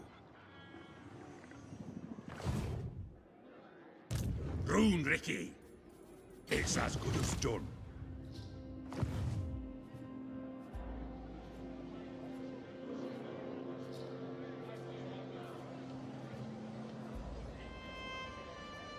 For the wisdom of Valea. I will. Yeah, I want Vlad dead. I'm worried he's a bit where he's going to come after the Karak Hedron. I might just, I might start pumping out some more. Start pumping out some more dudes. How are we going with growth here? 3. Oh, we only got 6 turns till we hit tier 4. It's cool. Still a long way off tier 5, but we're getting there. Slowly but surely.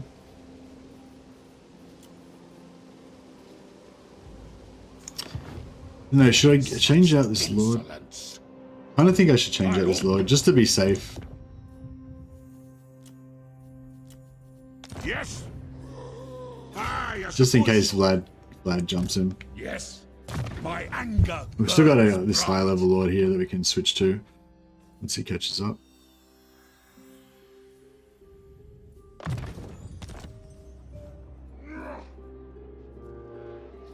Alright, let's start recruiting some more slayers.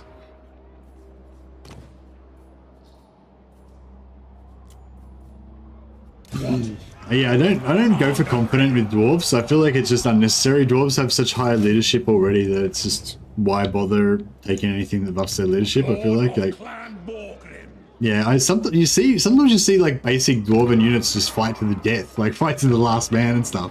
It's like, it's ridiculous. I don't know what's going on with them. Crazy.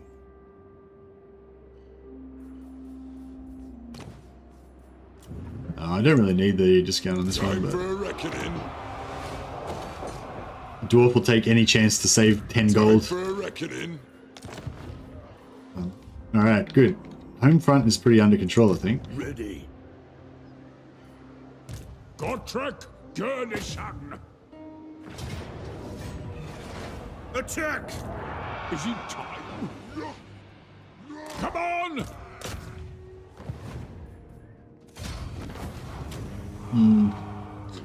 The resolve was a bit rough. I wonder if we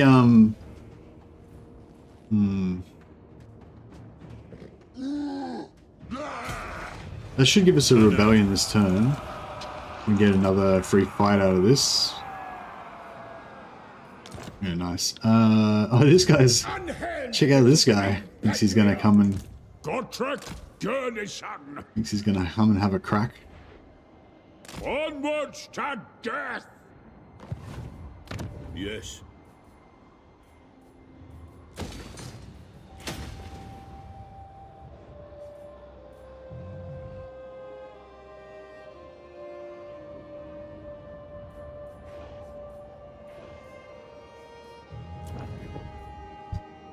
Might get another lord in here. I do like Grimnir. I'm a bit of a Grimnir fan.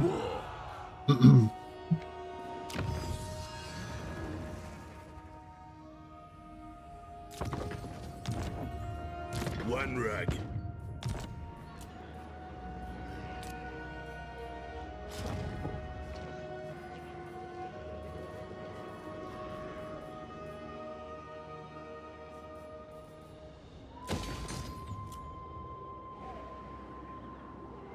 Yeah, nice. So this is settled down now. We just kind of like wait. It'll just slowly build up.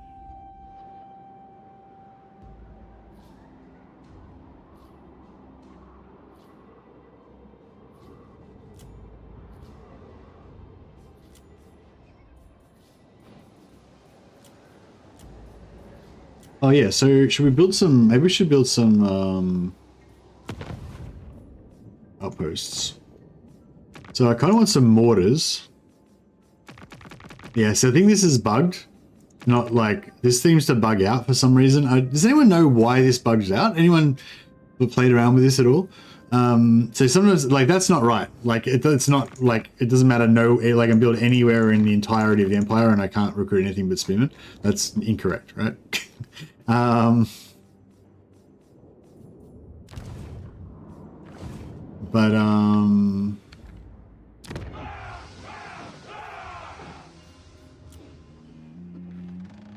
Balthazar built there. I mean, I guess maybe it could be correct. Wait, let's try and look at what other stuff. Where would he have some built-up stuff? He's got Reichsguard. Yeah, so if we built in Grunberg, he'd have Reichsguard. If we built here, he'd have. Oh no, yeah, nothing really. What else would he have? So yeah, see there, he'd have crossbowmen. So yeah, it's definitely not correct. But we need we need artillery. We don't need it, but it'd be nice to get artillery. Cavalry. Aha! Artillery, Nuln. Alright, so have we got a defensive alliance with... Yep. Outpost. Nuln. Yeah, so if we build one in Nuln, then we'll actually get mortars. All over it. Let's do this.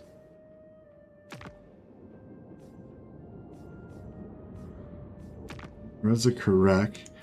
I really want somewhere where we can, if we can get like, if we could get slayers, like allied slayers from somewhere, that would be super ideal. But I don't think dwarfs really build slayer buildings, do they? Yeah, there's no slayer building. Man, the dwarves are actually going pretty, seem to be going pretty ham actually. It's actually nice to have like no endgame on and just see the campaign develop. I mean, I do actually have the endgame on, but it's not going to pop till I think turn 50. So I like, yeah, I think I'm liking endgame about turn 50. Then you got a good amount of time for the campaign to like develop and actually see what the factions do without some really weird artificial bullshit interfering with everything. Brotherhood of Grimnir would be interesting. Regiments of renown, like aspiring champions, but for dwarves. Oh, okay. What's the brother? What is there a Brotherhood of Grimnir in the lore? What's the deal? What's the story? Are they like perennial slayers that never die or something, or? I'm done ready.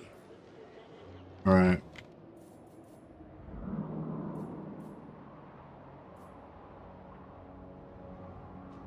Yeah, I don't know. Should I build? I don't think I want to build an outpost in Zufbach. I think I'm gonna. Oh, they've got a Slayer building. Oh wow. Oh man. Oh okay. Fuck. Maybe I do want it. That way from a Alright, fuck it, I'm doing it. honor to your ancestors.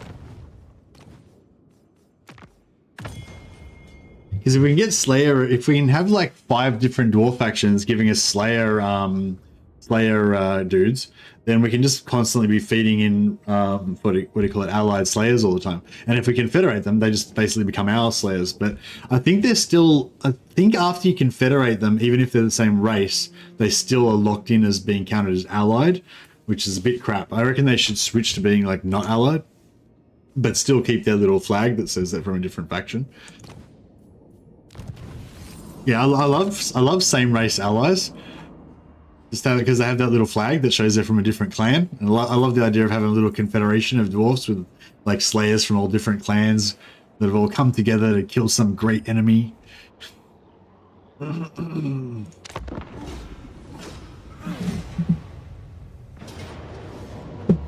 Oh shit. This motherfucker lightning striked on me. Look at this guy with the lightning strike.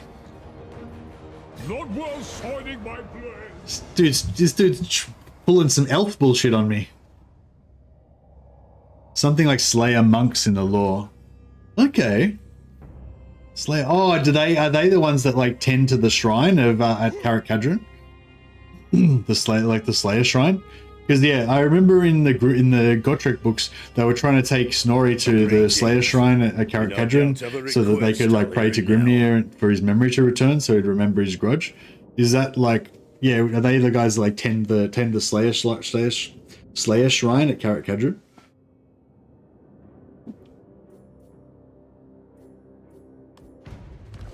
Slayer shrine. Had a bit of a tongue twister there.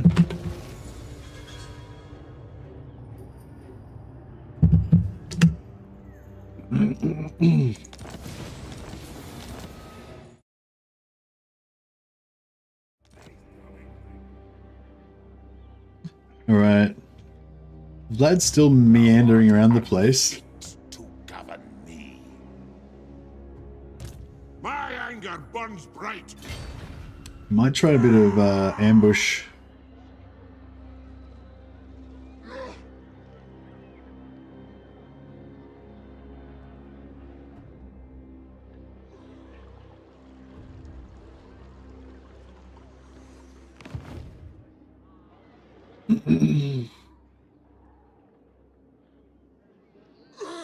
Lord of Clan Morgrave. We badly need some siege equipment in this one.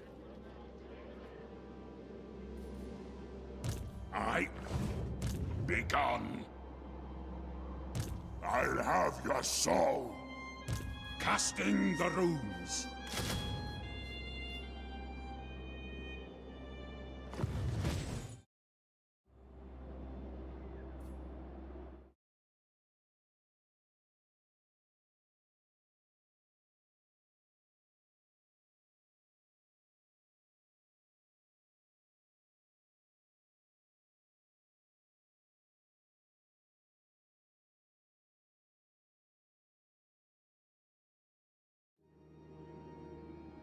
Bit of a target-rich environment here. I definitely want to stop Vlad from getting to my capital, but I kind of want to try to gank some of these ogre lands as well. Can I help you? I'll cast the runes. What do you want?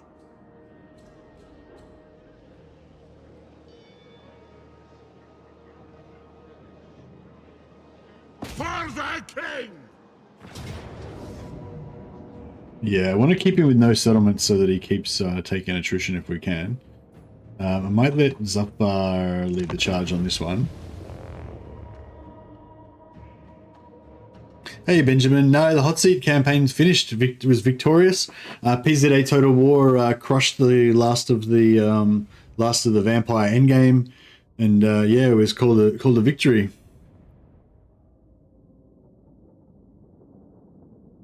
Yeah, I think he actually hosted me at the end of the campaign, but I didn't know the host. I don't think the host notification came up for me.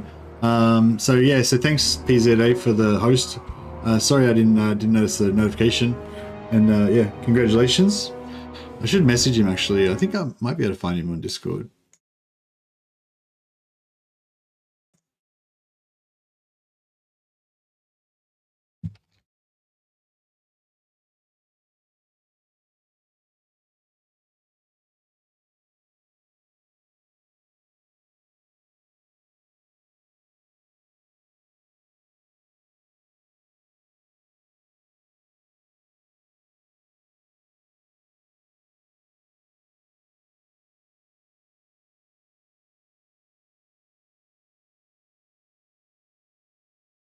All right, there we go. I've sent him a nice message and apologized for not seeing the notification. Normally you get a notification when you get a host, but I don't remember. I didn't see any host or anything. So yeah, you love the format? Yeah, I love the format too. I think a lot of other people did too. I think it was really cool. I thought it was also really cool how, you know, it was a good opportunity for people to like directly sort of side by side compare like different streamers like styles and stuff like that. I don't mean like in a competitive way, although there's maybe there's a little bit of an element of that, but like just in terms of like how they go about it, you know, so people can literally see, oh, this guy does it this way, this guy does it this way, you know what I mean? Yeah, I thought that was interesting. Yeah, did any of you guys watch a lot of the hot seat campaign? Like, did you notice like differences with the different styles of the different players when they took over?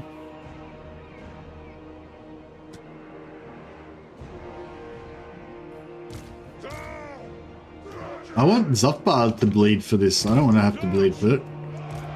I've fought enough vampires. I've paid my dues. Zofbar. Zofbar's like the cavalry in Peaky Blinders. They always turn up late.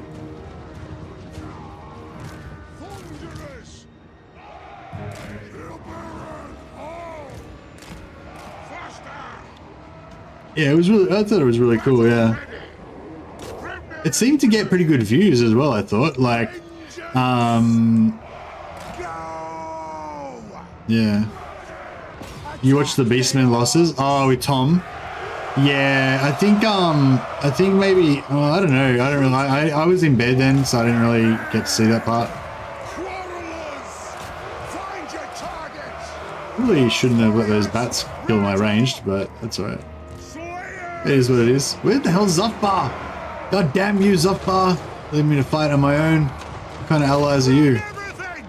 Dirty bastards.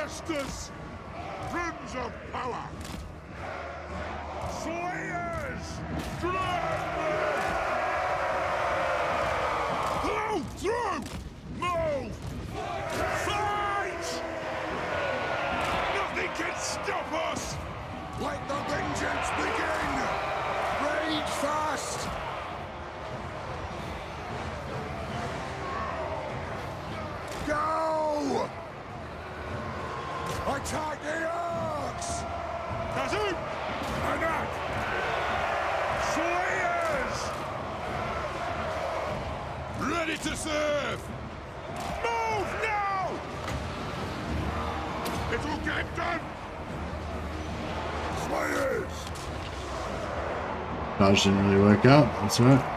For the Cannons and Gore! The clans unite! Yes, Lord! Da! Kazoo! Feel hooks! Move! Down! Good Ricky! Missiles ready! Plow through! Move now! Slayers! Attack! Nothing can stop us! Yes, Lord! Strike out! Charge! Spark out! Get moving! Kazoo! Go! Move to attack! Attack the axe!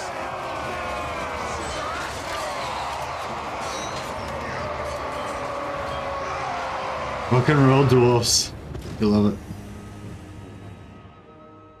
Would have been interesting if the crisis triggered earlier and Legend was left to clean up the mess. Was the crisis really that bad though? Like the crisis, it was only 100% crisis. Although I think Vampire Crisis is like one of the worst in a way because it's hard to stamp out. They're like a virus; they just go over. Yeah, I mean, like vampires, like I don't know. It's sort of weird with vampires. Like it's not necessarily the scariest. Like the dwarfs are probably one of the scary. I don't know. What do you reckon the most scary endgame crisis is? I feel like the dwarfs traditionally are viewed as one of the scariest endgame crises because they get like their endgame, like late game scary artillery units and stuff like that. But the vamps, like they're just hard to stamp out. You know, that dead rises again. You can like wreck their whole army and they just come back and yeah.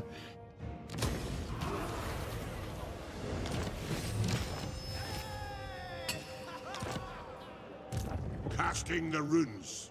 Got. Yes.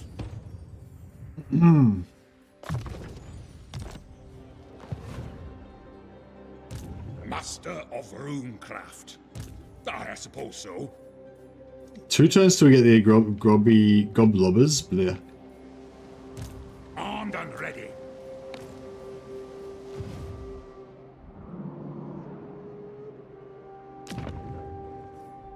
Yeah, there's nowhere that the Empire would have artillery, is there?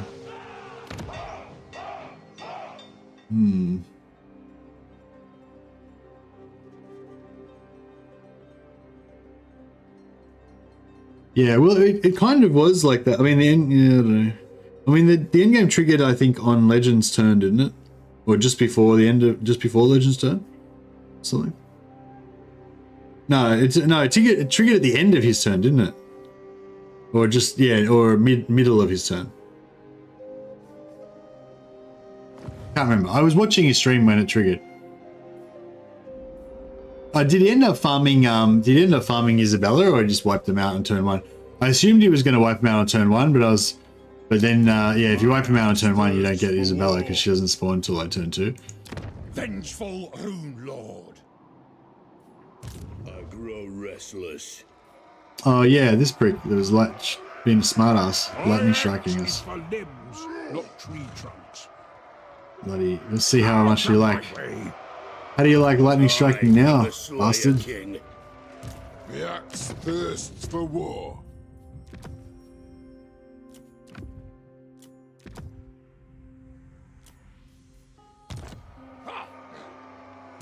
Yes. Unhand the supreme patriarch. Akshina ambushes. They got armor piercing. Joke's on them. We don't have any armor. Arakadrin attacks.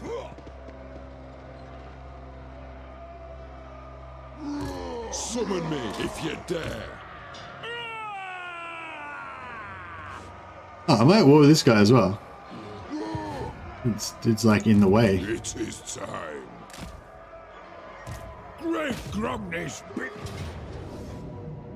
Yeah, maybe we should farm the public order on this one. Get an extra battle out of it and help with the growth a little bit.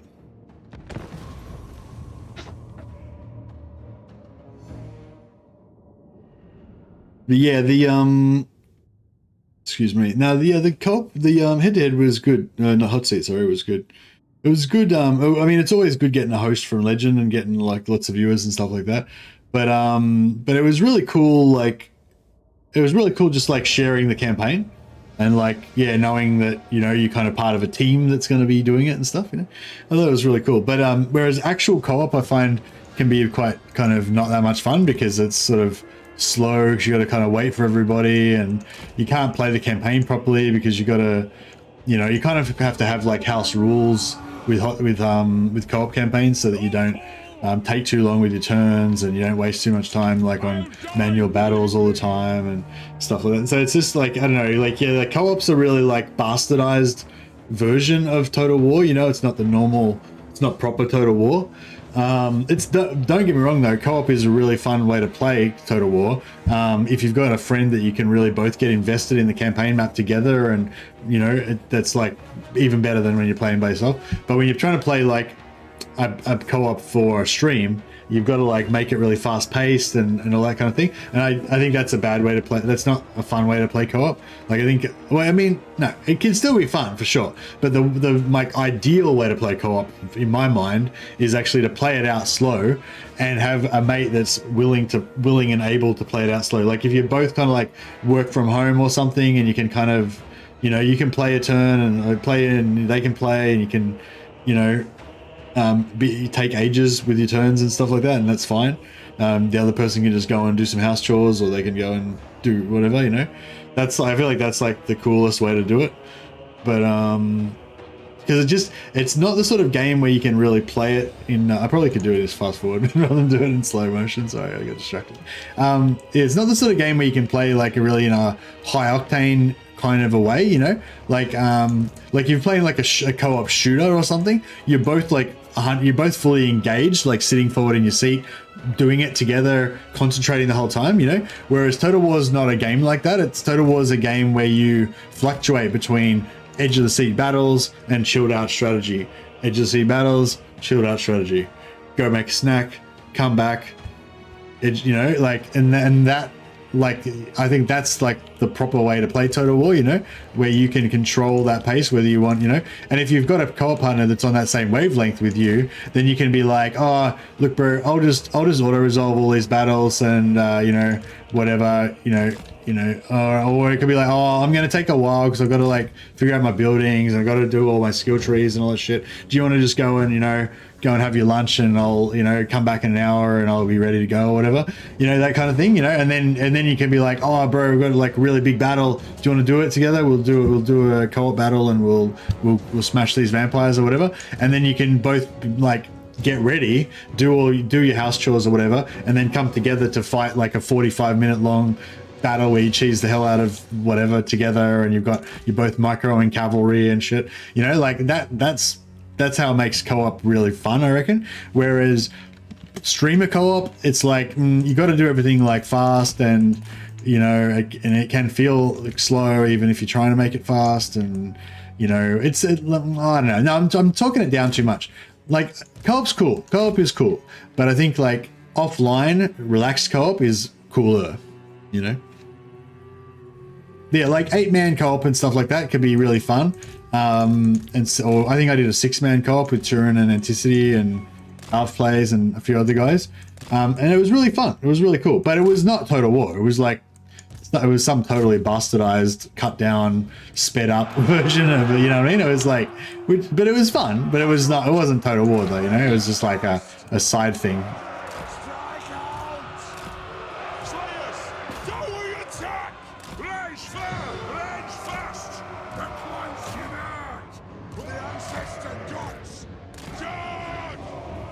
It is a reckoning. The runes are cast. Agreed. On my oath, they die. Slayers! Dots, now! With a Caradan Corps! Karduk! That's all! I'll get my tools! Oh crap! I always forget when I try and flank too wide. I always forget the end units. Bleed them and blood! Flow, flow! Berserker! Runes of smiting upon them. Make them pay! Ah! Kazook! The clans unite! On!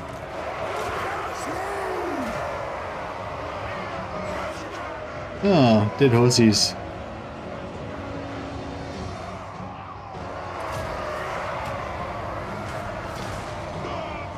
Oh shit, don't kill them all. I was trying to save him.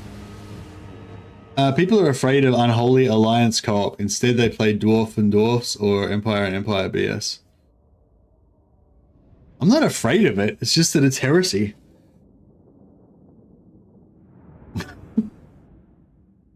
But I feel like I could think of I could come up with like an idea that would I wouldn't go like green skin, like I wouldn't go like Skarsnik and Thorgrim co-op campaign, you know, because like I just hate the role play. Like it's not like I couldn't do a campaign where you have mismatched factions like that, but it's like if I'm going to invest, like for me, co-op is an investment. Like I have to put in a lot of time, effort, patience. I have to adjust myself. I can't act the way I normally would act. You know, it's a big investment in co-op. But the payoff is you get to create this world that you and your mate share.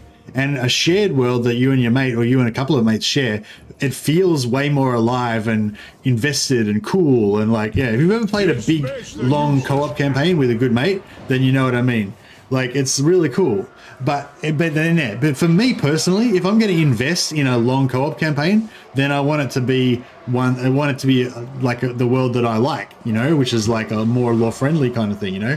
I don't want some just bullshit random stuff going on, you know. But I think there's still fun combinations that you could do, you know, like high elf and dwarf, like reclamation, where they get together again and after the dwarf beard, the War of the Beard, and call a truce or something, you know. That could be pretty good combination.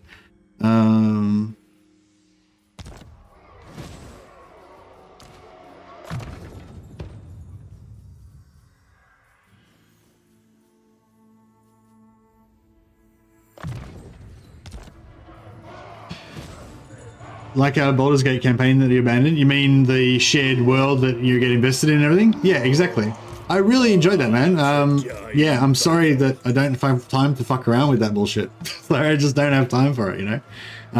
Yeah, I really, like, honestly, I really love playing with you, man, and I wish that I could keep doing it, but I just fucking don't have time. Like...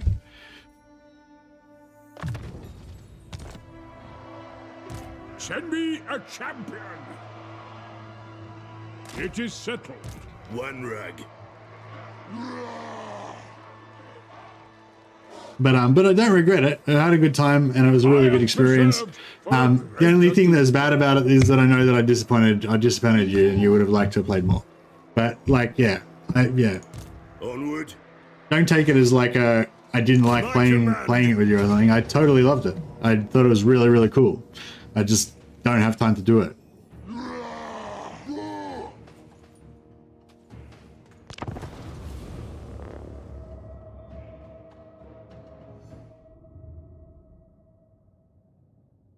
It's a cool video series idea. Find another YouTuber and do a super autism turn each day. Just like one turn a day. Could be good. But yeah, so I like, so like the same plush. Like I like to invest in a world that I kind of like, you know, but I could still probably figure out some kind of like stuff that would probably fit into your idea of an unholy alliance that you would enjoy, but also would kind of still be kosher with my view of the world, you know what I mean? Like maybe like Balthazar Gelt, like, you know, seeking ultimate power, you know, for good reasons, because he wants to save the Empire, makes like an unholy alliance with Vlad, you know, to do whatever, and like, you know, can Balthazar Gelt walk the path of evil and blah blah, and like Vlad's always trying to get Balthazar Gelt to like just murder everyone, and Gelt's trying to like be allied with Vlad but still be allied with the Empire at the same time, and he's like got qualms about killing other humans and stuff, and Vlad's all like, fuck them. Whatever, yeah. Like, I mean, that could be a cool roleplay campaign, you know, like Vlad and Balthazar Gelt or something like that, you know what I mean? But yeah, I wouldn't just go like some just gross stuff like Oxyotl with Scarbrand or some shit, you know, like it just, yeah, it would just be like, no, Ixnay, that's not happening.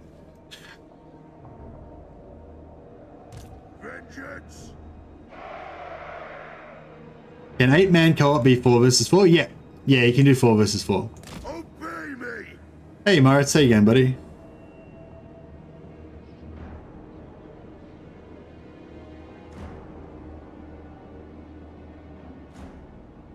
Yeah, I was talking. I had a big chat with Dame Offensive the other day about her Baldur's Gate stuff and everything. Like, well, no, it wasn't a big chat. It was a long chat. But it was not. There wasn't a very high rate of chat. You know? It was a small chat that stretched over quite a long time. But anyway, we had a little chat about Baldur's Gate, and it actually got me really like excited to play it again. But yeah, I don't know when I'll actually find time to actually do it. But yeah, when I what was I gonna say? But one of these Akshina are gonna just drill me. Yeah, this Streltsy aren't much fun either. The Slayers are so much faster than our... Oh, there they are. The Slayers are so much faster than our rest of our army, so it's really hard to... Ah, shit, they've...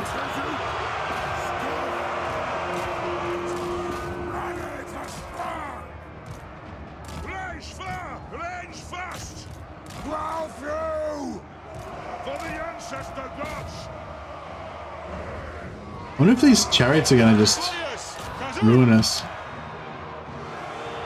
Oh, here he is. Check this guy out. He's gonna take on Ungrim in personal combat. I like his pluck. That'll do! There's nothing I can't fix. Aye, lad, I'll do it! All set!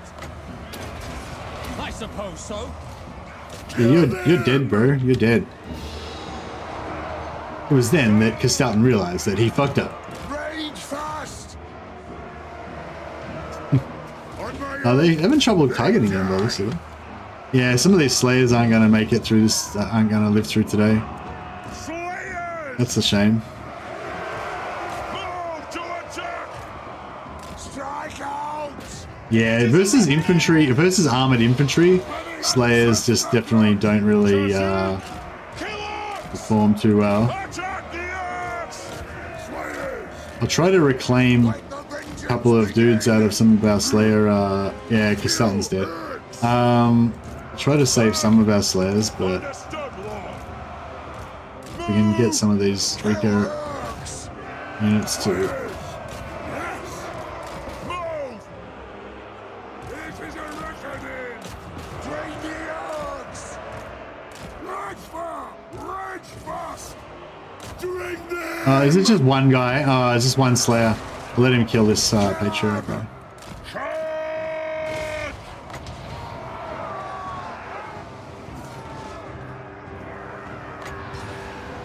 Obey me! For the ancestor gods! Yes, Lord! Drain the axe! Master Engineer!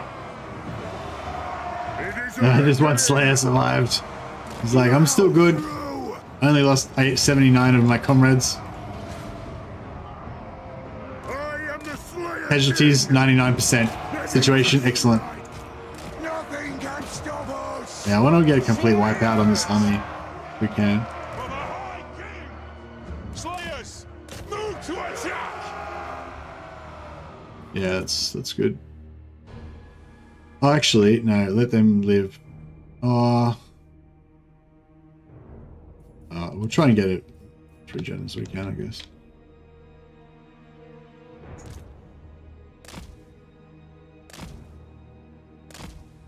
I wonder if we can corral them off the side.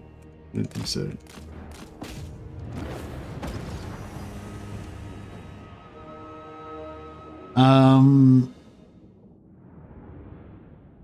Returning your empire would be dank. Yeah, it's the hard thing with Warhammer as well is that like with Warhammer 3 is if you do a co-op, like I feel like if you do a co-op with no restrictions, it'll be way too easy. But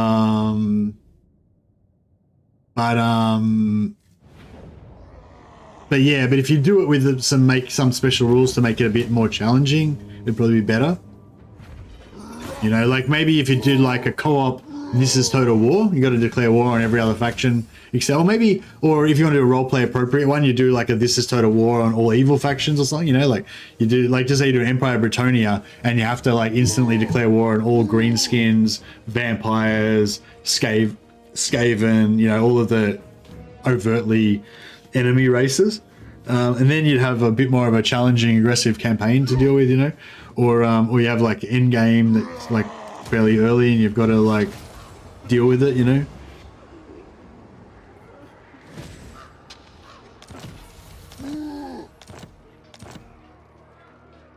The Slayer in me seeks Alright, death. handled.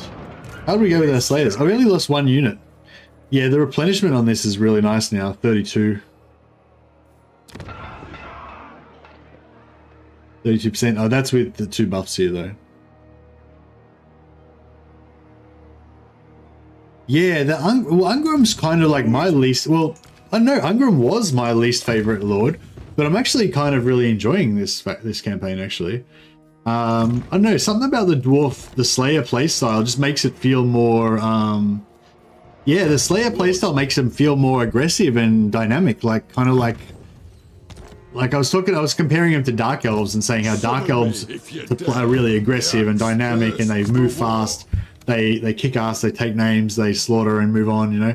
And you're like it's an exciting campaign when you play Dark Elves, like everything's just really aggressive. But with dwarves, it often feels a lot more somber and stuff like that. But yeah, this campaign is feeling a lot more kind of aggressive, which is cool. I kind of want to not have to worry about this guy. What's the chances he's going to backdoor me?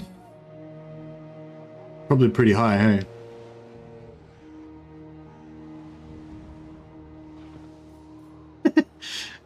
I do not like being shoehorned into one playstyle, but whenever I play Bard and Slayer in Vermintide, I go full Doom guy.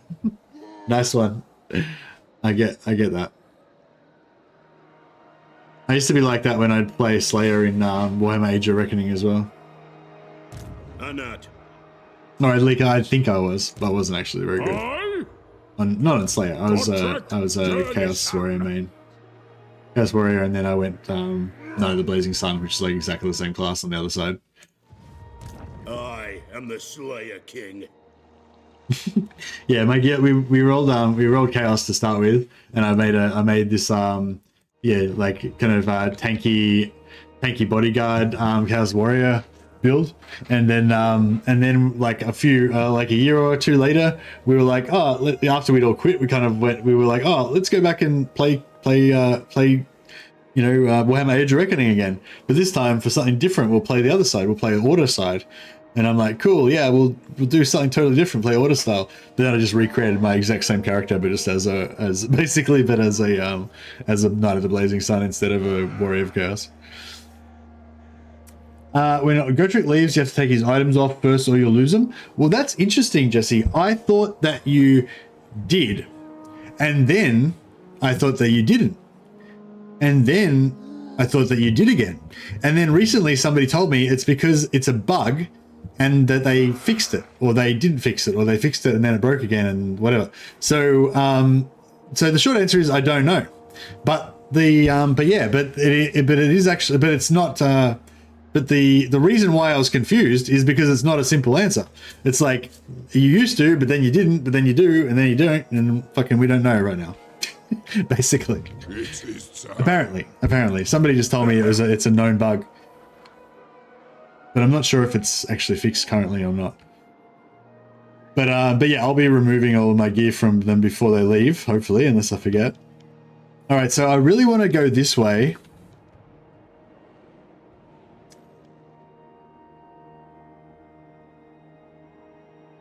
How many settlements has he got over here? Oh, and actually, I wanted to get Cracker Drac. I guess I could sort of go like around here and then kind of back over here, maybe. I feel like, could I make an alliance with some, nah. So I was gonna say, can I make an alliance with some Norskins? I mean, they're not chaos, right? They're just Norskins. Surely there's a few Norskins that don't worship chaos that are just, just regular, just normal men. But nah. They're all scum. Chaos worshipping scum.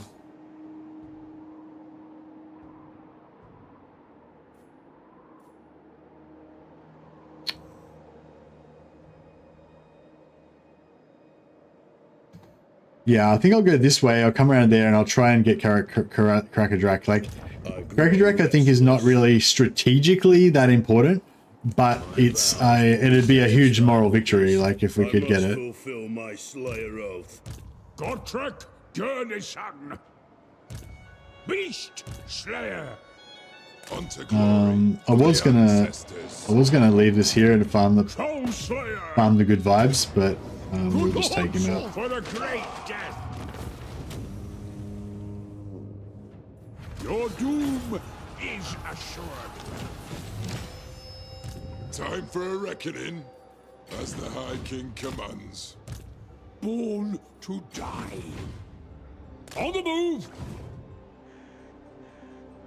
Yeah. Yeah, so we take Tower of Crack, we take Bay of Blades, we take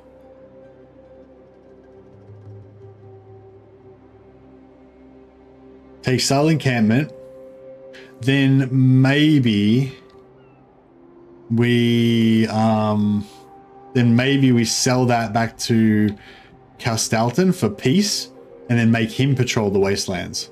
Because I would like to have another ally on this side of me, so I don't have to deal with this crap. But I don't want to have to do it myself.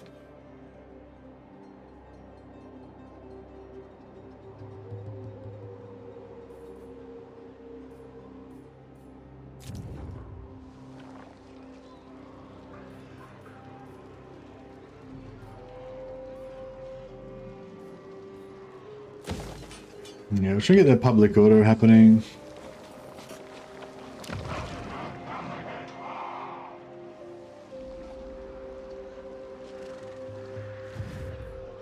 The Slayer in me seeks death.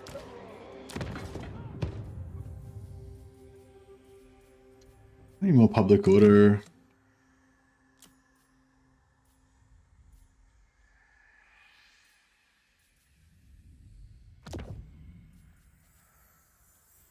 Got a few dwarf brides. Hey Mozan, how you going, buddy?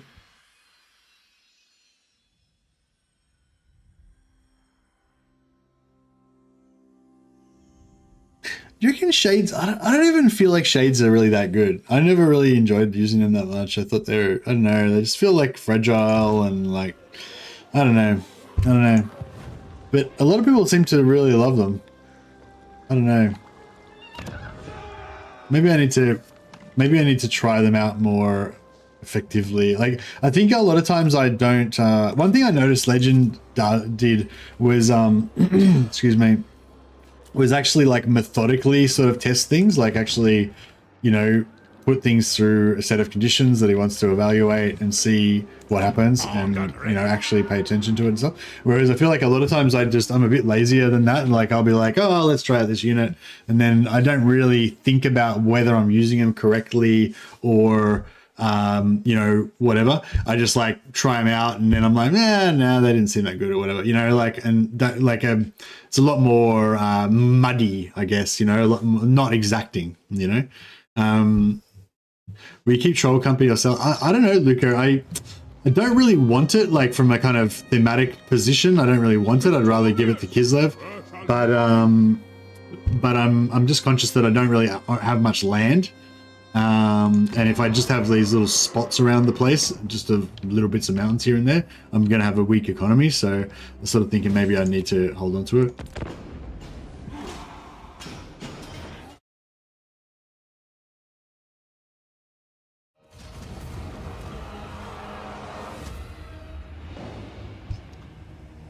I use a standard army. I have 1 to 2 shade stacks versus end games, but that's it. Dark shards are ridiculous in their own. Yeah, that's it. I feel like dark shards are really good anyway, and shades are, I don't know, shades have got their thing. They like, shades are cool and everything, but like, one thing I hate about shades is how they're in that loose formation, whereas dark shards are tightly packed, so you can like just slam. You can really get in like crap loads of dark shards into focus firing a small area. Whereas if you try and get like, you know, like if you're trying to get a full 20 stack of shades to shoot at a certain thing, like they'll have to be super spread out, they'll be out of range, like the sides will be out of range and stuff. And if you try and squinch them up, then they overlap each other and they stop shooting and, you know, whatever. And if you're trying to, yeah, I don't know, like, I just don't really like them that much. Whereas dark shards, I feel like if you're trying to just do like new box sort of style, they take up a nice little small amount of space. You can pack them in, then you can like protect that small area easier, you know. Whereas shades, I don't know. I guess I just haven't really played around with them properly. I guess I need to think of them more kind of like a bit more like the way that I play Black Art Corsairs maybe. where you're just microing everything, running everything in all different directions and stuff, and shooting stuff in the back while it's chasing something else and that kind of thing, but on a bigger scale with stealth. But yeah, I don't know. I haven't really played it much. Should we try auto this, or I don't know? Yeah, I think we'll auto it. Ah, good. Vlad didn't come back. Pain in the ass when he comes back.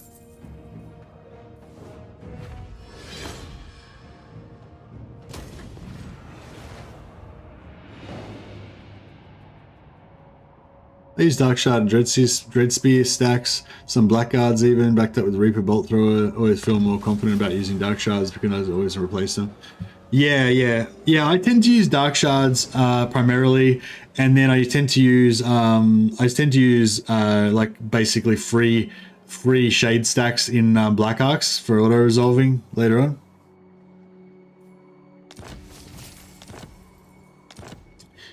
Yeah, actually, on that topic, what do you think is the best? Do you think shades are the best for auto resolving, or is there like a more efficient auto resolve unit for the Dark Elves? I think shades are cool because they're a fairly high tier unit that you can get really cheap in Black Arcs. So I don't even care what they are really. It's just like they're a high value unit that costs very little in a Black Arc, so they're good. You know, it's not really about the quality of the actual unit at all, really. Just like a numbers thing when you're in the auto resolving stage. If you do have to fight with the army, they're still pretty good as well. But you know. All right. Garage! For the wisdom of Valea. Is Castelton? Why is he back? Didn't I kill him just like last turn? Has he got Vlad's trait or something? What's going on here? Let us be about this. Let us begin. Yes!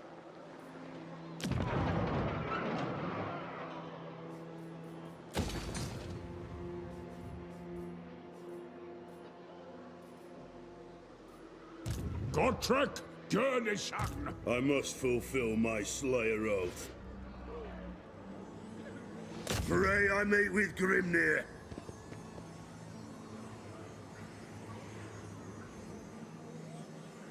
Yeah, you better run. To battle! Shades are ridiculously high value in auto resolve, utterly monstrous. Same with rattling guns, warpfire throwers, and/or blunderbusters. Utterly ridiculous. Ah, nice. Cool. All right. Well, I'll just carry on. I'll carry on using them as my go-to auto resolve stack then. Thanks for putting my mind at ease, Nevin. I just thought maybe I was screwing up. You know, maybe I should be going for like Blackheart Corsairs or something, because Blackheart Corsairs I think are pretty good too. Like Blackheart Corsair Hambos, because they've got ranged attack and they've got armor and they've got decent melee stats, and they're basically free when you have them in a maxed out Black Arc. Should we fight this or auto resolve it? I feel like if I might just fight it quickly because I reckon we'll be able to. Yeah. Castellan's personal trait is -2 wound recovery time. Oh, he's got it built in, so he's back after 3 turns. Yeah, I think it's been 3 turns. So yeah. Find shades supremely unfun to use. They just kill everything. So boring. Ah, really? Well, I mean, I think most people would find just kill everything pretty good. That's pretty much what Ekshina are like, but the key difference between Ekshina and Shades, which is one thing I really like about them, is that they're in tight formation. Like Ekshina are in tight formation, so you can actually pack them in next to each other, you know? They're not spread out like Shades, which I think is incorrect. I think Ekshina are the type of unit like Shades that should be spread out, not like all tight together, but I don't know.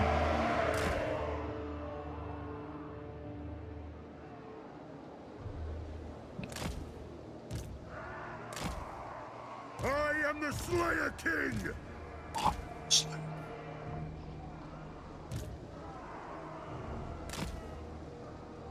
Kasuk! My doom approaches! George! Obey me!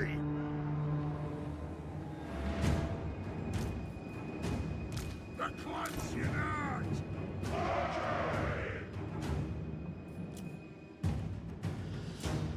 Rock out! Slayers! Rattle! Fire! Axes out! Ready to strike! Drag the axe! This is your reckoning! Attack the axe! Yes! Yay! Move to attack! There's the Sheena. Go! Go! Nothing can stop us! Slayers! Right! Move to attack! Attack the axe! Move! For the hurricane! Go! Hey! Slayers! For the ancestors! Kazuk! Slayers! Kazuk! Force! Ready axe! It's pretty fun. Yes! Drilling everything. Axes out! Kill this priest first. Relentless! Slayers! Down! Kazuk! Bring the axe! Kill him! Chop up those Sheena. See, the Slayers don't do very good against infantry, do they? Fight! Strike out! Rugged for strong! Do we attack? Taking some damage. Slayer King! Steady! Why not? Kazuk!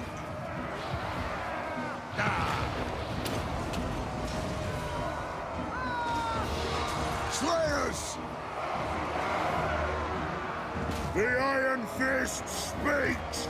Kazuk! Attack the axe! Fight! Ready to strike! Attack! On my oath, they die! Move to attack! Hey, John. You saw Warhammer 3 again. 4 weeks of watching you and you've broken me, sir. I was doing so well on my gaming hiatus. The winter is coming and I need my game. Yeah, I mean, how long did you go and withdraw for, John? Total Warhammer 3 is still fun, despite everything CE have done to it, or lack thereof. It's still built on good bones. Yeah, I agree. There's definitely a lot of things that I would like to see improved with Warhammer 3, but yeah, it's definitely still fun. I think that one of the main things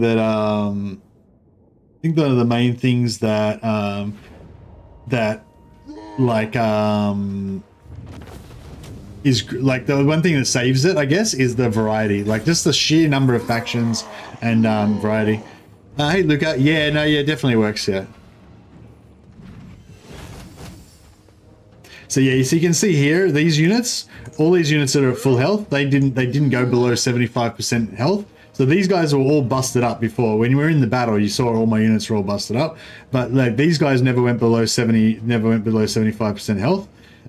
These guys probably were above 75% health for most of the battle, and then they just started taking a bit of damage, or whatever. I can't really remember what the state of them was, to be honest, but you get the gist of it. But yeah, so you can notice there's a lot of hardly at all damaged units in there. There's a few that just ate shit and just got wrecked. And yeah, that's basically how Journey's End works. Like if you're able to like just smash them before they do any significant damage to you, then you'll take no damage at all. Because if it's less than 75, it's nothing, right? But as soon as you go over that 75%, or as soon as you go under that 75% health, then you start to rapidly take damage. So yeah, that's basically how it works. And yeah, it is working. Yeah. Really wish they'd do a rework on the generic skill trees. So many basic heroes and lords with bad skill trees. Yeah, for sure.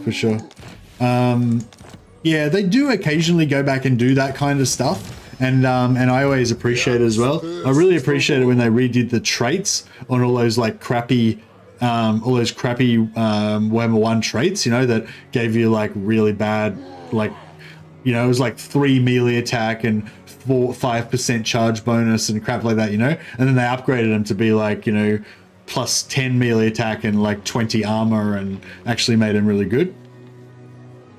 But yeah, I'm not sure what motivates them to do those like kind of I guess I call it sort of housekeeping kind of updates, you know. I'm not gonna die It's standing here. probably not the sort of thing that they can really push sales a lot with. You know, like I feel like I'm yelling. It's like I drink too much coffee and it's like I'm buzzing off my head. I just start like, yelling all the time. But yeah, yeah, they I think like when they do a DLC or there's or even a free DLC Lord or something that's kind of like a big bright, hey, there's a new thing, you can see it, here it is, you know, like that's the kind of stuff that kind of drives sales and drives concurrent player numbers and stuff like that. Whereas I think if you just do it like those little things that just really help the quality and the kind of soul of the game, like going through and reworking all those traits, reworking all those skill trees, all that kind of stuff, it doesn't necessarily really drive player numbers that much, but it's If you're going to fight, good. It makes the game, it's like it's investing in quality, you know, like quality, depth, content, you know, all that good stuff. You know, that's the sort of stuff that when a new player gets into the game, instead of them just thinking it's okay, they think it's amazing, and there's so much amazing stuff that they got to uncover, you know. And the older players like are reassured that it's still amazing, you know what I mean? But it's not, yeah, it's like a long-term investment, I guess, and it doesn't yield a really quick result, you know. So yeah, I don't know. It's hard to know how they see it does do that stuff, but I don't really know what motivates them to do it or under what conditions they're more likely to do it. You know, I'm gonna knock down this barracks and build wine here, so we can hopefully I'll cast the runes. get him to. Armed and ready. Wish Vlad would just die. He's still got an army going around there. I suppose so. Alright, we got nothing that we can get fire. I feel like we need more grudges. Like our grudges just aren't really happening.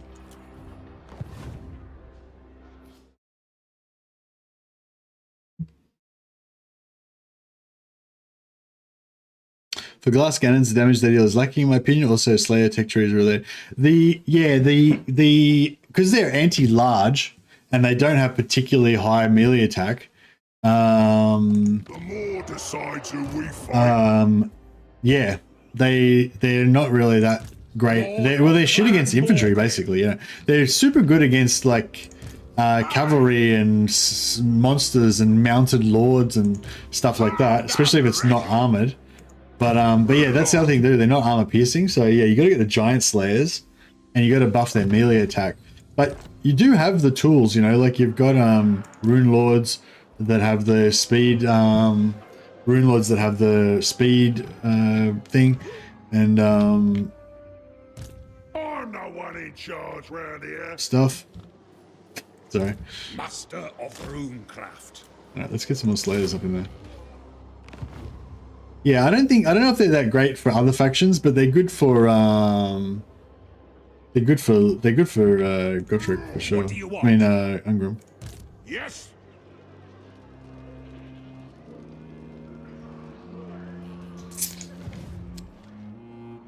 Vengeful Rune Lord. Yeah, so they're getting up there now. Giant Slayers do 71 attack.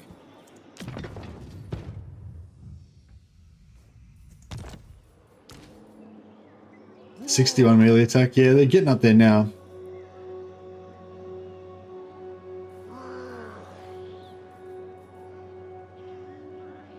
Get over 80 melee attack. Yeah, nice. Yeah, Giant Slayers, they're pretty expensive though. Full army of them is going to cost a bit. Even the Slayers are a bit expensive. I feel like they should be a little bit cheaper. Ungrim is such a raid boss. Yeah, he's pretty badass. Is Johnny N's good now? Yeah, it's good. It's not like it doesn't make him invincible or anything. It's just a really good. Johnny N's cool because it like it encourages the playstyle that you need to play with Slayers. Like, you need to try to maneuver them and get them into combat as fast as possible and have them like destroy their enemies as quick as possible so they don't take too much damage. And if Journey's End just rewards you for that, because if you can take less than 25% damage, then you get no damage. So it's like really good. I hope. I don't know what to do about all this situation. So Gelt's at war with Vlad, so that's good. At least we can count on him not letting Vlad out that way. Vlad's probably going to be dead this turn, I'm guessing. And he's at war with Scrag. So presumably he's going to have a problem with this. I don't know why Scrag's force march there, and is he not going to... Oh yeah, he's going to take him out. Look at it. Does he go before Scrag, or does Scrag go first? Need some bonus versus infantry? Yeah, but it would be against their law though, because they're meant to be anti-monster.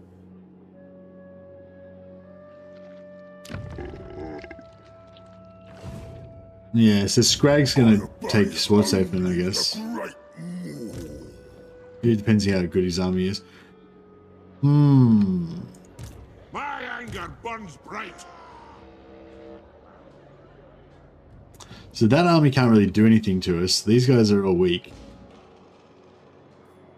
Vengeful Rune Lord.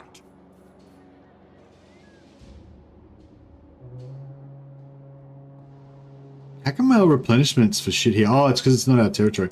I mean, it's our territory, but it's not... Only one I'll listen to. Okay, actually, yeah, weirdly, if we go into our allies' territory here, we'll get replenishment.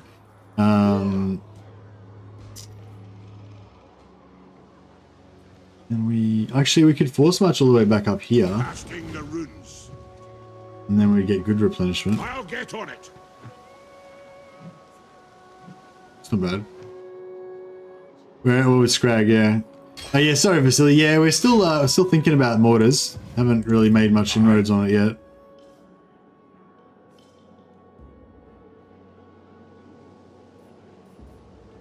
It's as good as done. What? All right, yeah.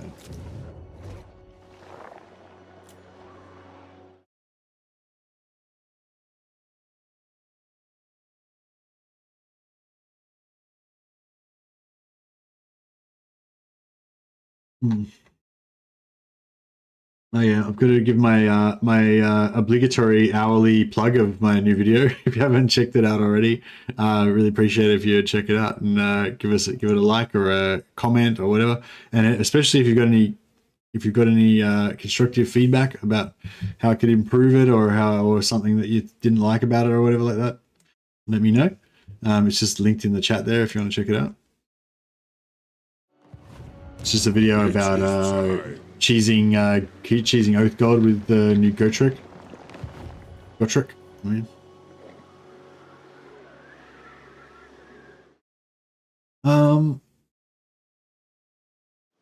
Hey, Baldo. Making use of your Skaven custom emoji. Seeks death.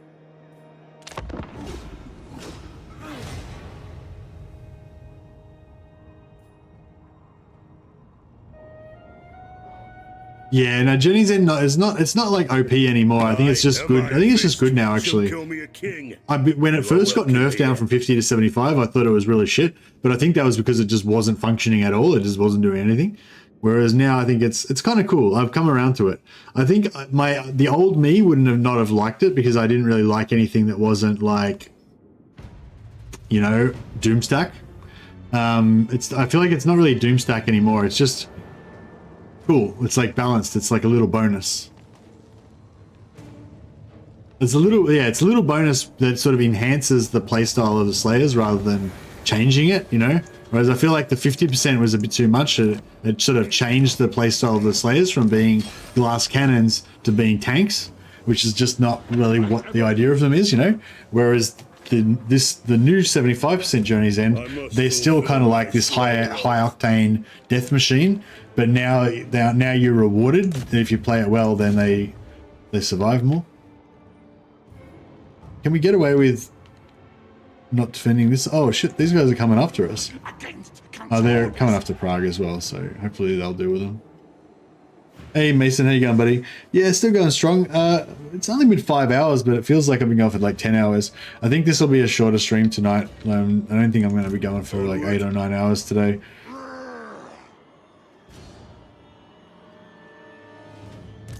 I don't know if I can deal with all this. I mean, I'm sure I can deal with it, but I don't know if I want to deal with it. To die in battle. Actually, who can we sell this war to? There is no free will here. Only what I... Born to the Frozen Kingdom welcomes all its allies. Oh, what? She was trying to pay me 2.5k to go with water with them before. Now she's only going to give me 1k. A pleasure. Stingy. Stingy lowballing Umgi. This is why none of the elder races respect humans. Anad. One rug.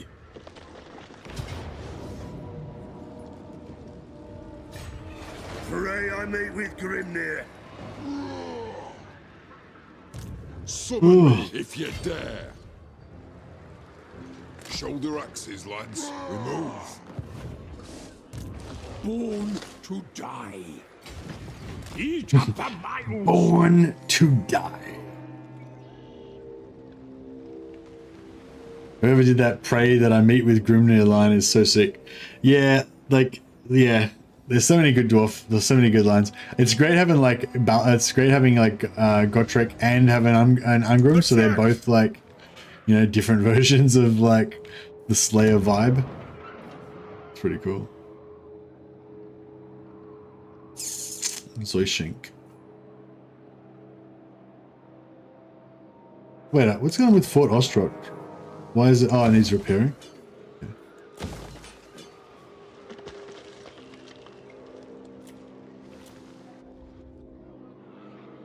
Man, I'm fucking tired, hey.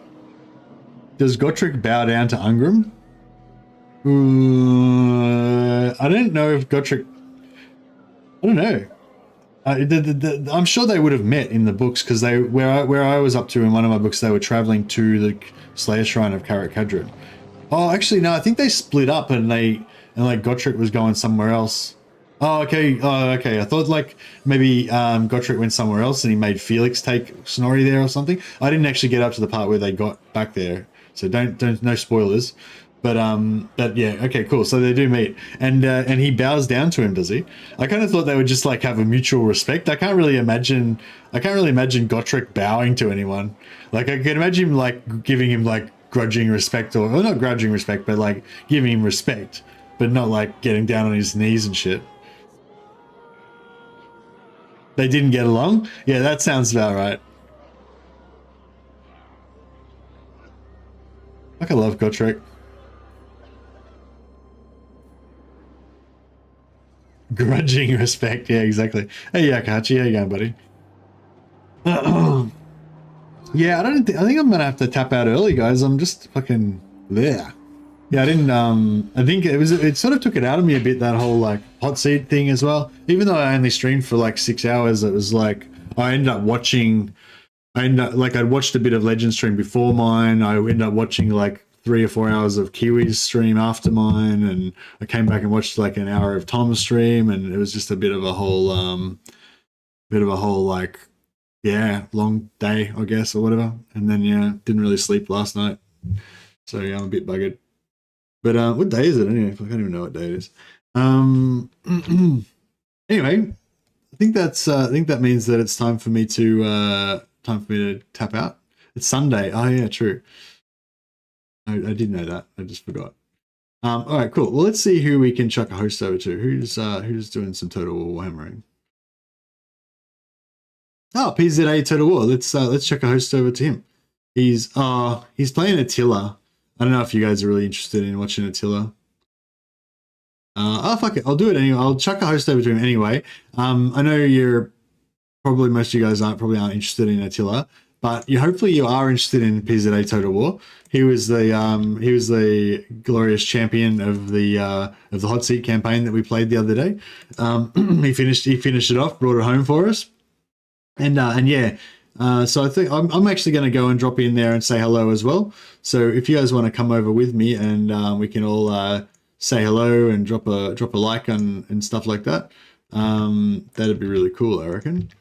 So hang around for 1 minute. If you don't mind, just hang around for 1 minute so I can do this host and try and make it a big host. So if everyone jumps, so he's got like, he's got 19 people watching him now. So we've got 80 people watching right here now. So if like 40 people, if 30 or 40 of you guys could go over there, all right, that would be pretty cool, I reckon. All right, I'm gonna go and go say hi to him now, and I'm gonna chuck you guys over there as well with this host. All right, thanks guys. See you.